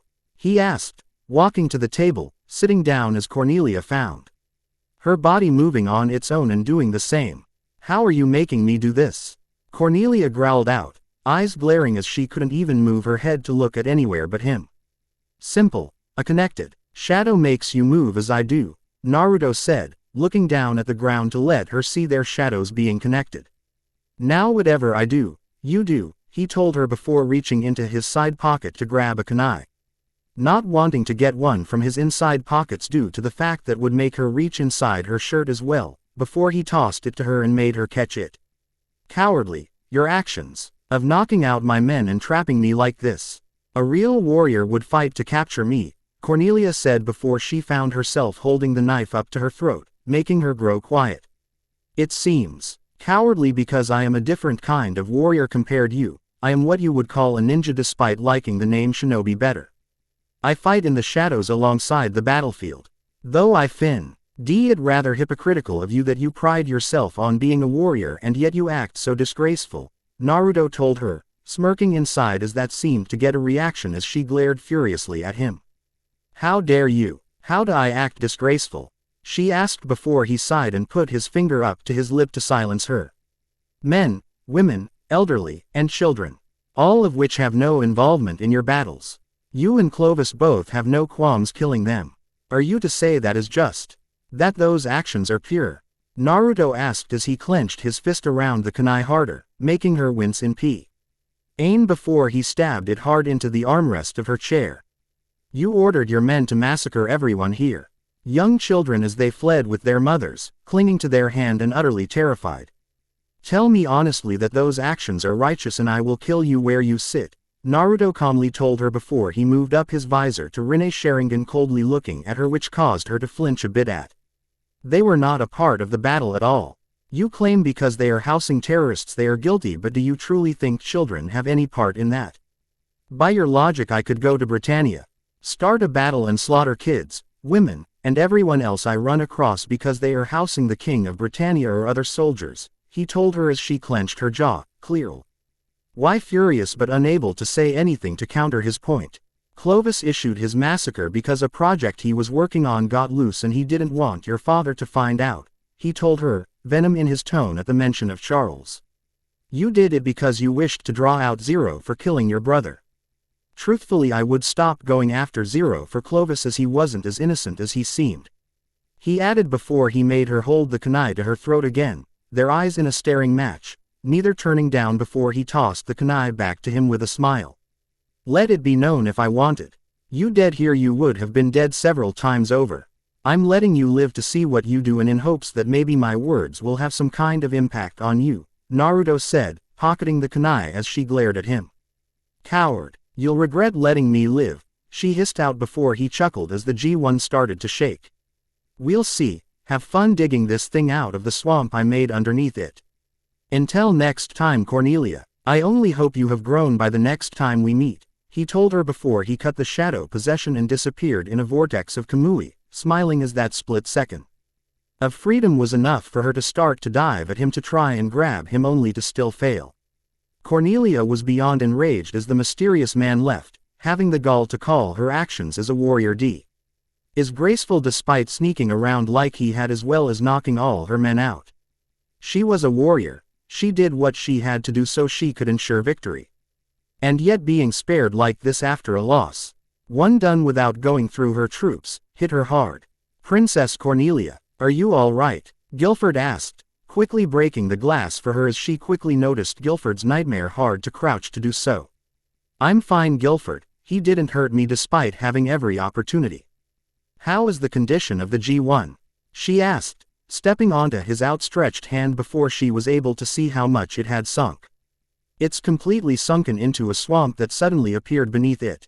Its descent seems to have stopped though, he said before Cornelia frowned. I want it brought up as soon as possible. Everyone evacuated from it, and the footage of the cameras examined. I want to review it all. That man was able to sneak inside, knock everyone out, and hold me at knife point. I won. She let him get away with this, Cornelia ordered as Guilford set her down outside the radius of the swamp, not knowing all the footage from the G1 would be unusable due to Naruto frying the circuits through use of the Asura path. Of course, right away Princess, Guilford said as they got started on it while Cornelia merely fumed in her head over the loss to this Asura character. Naruto, after leaving Cornelia, seems things didn't go your way Lelouch. I thought you had it all figured out, Naruto asked with a smirk as he appeared behind Lelouch as Cecilia stood before him in his Zero costume with the mask off. I wouldn't have lost if the conditions were equal. Why didn't you help me? Lelouch asked as Naruto scoffed. Stop being a sore loser.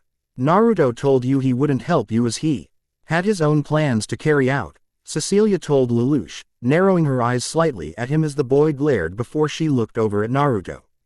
How did it go on your end? She asked while he passed Lelouch and rubbed his neck. I had a fun chat with Cornelia, wounded her pride for sure and sunk the G1 in a swamp. All in all I think things went perfect for what I was planning, Naruto said before he turned around as he could feel Lelouch's glare on the back of his head. You had Cornelia and you let her go. I could have been able to question her. Lelouch yelled, angry that someone he thought as working with him had gone off on his own, caught Cornelia but left when he had her in the palm of his hand. I told you when you left, the info I gave you was all I was going to give you as help. I warned you against this whole mission, but you refused to listen claiming you had it all settled out so don't yell at me for you being so arrogant that you can't listen to others' advice due to belly. Eving you are smarter than everyone else and can't possibly lose, Naruto coldly said as he walked up to Lelouch looking down at him as he did so with a cold look in his eyes. I told you it wouldn't work and let me guess the terrorists ran when things got rough. Naruto asked with Lelouch's aversion to meeting his eyes being the only answer he needed. Colin's group is stronger in my opinion, Don. She think you can just hop from group to group and expect the same outcome, he told him before he started to turn and walk away. If you are really as good as you think you are, you should be able to set up conditions the way you want. Plan ahead and make the battleground yours before the battle even starts, Cecilia told him as Naruto stopped beside her and looked back at Lelouch. Fine, that's what I'll do then. I'll set them up. I'll raise an army that can't lose to Britannia, a people, a nation.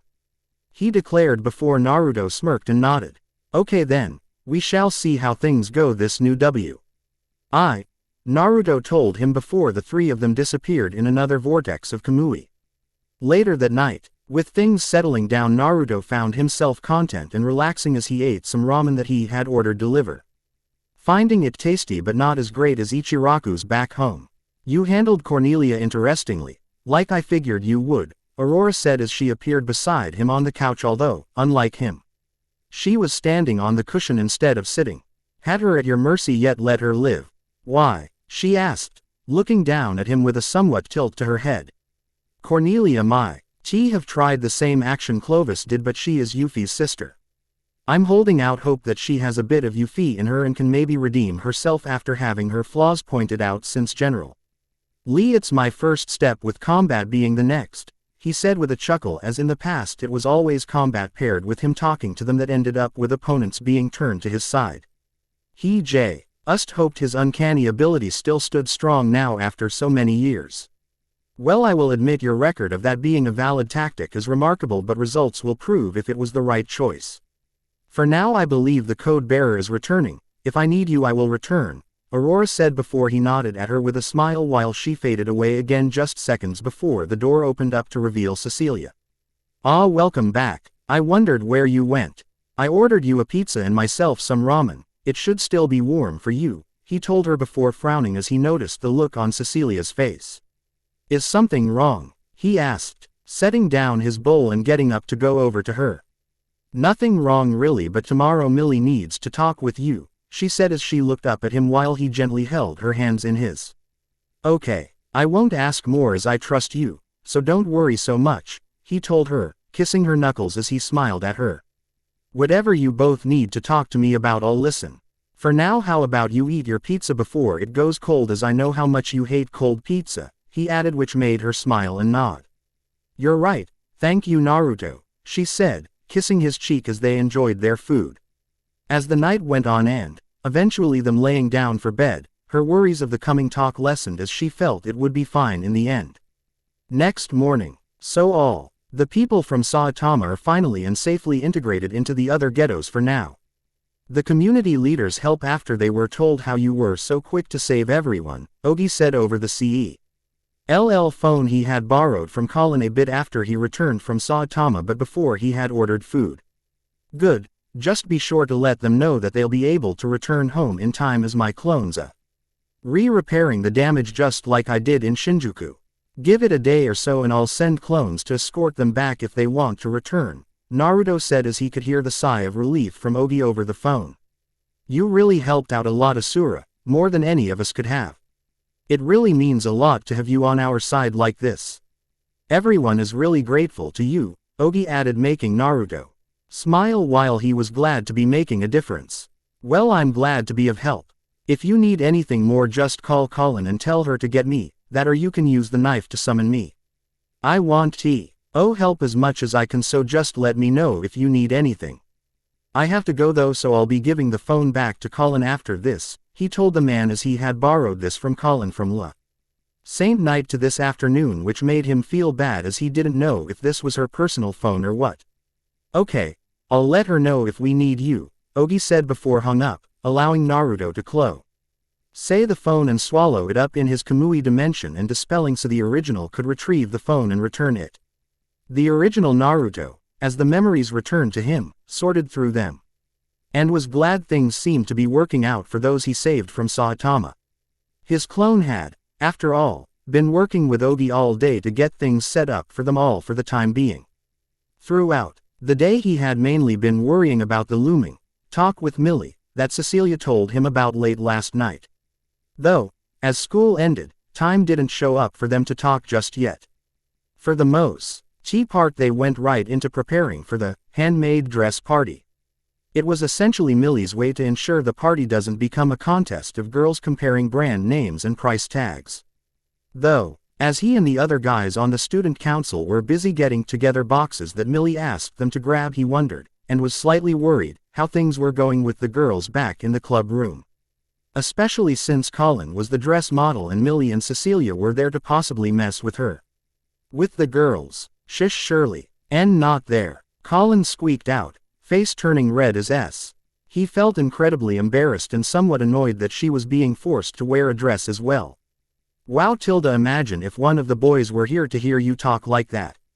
They'd imagine something, Millie said with a smirk, leaving it hanging to make Colin realize what she meant before Nina coughed into her fist.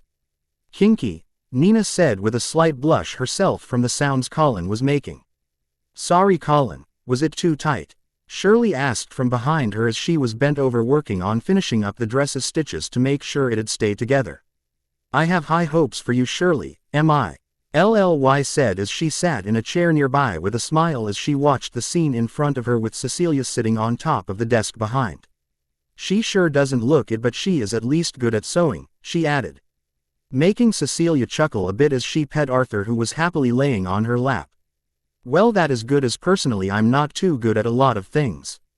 Thankfully I have Naruto, who is an amazing cook among other things, Cecilia said as she hadn't seen it but knew that it was one of his many skills. Thinking about it though made her wonder if he knew how to make pizza for her. That's sweet, Shirley said with a smile, finding the couple to be nice before she realized Millie's comment. And what do you mean, at least? She asked with a slight glare and pout as she made sure not to drop the safety pins she was holding between her lips. I'm so looking forward to this handmade dress party. This will be the first event I'll be attending after getting my eyesight back, Nunnally saw it with an excited smile that caused the others around her to smile as well while she was sat beside Shirley, a sewing kit on her lap due to being Shirley's helper. I know, and your dress is just so adorable, Nunna Tilda, Millie said as she quickly hugged Nunnally from behind, nuzzling her cheek against the back of her head as Nunnally just giggled with a smile at the show of affection. Oh yeah, Colin, have you decided who your escort will be for the party? Millie asked, looking up at the girl while she kept her arms around Nunnally, who didn't seem to mind. Not yet, Colin said as she trailed off, with a bit of a frown due to not really having thought about it all too much despite someone popping into her head a bit whenever she did. Don't tell me it's Lulu, Shirley asked with a frown and ear worry in her eyes as Colin easily shook her head. No way, I'm really not good with egotistical types, Colin said with a somewhat flat face that made Millie laugh at while Shirley let out a sigh of relief. So who do you like then? Suzaku, Millie asked as Colin shook her head again, not being too fond of the boy after what Naruto told her. It couldn't be rivals, could it? Nunnally asked BEF. Or Colin gained a sour look on her face. Definitely not, she said, given she really had no interest at all in that boy given he didn't have much of a presence to her and all in all he definitely was not her type. Oh my, that only leaves my Naruto Tilda. I might seriously have to keep my eye on you all if more and more of you start falling for him, Cecilia teased with a smirk and slight giggle as she found Naruto's natural ability to attract others to be interesting. It honestly reminded her of her Gyao's old power, but, unlike it, his innate ability wasn't forced at all, which she really liked. How Millie is with him maybe, Shirley said with a slight blush, remembering the kiss as the others recalled it as well with varying degrees of blushes. Who can say, she said as she held a finger up to her lips with a wink, making Shirley sigh and Cecilia smile at a bit. With the boys, Naruto found himself sneezing at least 4 times in a row, the others sneezing once alongside him, as they read the boxes back to the student council room. He had ended up with a stack of 4, Suzaku 3, Lelouch 1, and rivals being left with some rolled up papers and a couple bags. Feeling sick there, Naruto? Rivals asked as Naruto shook his head. Don't worry, I can't really get sick, but look who's talking. Everyone was sneezing, why single me out? He asked with a chuckle as he technically I'd get sick, but it'd have to be something strong given his immune system, which was super powered by 9 Biju and the Shinju. Nah, I think these were one of those sneezes you get when people are tall.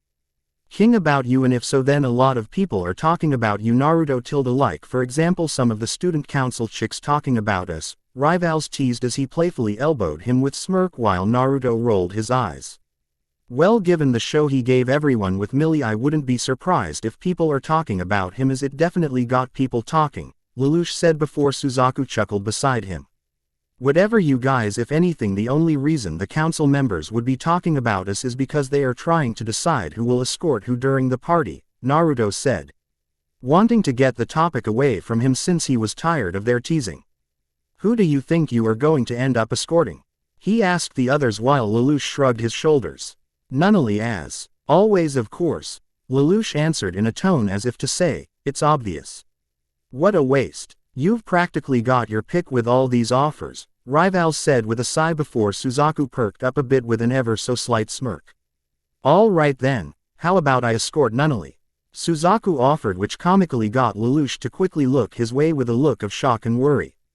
What? Lelouch asked, almost visibly sweating, which made Naruto sweat drop at a bit. Hey, her, Rivals said, smirking at Lelouch, who worriedly looked between the two of them. Well, it isn't that it's not to say. I wouldn't mind not possibly entrusting her to Suzaku, but, Lelouch said, using a bunch of double negatives which made all three boys mentally sigh at. Which is it? They all found themselves think. As Lelouch continued to use confusing wording. Come on. Don't you trust me? Suzaku asked, making Lelouch frown a bit but lessen as he thought it over. Oh, of course, if I had to pick someone besides myself to care for her, you would be the natural choice, but there's the issue of her health, and for someone unseasoned with caring for such matters is impossible, Lelouch said, still with a GHT look of worry on his face while the others sighed a bit at his answer. Oh come on, Lelouch, with her eyesight having returned, she isn't as delicate as you make her out to be. She is 14 going on 15 after all, so you have to realize that she's becoming a young woman, Naruto pointed out before he was surprised to see Lelouch send a rather angry glare his way, as if angry he even suggesting such a thing. We get it. You could have just said no. I'll never let you have my sister, Rivals said with a sigh. What heartwarming love for your family, he added as Suzaku chuckled a bit. Ever change, Lelouch, his childhood said, which made Lelouch frown. Stop teasing me, Lelouch quickly said before Rivals turned his attention away from Lelouch and towards another target. What about you, Naruto? With Millie not dressing up and Nunnally being claimed by Lelouch, that leaves Mito, Shirley, and Colin to escort, Rivals asked, listing the choices as Naruto rubbed his chin. I'd say MIT.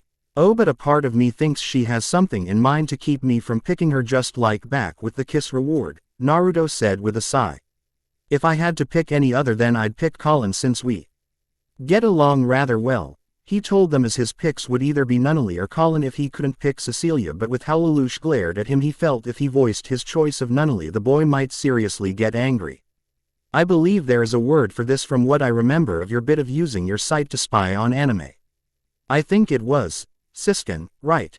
Kurama teased with a chuckle as Naruto personally had to agree with them before they arrived at the council room. We're coming in, is that okay? Naruto asked as he knocked before it slid open, most likely by Millie's control, as she'd have a remote as president to control the door. Ta-da, Millie said as she stood next to Colin and held her hands out towards her to show her off. Well, isn't she lovely? Millie asked as they all stared at the visibly nervous Colin. Whoa, take a look at this, Rivals said as Colin blushed with a frown. Stop staring please. Colin stuttered a bit, not really looking at Rivals as her attention was towards Naruto. Their eyes meeting as she looked his way, which only made her blush more due to it. Wow, it looks great on you, Colin, Suzaku said excitedly as Lelouch looked away a bit. Fine feathers make fine birds. Or so they say, Lelouch said before Naruto lightly smacked him upside the head before he turned back towards Colin. Ignore him, Colin, honestly, you look amazing. Like really amazing, Naruto told her, smiling as she smiled back with a dark blush before she stared down at the ground. Really? She asked, looking back up to him as he nodded, which made her smile. See brother, Naruto knows how to be nice to a lady and not make jokes, Nunnally scolded with a frown which caused Lelouch to frown a bit at. Good thing you are escorting Mito or I'd feel sorry for K. Alan, Nunnally added, which quickly got Lelouch to look back towards them. What? But I'm going with you like I always do, Lelouch said before Nunnally shook her head. Actually I'm going with Suza. Who? Nunnally said before she turned towards Suzaku with a smile. You don't mind, do you, Suzaku? She asked with Suzaku shaking his head at her. It's fine with me, Suzaku said, glancing over at Lelouch. Who seemed to having difficulties accepting this. Why though, Nunnally? Lelouch asked as the girl simply smiled back at him. Because I pulled him, she said, which only made Lelouch a bit more confused. Pulled? He asked aloud before Cecilia smiled and got up from where she sat on the desk behind Colin.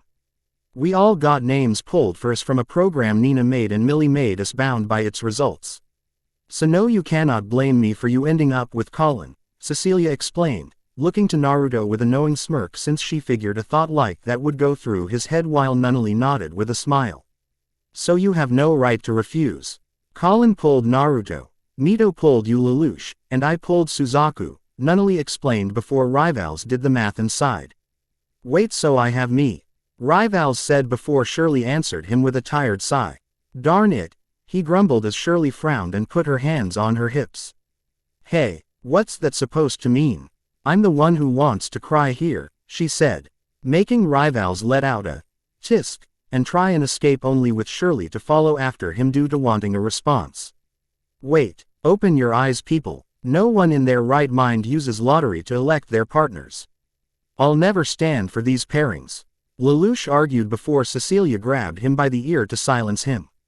Oh, enough out of you, Sis Khan, Cecilia said, whispering the last part. So only he heard, which made him attempt to glare at her only to hiss as she pulled his ear a bit harder. Yes, Lelouch, it's too boring if we stick to the normal things, so this is how it will be. You aren't going to say no anymore, right? Nunnally asked as the boy sighed and slumped over a bit. Fine, I'll let it go, he grumbled as Millie smiled, glad the girl was able to coax her brother into agreeing. All right then, with Lelouch's approval to the outcomes, will everyone please pair up and look over the dresses your girls will be wearing? Although other than Colin it means you will just be looking at pictures, Millie said with a smile before he watched Suzaku roll Nunnally away and Cecilia pull a distressed Lelouch away by the arm, leaving him with Colin as Millie and Nina went over to the computer to look over some things. Well, don't be so self-conscious, Colin, as I am being honest when I say you look amazing. Not many girls can pull off a dress like this, he told her, smiling as his years of having several wives in the past taught him how to compliment them honestly in hopes of helping ease their insecurities. Really? You really think it looks that good on me? Colin asked, staring down at her feet as she put her feet together, running one over the top of the other shyly while she held her dress a bit. Of course, Colin, I know you aren't too used to something like this, but you don't have to be so nervous. You look great and this'll be more fun than it seems, Naruto told her as she smiled and nodded. Okay, I'll trust you on this, Colin said as she moved her feet apart only for a loud yowl to be heard, making them look down to see that she had stepped on Arthur's tail.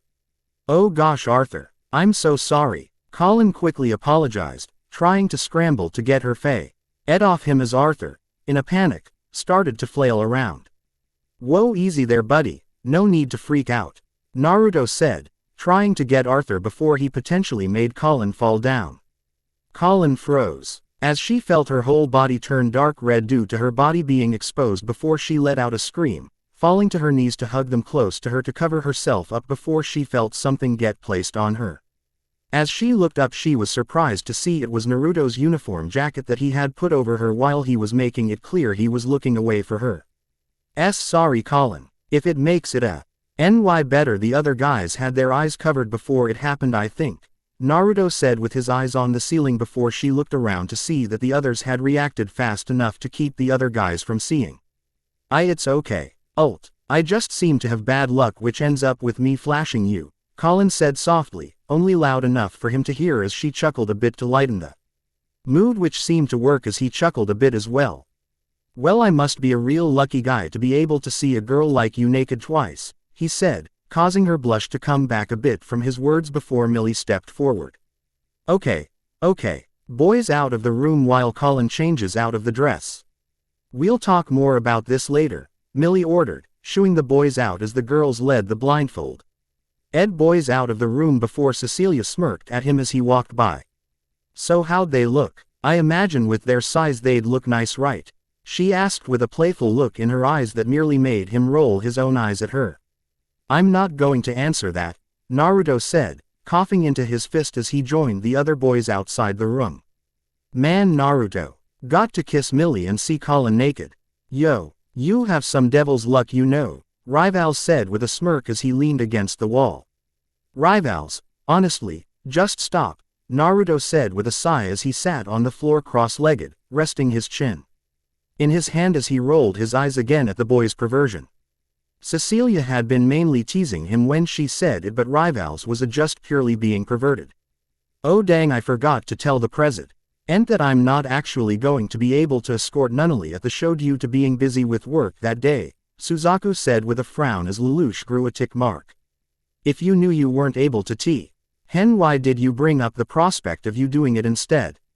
Lelouch said through clenched teeth as Suzaku chuckled and rubbed his arm.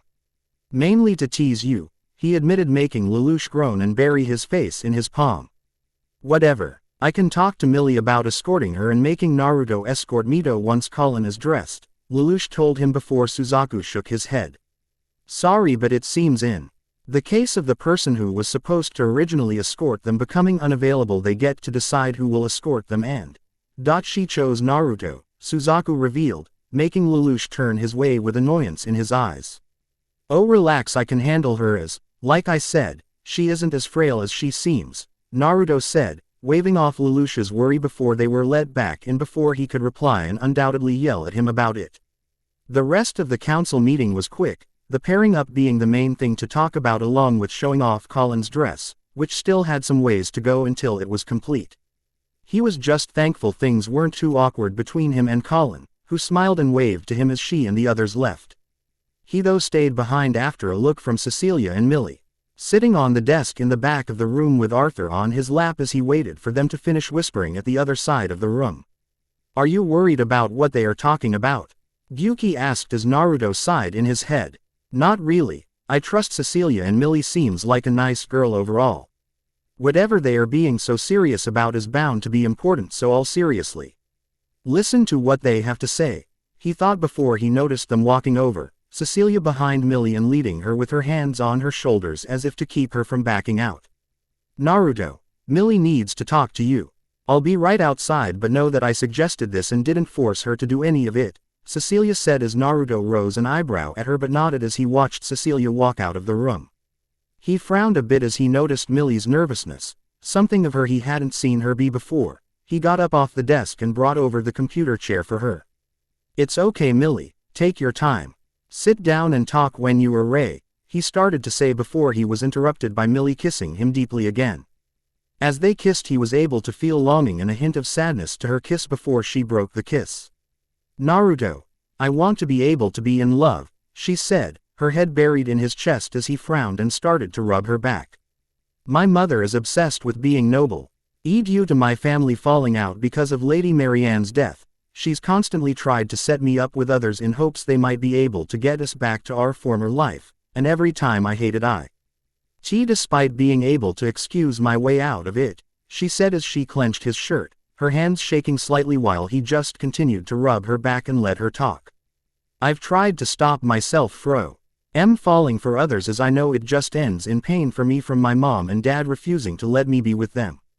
I was able to have some solace here at Ashford Academy, but with my last year here coming up, she tried to force me to go on another marriage interview, saying how if I didn't get it I'd be tossed out, she said, her voice somewhat shaking as she clutched his jacket tighter before her grip lessened and she looked up at him with a soft smile. That was, until Mito offered my mom something. She said I could be your fiancé as well, Millie said with a soft and happy laugh as he widened his eyes a bit at it. I was shocked at first, but I realized it was the best for both parties. My mom gets what she wants and I get to be with someone I honestly feel something for, who is sweet and kind and handsome. I'm not asking you to immediately accept things be you, she started to say before it was his turn to interrupt her with a kiss that made the tension in her disappear and tears start to flow down her cheeks. His kiss to her was tender and soft, trying to calm her down as he showed he did care for her and to tell her it was okay. Thankfully the feeling of the tenseness in her body less. Ning was proof it was working for her as she kissed back. Millie, oh Millie, I am so sorry your family put you through all that for so long. You were an unbelievably sweet girl. I don't want to rush into things. We can be engaged to keep them from forcing you to be engaged to someone else, but if you are serious I'm going to give you romance and get to know you better. I'll try to make it a genuine relationship. Like the ones you've missed out on because of your parents, he told her with a soft and gentle smile as he cupped her cheeks, wiping her tears away with his thumbs. He wanted her to know. He was willing to try this out at a nice pace as he was never one to really rush into things, especially when it came to romance. Gee, that sounds amazing, Millie said, still slightly crying as she smiled. At him before hugging him tight as he gently held her with a soft smile on his face. When Mito brought this all up I thought it was too good to be true, thinking it'd fall apart once I asked. Mito was right, Millie said while she kept her head against his chest with a happy smile on her face as she looked up at him. Right about what? He asked as her smile grew and she let out a giggle. That you really do have a big heart and care for others a lot, she told him, making him chuckle a bit as he nodded. I guess I do, he said softly as they enjoyed the moment until they eventually had to separate.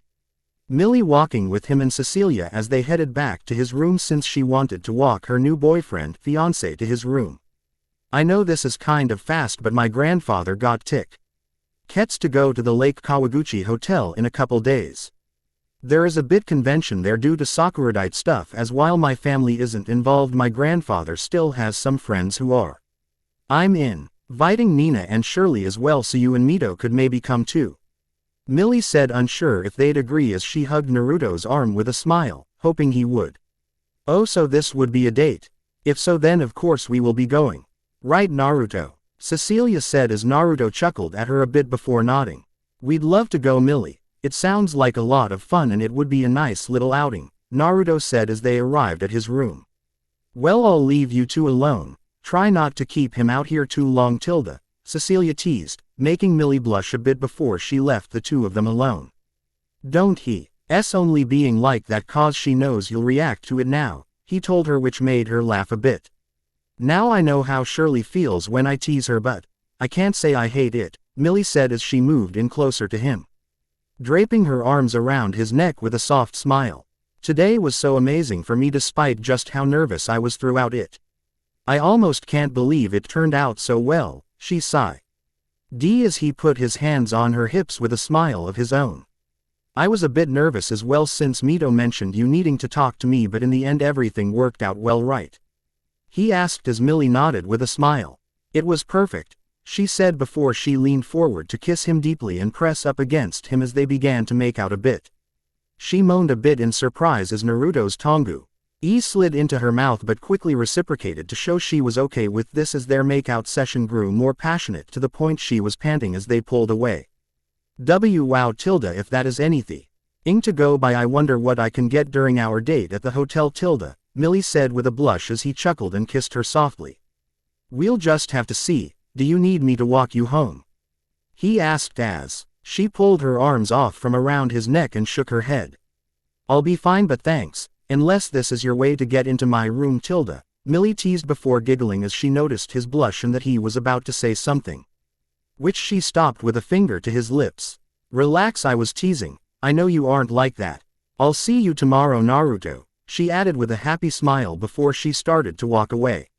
I hope you aren't upset that I kind of did this without asking, Cecilia said once he walked in, frowning while she leaned against the back of the couch. I'm not upset as I understand and why you did it and frankly I'm glad you did, he told her before sitting beside her on the back of the couch. Millie's situation of not being allowed to love is pretty bad so, as a friend, you did what you thought she'd like in terms of being with someone she actually has feelings for, he added, blushing a bit given he was the person in question. Millie is a nice girl though, will you ever tell her about everything? Cecilia asked. holding his hand with hers as he squeezed it with a small smile. Maybe. It all depends on how things go. For now let's just relax after this tiring couple of days, he said with a chuckle while she nodded and rested her head against his shoulder. Sounds perfect, Cecilia said, warmly smiling as she was happy with how things turned out and was looking forward to how things went on from here. Trains sure have evolved over the years, he thought to himself, since the last time he had personally seen one was in the land of snow. Personally he liked this time better as he wasn't running in front of it with someone on his back to avoid being ran over and instead sitting in it between Millie and Cecilia with Nina and Shirley across from them as they rode towards the hotel. They had their own personal room of sorts which included reclining chair and a large window to see the sights. They all had brought their own bags, which he had stored in a compartment above them. As they snacked on some sweets the other girls had brought. You okay, Naruto? Millie asked beside him as she moved her head off his shoulder, her arms still wrapped around the arm closest to her as she had been very clingy the whole train ride. Not that he minded, considering ever since they became engaged, she had seemed to really enjoy clinging to him and acting like a couple. Plus she would Cecilia always teamed up with her, something else she seemed to enjoy. He was thankful the two of them got along, although he never really worried about that given Cecilia had made it veer. Why clear she was okay with sharing back when Millie had first kissed him. Plus, according to Cecilia, he was so far doing a good job at showing them both equal amounts of attention. Yeah, just remembering the last time I was on a train. It's been a while, so this is nice, he told her, snapping out of his thoughts as that made her smile as she hugged his arm again and put her head back on his shoulder. Well, I'm glad, as I am so looking forward to this trip, Millie said with a warm smile as she nuzzled against him, gaining a somewhat curious look from Shirley, who looked over to Cecilia only to see her resting her head against his other shoulder while eating some pocky. Her attention though was drawn away as they grew closer to the tunnel leading out of the Tokyo settlement. You know, I've never been outside the Tokyo settlement before. This'll be my first time, she said, staring out the window excitedly as the train sped along. I'm sure you wish Lelouch could come with us, don't you? Millie asked with a smirk, still loving to tease Shirley whenever she got the chance to. And no, Shirley stammered a bit with a blush as Millie giggled. Don't be so shy. Tonight we can stay up all night talking. Let's tell each other which boys we like from school, Millie said, smiling over to Naruto and Cecilia, the latter smirking back while the former just sighed a bit with a soft blush. Then you'll probably have a lot to talk about, right, Ms. President? Shirley said in a dry tone as Millie giggled and sat up, turning to Naruto with a smile. I don't know, that depends on if someone gives me a lot to talk about, Millie purred out, cupping Naruto's cheek as she leaned forward to give him a soft and short kiss which thoroughly surprised Shirley and Nina. What are you doing, President? Shouldn't you be stopping her, Mito? Shirley squeaked out, her face red as she was shocked at the sudden kiss, as it was one thing for Millie to be clingy but another entirely for her to do that. Why should I? She is technically engaged to him as well, Cecilia said as she smiled up at Naruto, who frowned a bit with a sigh. Due to some events she is, in a sense, but due to me not wanting to rush into things, I'd say we are more dating, he explained before Millie hugged his arm again with a large and happy smile. Which means I'm allowed to do these kind of things with my boyfriend, Millie said, loving the sound of that word coming from her mouth as she had felt like she never would be able to say that word.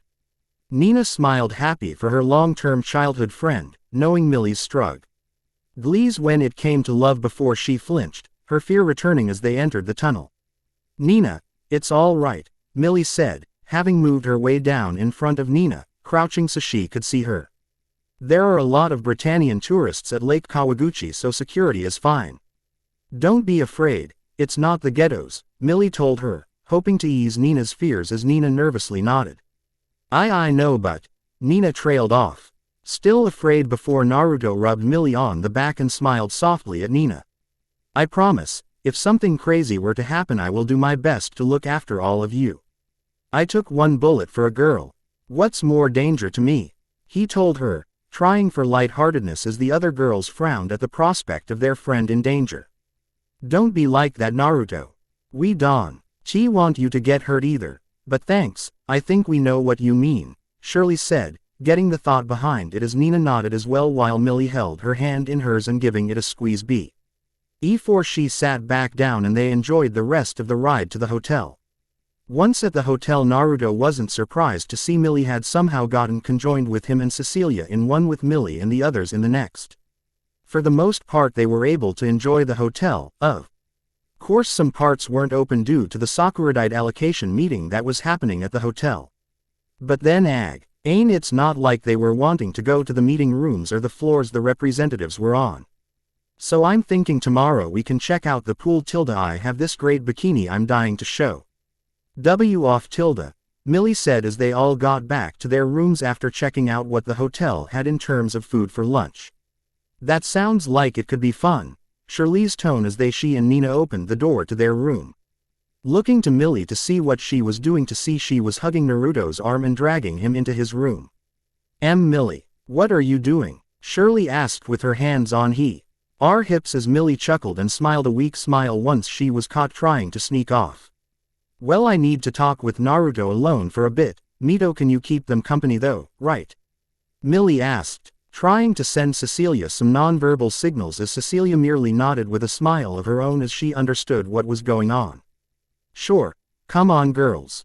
It's most likely important, so let's leave them to it, Cecilia said, closing the door behind her before Shirley could voice her concerns and allowing Millie to finish pulling him into the room.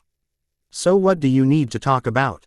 Naruto asked as he let her pull him along before she spun him around and pushed him onto the bed. There wasn't anything for me to talk to you about, I lied. I wanted time alone with you, Millie said with a happy and excited smile before she quickly moved her way onto his lap, straddling it with a leg on either side of him. Is that a bad thing? She asked as she cupped his cheek with a smile as he sat up a bit.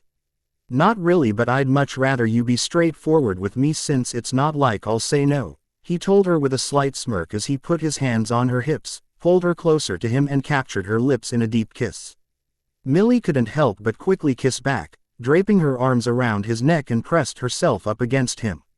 She moaned softly as his tongue slipped into her mouth, them both fighting for dominance before her moans grew as his hands slid closer to her rear and making her stop fighting back and just enjoy his dominance. As they broke apart, Millie giggled as she rested her forehead against his and smiled softly at him.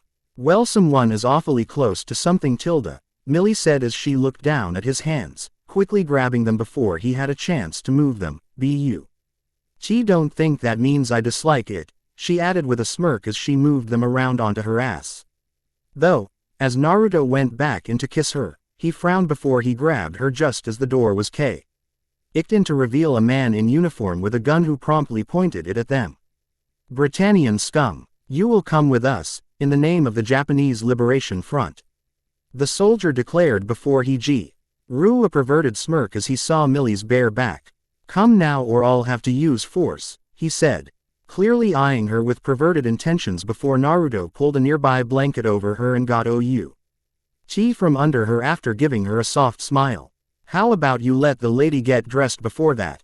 It's the least you can do, Naruto said, infusing his words with a bit of killing intent. Not enough to make the man pass out like he wanted him to for eyeing Millie like that, but instead just using enough to make him let Millie get dressed in peace. Whatever. Just come with me before I am forced to shoot you all, he yelled, Millie taking the blanket off as she quickly made her way out into the hallway with a hard shove from the soldier. Millie immediately looked over to her in the other's room, before Nina and the others walked out of the room with another man in a matching uniform behind them. Millie, Nina cried out, dashing over to her and hugging her tight as Millie rubbed her back. It'll be okay, Nina, I promise we'll get through this, Naruto told her, frowning as this would only make her fear of 11s act up even more. Okay, enough of this. Get moving, the man ordered before Hey followed his order and made their way down the hallway with the men behind them, Nina still clinging to Millie like a lifeline with Shirley and Cecilia close by. They stayed quiet as they soon read what looked to be a storage room where everyone else seemed to be gathered in before they were forced to sit down with the others. Kid, did you notice? Kurama asked as Naruto sighed in his head, Hard not to miss a head of pink hair, but it seems her hat and guards were able to keep her hidden for the most part, he told them as he had quickly noticed Euphemia deep in the back of the group of hostages. Now everybody put your hands behind your head. We need footage to send to the Britannian pigs so they can see we mean business, one soldier ordered, causing them to follow his orders. It didn't take long for who Naruto figured to be the leader of this group to come visit them once he figured the footage and everything had been sent out. The man had broad shoulders with slicked back brown hair and trimmed goatee. His eyes fixed in a cold and calm glare while he carried a katana in hand before he put his hands on top of the back of the handle to hold it like someone would hold a cane while he looked them all over. I am Kusakabe of the Japan Liberation Front. This stand we are taking is for the freedom of Japan and our countrymen. Even though you are not soldiers, you are still Britannians. You are the ones who rule and oppress us. Sit still, be quiet, and you'll be fine. If you don't, he said, leaving his threat open as his men jostled their rifles a bit to know that trying anything would result in harm. Naruto frowned as he rubbed Millie and Nina's back, trying to help Nina as this only would serve to strengthen her fears of Japanese while Cecilia consoled a nervous Shirley. How barbaric, Aurora said as she manifested beside him, looking around to the various soldiers as they keep an eye on them all. They are acting the same as Britannia, willing to harm innocents who have no say in things. Women, children, all are guilty of oppressing them in their eyes, Aurora said before she looked down at him. This is not the best scenario. True, you could end this on your own, but covering your tracks would be tricky given there is tape of the event and too many eyes upon it. Will your group come to help? We shall see, she told him before fading away to wherever she went when she didn't manifest. So, how do you plan to get us out of this? Cecilia asked, her voice filling his head as she was able to do so through their mental connection that was created when she gained her code long ago. For now we lay low and go along with things. My clone I felt behind with Lelouch will bring it to their attention. I can't solo do anything as with so many hostages. It'll be tricky and I don't want to endanger anyone. I also can't just remove memories of everyone if I did it solo since there is too many variables to cover up, he told her while he wondered how Lelouch would use this to his advantage while ensuring the safety of the student council and other innocent people being held hostage. With Lelouch and the others, Naruto let out an impressed whistle as he walked around the two-story RV bus that Lelouch had secured for their first mobile base. Wow, Lelouch, really impressed you are taking this so seriously. A base like this will show them you're taking this seriously as well, he said before Lelouch sat down on the couch, his mask in hand as he nodded. Your words about Colin's group had me thinking and I believe they will work best with me in general. Plus given you already revealed yourself to Colin, if I didn't work with them I suppose you would on your own alongside possibly me as well in whatever path I decided on instead, Lelouch said. Still not personally sure how much Naruto would listen to him and not do his own thing. Who would have known, but with this that scenario won't happen now. Put on your mask, they are here, Naruto said, giving Lelouch a bit of warning to put it back on just before a knock came at the door to the interior of the vehicle. Come in, Lelouch said as the door opened, revealing Ogi and the others while they stood in shock at the sight. What are you waiting for? He asked, bringing them out of their daze before Ogi walked in first with the others behind him. Welcome to our new hideout, mobile in. The last thing they'd think a resistance group as little as yours, no offense, would ever be in. Naruto said as Ogi waved it of offense in the comment while he and the others looked a bit around. So, you think joining up with us is a good idea? Ogi asked, looking to Lelouch who nodded while the others moved around to check out the first floor. Of course, we are comrades after all, Lelouch assured them. Ogi nodding somewhat before he looked back to him after having looked around a bit. Do you mind if I ask how you came by this? Ogi asked, making Lelouch pause a bit before he looked over to Naruto who nodded back at him. I used my power to obtain it. I made the noble give it to me and forget all about ever having it. I made sure to tie up all loose ends so it cannot come back to me, Lelouch told him. Making Ogi frown a bit before Naruto patted him on the shoulder. Don't worry Ogi, he won't be using it on any of you as that's why I am here, to act as insurance given I can neg it. His powers at any time, Naruto told him, making the man's frown disappear before Ogi nodded to show he still trusted him after Colin's support. Alright, I guess it makes sense since if you told them. You just plainly asked for it from a noble, it'd seem a bit suspicious and odd, Ogi said before he walked off to check things out more. Naruto, check the news. Something is happening with your real self and the girls, Kurama said. A frown clear in his tone before he walked over and picked up the remote before one of the other guys could and turned it onto the news. We've got a bit of a prob. Lem it seems, Naruto told them as the TV turned on to a newscaster standing outside the Lake Kawaguchi Hotel. I'm here in front of the Lake Kawaguchi Convention Center Hotel. The hotel jackers have identified themselves as the Japanese Liberation Front, the woman said, the other members gathering in front of the TV to see what was happening and what this problem was. Members of the Sakuradite allocation meeting, most notably Chairman James, were taken hostage as well as several tourists and hotel employees. This footage was taken by the perpetrators. In it you can clearly see Chairman Jam's along with some students, the woman said before the scene changed to a group of people, all sitting down with their hands behind their head as several men surrounded them with rifles all pointed at them. Colin was quick to notice the others from the student council as well as Naruto, as while she knew about his clones, it was still an odd sight to see. The leader of the group claims to be Lieutenant Colonel Kusakabe of the now-defunct Japanese Liberation Front. It is believed that the terrorists are using world interest in the annual gathering used to determine the distribution of Sakuradite, a vital strategic resource, to their advantage by carrying out this violent hotel takeover, she explained as Naruto frowned at the visual info his real self sent over through their shared vision. So they made their move. One member asked as Ogi nodded and crossed his arms. They are easily the biggest anti-Britannian force in Japan and now their pride is hurt, he said before Naruto scoffed. I understand wanting to free yourself from Britannia's control, trust me I do, but this is not how you do it, Naruto said as he leaned against the wall next to the TV. Right now they are acting same as Britannia in the sense of them targeting innocent people. Children are there and they are willing to hold them hostage and potentially kill them if their demands aren't met and, given I doubt Britannia is one to deal with those they deem terrorists, that means they will be killed, Naruto said as he looked at them one by one.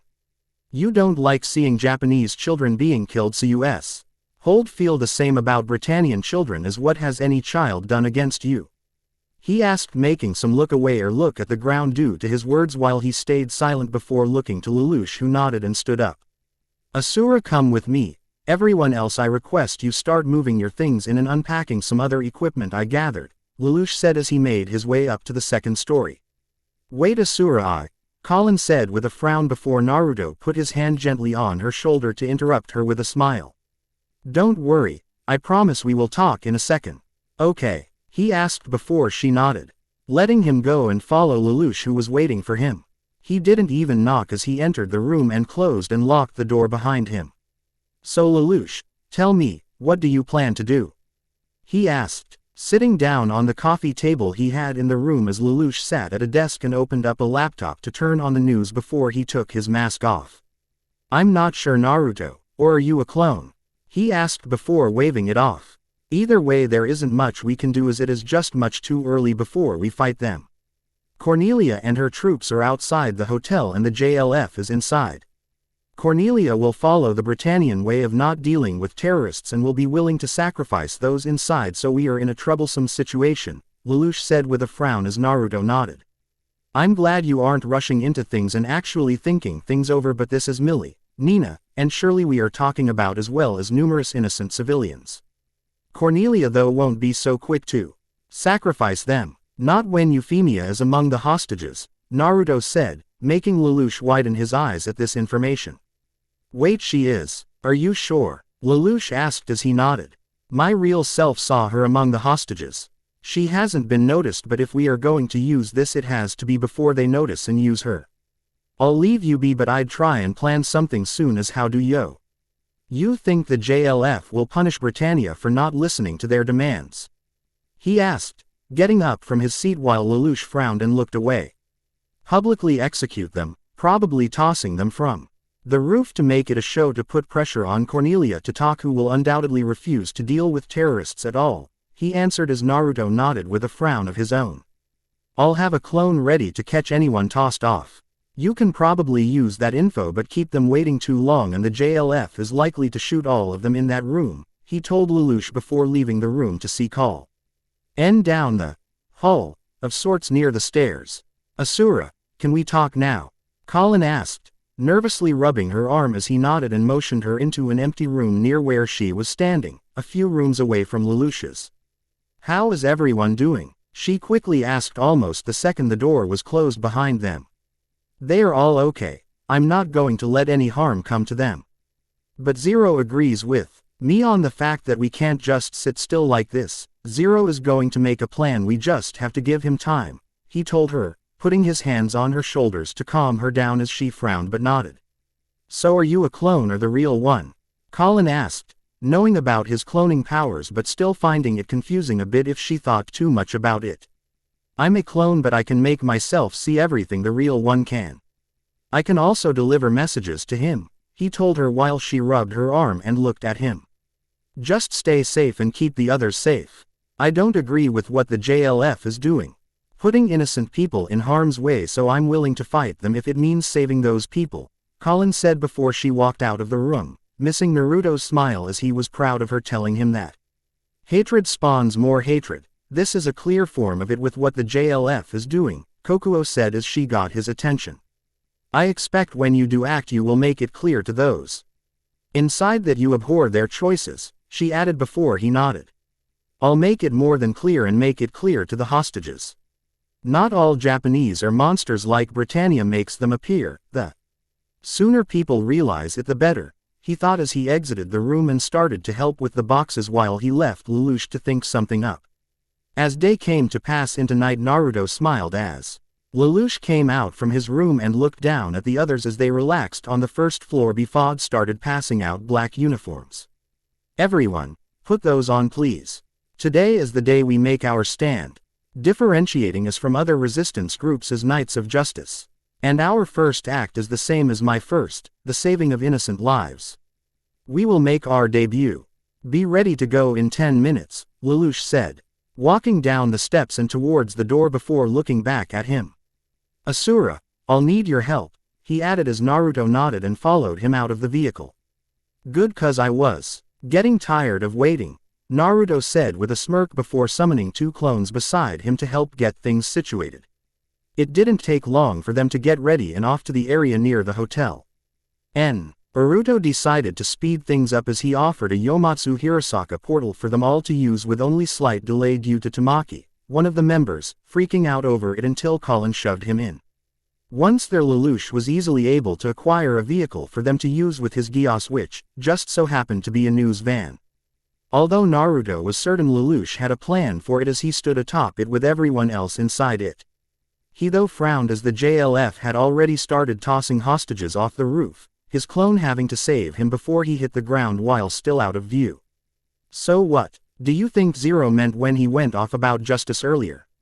Ogi asked him, snapping him out of him watching the clone's shared vision to ensure the man was safe. Just what he meant. He wants to ensure that while freeing Japan we don't go down the same dark route as the JLF. He refuses to harm innocents and wants to take down evil in a sense, no matter if they are Japanese or Britannian, as hatred only begets more hatred, Naruto said before patting Colin on the shoulder, feeling her tense up as nightmares had surrounded them as they made their way to the hotel. Do not worry, Colin. Cape seems unavailable but everything will be okay. I promise, he told her, making her smile before he smiled as well and patted her on the back. Just keep driving and listen for Zero's signals as I have to head up on top with him, he added as she nodded and he seemingly sunk into the shadows only to appear on top of the van behind Zero just as Cornelia and her knights appeared in front of them. Well, we meet again, Zero and Asura, Cornelia said once she got out of her nightmare, venom absolutely coating his name as it was clear she was still angry about their meeting in Saitama. You 2 members of the Japan Liberation Front, or perhaps you intend to help us? She asked, looking from one of them to the other.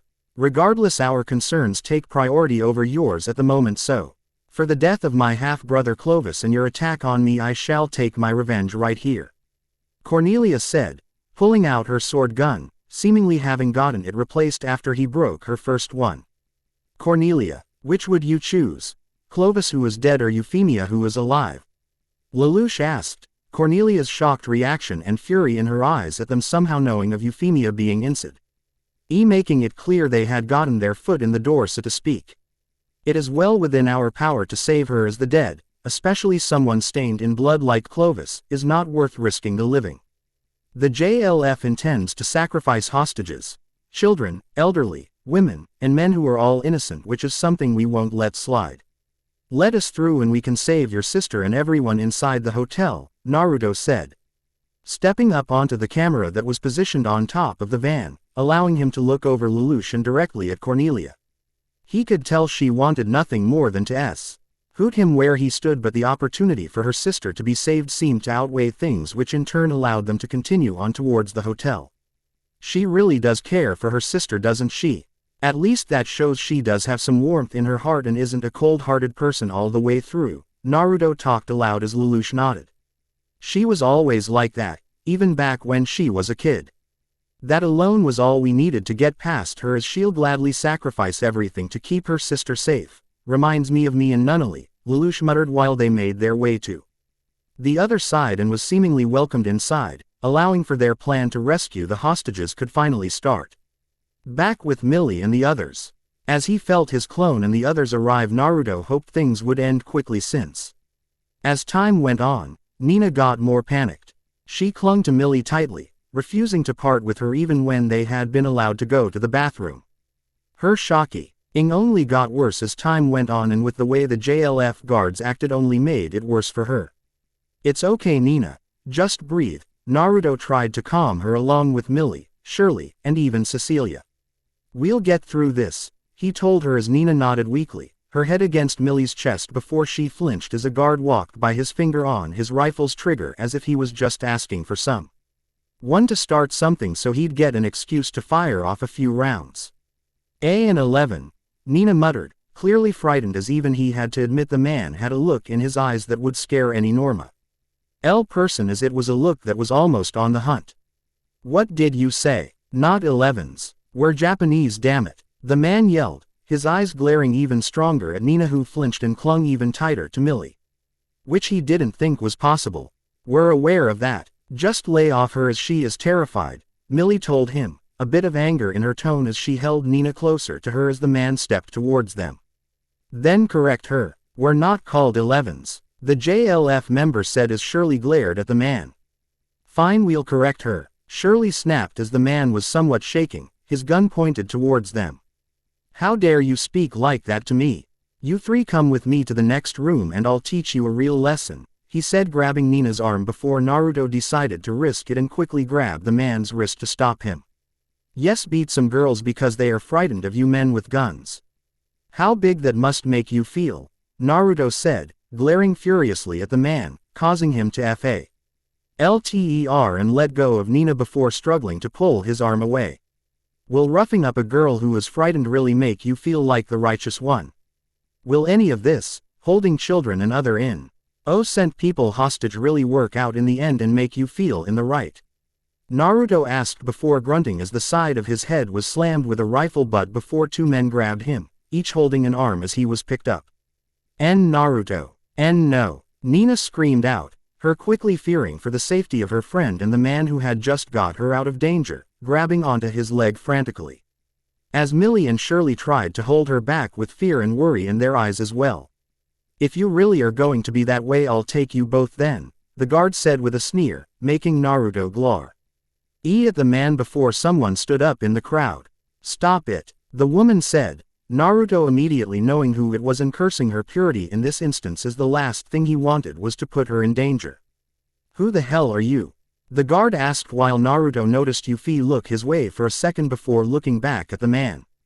I demand you take me to your leader right now, understand? You are addressing Euphemia Lee Britannia, the third princess of the Britannian Empire, she said as she took off her fake glasses and the hat she was wearing to reveal her identity as the room gasped in shock, causing the guards to let him go and allow him to drop to the ground. Are you all right, young man?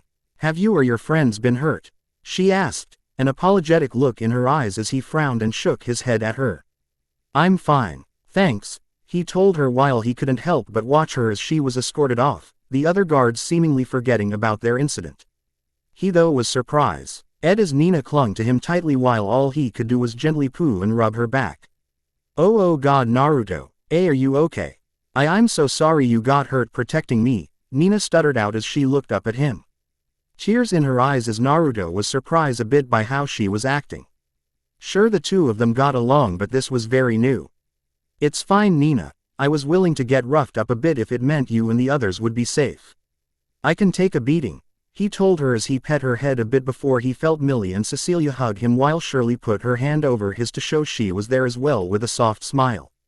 That was so dangerous Naruto, what would you have done if they actually dragged you away? Millie asked as she hugged him and buried her head in his shoulder with Cecilia, who wasn't had worried about him given she knew what he was capable of, hugged his back. Then I would have endured it if it meant keeping you all safe, he said as he rubbed Millie and Nina's backs, the latter clinging tighter to him as he touched her. For now he felt danger had been averted with the only thing left being to wait until Lelouch's plan finished up here so they could finally leave. Back with Lelouch and Asura clone, minutes before Euphemia was taken. As Lelouch and him stood in the penthouse that Kusakabe had claimed as his command center, Naruto held back the urge to frown as the aura of superiority the JLF had was really annoying him. So you have no intention of joining me? Lelouch asked, having tried to tell them how their actions would not help Japan when done. Like this, remove that mask and reveal your real face to us. It's disrespectful not to, both of you, Kusakabe demanded, making Naruto frown as he crossed his arms. Before we do, Lelouch said, speaking up first before Naruto had a chance to say something. I'd like to ask something. What exactly do you hope to accomplish by this action? He asked, wanting to see what his Gyos command would be depending on the man's answer. Gain attention. I want this country and the world to know that the Japanese aren't dead yet, Kusakabe said as Naruto scoffed. And what a wonderful way to do so. Show the world the Japans are willing to take innocent people hostage and throw others off a roof. All you are doing is reaffirming how Britannia paints you as savages, Naruto said, putting his hand on Lelouch's shoulder to get him to step back. Don't use your Gyos, he told him mentally as Naruto stepped closer to Kusakabe. You are merely copying what Clovis did and what Cornelia tried to do, massacre the innocent, Naruto told him with anger in his voice before a knock came at the door. I brought the hostage that I radioed about earlier for the lieutenant colonel to see. She claims she's Princess Euphemia, the and on the other side of the door said as Kusakabe smirked. There's no point talking anymore, he yelled drawing his sword as he attempted to jump over the table only for Naruto to appear crouched on it and hit him with a strong palm thrust that sent him flying over the couch and into the wall behind it. Naruto didn't let Kusakabe have any time to react before Naruto unsealed the ever-familiar SWO. Rode Kubikiribocho and appeared beside Kusakabe, slipping the man's head through the circle near the top. Before using his other hand to push it into the wall enough to keep Kusakabe from moving. He reacted quickly, throwing kunais at the three other soldiers in between the eyes to kill them quickly before they could even point their guns at them. Now stay still and maybe you'll keep your head as He inside of that circle is as sharp as the rest of Kubikiribocho, the decapitating carving knife. Now tell your men to let Euphemia in, he told the shivering man as his fight had quickly left him, He didn't blame him considering his current situation. Let her in, Kusakabe told them, the door opening as Lelouch drew his gun once the other JLF members noticed their comrades' dead bodies. Quote, I recommend you not trying anything, Lelouch told them before gunshots went off in the hallway, the other members of his group injuring them once Euphemia was inside via his orders. Now Euphemia, please step inside. We have a lot to talk about, he told her as she walked in. Euphemia kept a calm look on her face despite the dead bodies and the man stuck in the wall with a massive sword keeping him there. Don't worry, you won't be hurt Euphemia, Naruto told her, trying to ease her worries as he stepped over the toppled couch, fixing it before walking over the table and back over towards Lelouch. I am surprised you sacrificed yourself so easily for the commoners. You really haven't changed from what I heard of you, Lelouch told her once the door was closed. I hear you are the sub-viceroy now, he added. making her frown as she nodded. "It's not an appointment I'm happy with," she said before she watched the hooded man nod before turning towards her. "It is because your brother was murdered, and while that is sad, I urge you to not mourn too deeply. That man ordered the deaths of all the innocent people in Shinjuku, all because some little project of his got free. It was a monstrous act that your sister sadly tried to copy in Saitama," Naruto told her, making her frown as she looked down at the floor, clenching her fists. Though it wasn't out of anger but more sadness for that being the reason behind things. "Plus I have to admit him being an offspring of the Britannian Emperor was also a major part of it, just like you," Lelouch said, pulling his gun back out and pointing it at her before the gun was knocked and grabbed from his hand. "That is enough, Zero. I won't let you harm her. Taking out Kusakabe's men is one thing, but this is another that I can't agree with is Euphemia isn't anything like her siblings," Naruto said, frowning at Lelouch for being so willing to shoot a woman who had stepped into danger to protect innocent hostages. "Fine. I'll let her be," Lelouch said, frowning at how Naruto had acted out like that.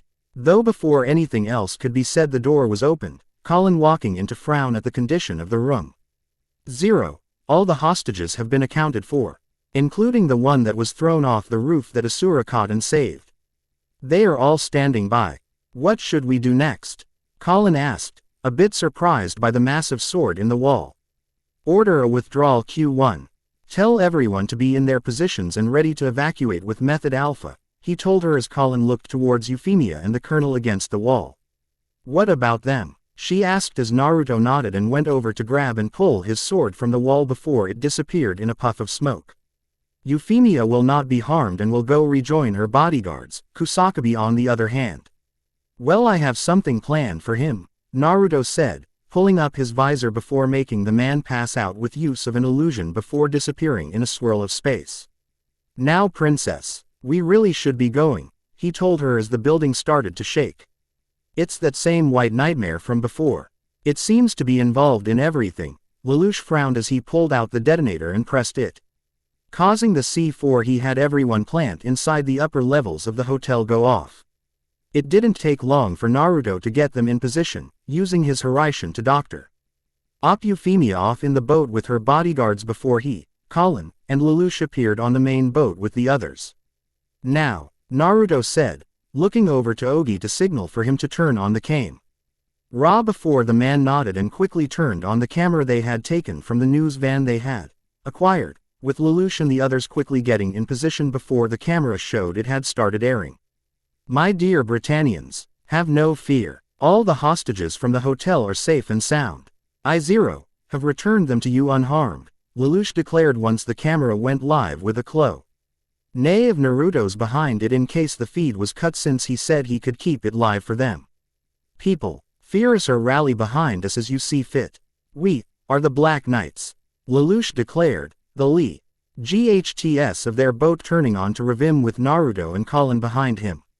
"We the Black Knights stand with all those who have no weapons to wield, regardless of whether they be Japanese or Britannians. The Japanese Liberation Front cowardly took innocent Britannian civilians hostage, and if not for my personal knight Asura, who caught those that were tossed, then they would have executed them all. It was a wanton and meaningless act. Therefore they have been punished," Lelouch said, motioning to the side before the camera moved to show Kusakabe bound in ropes before panning back to him. Just as former Viceroy Clovis was punished for ordering the slaughter of countless unarmed Japanese in Shinjuku, including children and elderly. We could not stand by and allow such cruelty to be carried, and so we made him pay for his actions. I will not repudiate battle on a fair and level field, but neither will I tolerate a one-sided massacre of the weak by the strong. The only ones who should kill are those who are prepared to be killed. Wherever oppressors abuse their power by attacking those who are powerless, we shall appear again. No matter how might or how formidable our foe may be," Lelouch continued, knowing his words would create ripples that would evolve into a tsunami with time. "Those of you with power, fear us. Those of you without it, rally behind us. We, the Black Knights, shall be the ones who stand judgment of this world," he finished, declaring his new group's way of things before the lights died down and smoke started to fill the deck of the boat. "Now Asura," Lelouch sighed, Before one by one they filed into another one of his black portals, leaving Kusakabe on the ship to be found. With Millie and the others. The clone of Naruto sighed as the smoke died down, Nina STILL clinging to him a bit as they had ended up being put in the same rescue boat as Euphemia. It's okay Nina, they are gone it seems, he told the shivering girl as the smoke died down and boats from Britannian military started coming to get them out of the lake. Princess, I'm glad to see you are okay, Naruto told her with a smile. If you had gotten hurt because of standing up to protect us I don't know how that'd make me feel, he added, making her smile back at him sadly a bit.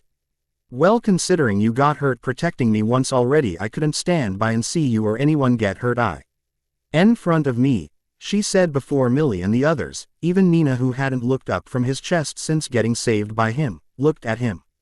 Naruto, what is she talking about? Millie asked as Naruto rubbed the back of his head. Well, you know the girl I protected from a bullet. That was Euphemia and it was actually a piece of shrapnel from a chaos mine. He came clean, figuring if Euphy brought it up he could come clean about it. The looks of shock from the girls, sans Cecilia who was sticking close to his side, told him he'd have a lot to talk about later. Before they could ask anything though, a Britannian boat with Cornelia on board pulled up alongside them as other boats were helping the other former hostages. They were silently allowed on board as Euphemia walked off with Cornelia to the inside of the boat while they were left on the deck of it. The trip back to shore was quick with them getting off first, Nina finally letting go of him once on solid ground, before a throat clear. Got their attention to see two men standing behind him. The men were clearly soldiers given their uniform and high-ranking ones from the looks of things. The slimmer of the two had black hair that was pulled back in a ponytail with glasses while the bigger one was rather muscular and tan with combed-back brown hair. You are Naruto, right? The bigger of the two asked as Naruto nodded. Yes. Is everything okay? Naruto asked, wondering what was wrong to get them to come to him like this. Everything is fine but Princess Cornelia and Princess Euphemia wish to speak with you. It won't take all that long, the glasses wearing one told him before looking back at the others behind him. Don't worry, if a crowned princess is asking for you then you can't keep her waiting. We'll wait for you, and get our luggage while you are off, Millie said with a smile before Cecilia gave him a smirk that confused him before they walked off. Right this way boy, the bigger man said before motioning for him to follow. Which he did until they wound up in front of the G1. Good, you found him, Cornelia said as she dismissed some officials who were around her. You two may go as well, she told the men, him bowing to her before leaving him alone with the two princesses. So you are the man who protected my sister in Shinjuku, Cornelia said as she looked him over, her eyes steely as she inspected him. I watched the footage of the event from the Nightmares recordings. I have to say your speed was impressive. It also came to my attention that you hadn't been rewarded for it, she told him before her eyes met and stared into his before turning away with a smirk. Being a viceroy and princess, let alone sister, I can't let this stand. So that is why, with the suggestion of Euphemia, you are ally invited to the opening the beach resort created by my late brother Clovis. You may invite as many people as you wish just please ensure they are respectful, Cornelia told him, her arm crossed under her chest as she looked back at him. Wow, thank you Princess Cornelia and Princess Euphemia. That's really nice of you both despite the fact I never really expected anything in return, he told them. Rubbing the back of his head with a soft smile that made Euphemia smile at. I know Naruto but still, after everything you've been through with Shinjuku and then this, I felt it'd be a nice way to make up for it all, Euphemia said as she smiled and put her hand on his arm. You will be listed as our guest so there shouldn't be any problem. What I'm more interested in is your actions that day, Cornelia said. Interrupting her sister and, after a quick look, made Euphy pull her hand away with a slight frown. You were fast and calculated with how you moved her out of the way and shielded her, it reminded me of a soldier. I know of your family, having given you a background check after Euphemia told me about you, and it makes me wonder if you have training, she wondered, looking to him for an answer as he frowned a bit. I've trained ever since I was a kid. I insisted when I was young as I mainly wanted to be able to protect others and defend myself, he told her as it didn't surprise H. I am that a soldier like Cornelia was able to notice something like that. It more worried him about where she was going with this. Have you ever been interested in the military? I'm certain with your skills you could get through training easily and who knows, maybe work in protecting Euphemia, Cornelia said, looking him over again before he sighed a bit. I'm honored at the prospect of potentially being able to keep Princess Euphemia safe, but at the same time I'm not sure if the military is for me, he told Cornelia, looking her in the eye as she stared back before she smiled slightly. Well, if you ever change your mind and do enroll, just mention my name and I'll help speed things along, Cornelia told him before looking at the time. You can head back to your friends, but just know you and other people who were taken hostage will be given transport back to your home, which in your case I believe is Ashford Academy. The opening happens in 2 days and transport will be readied for you.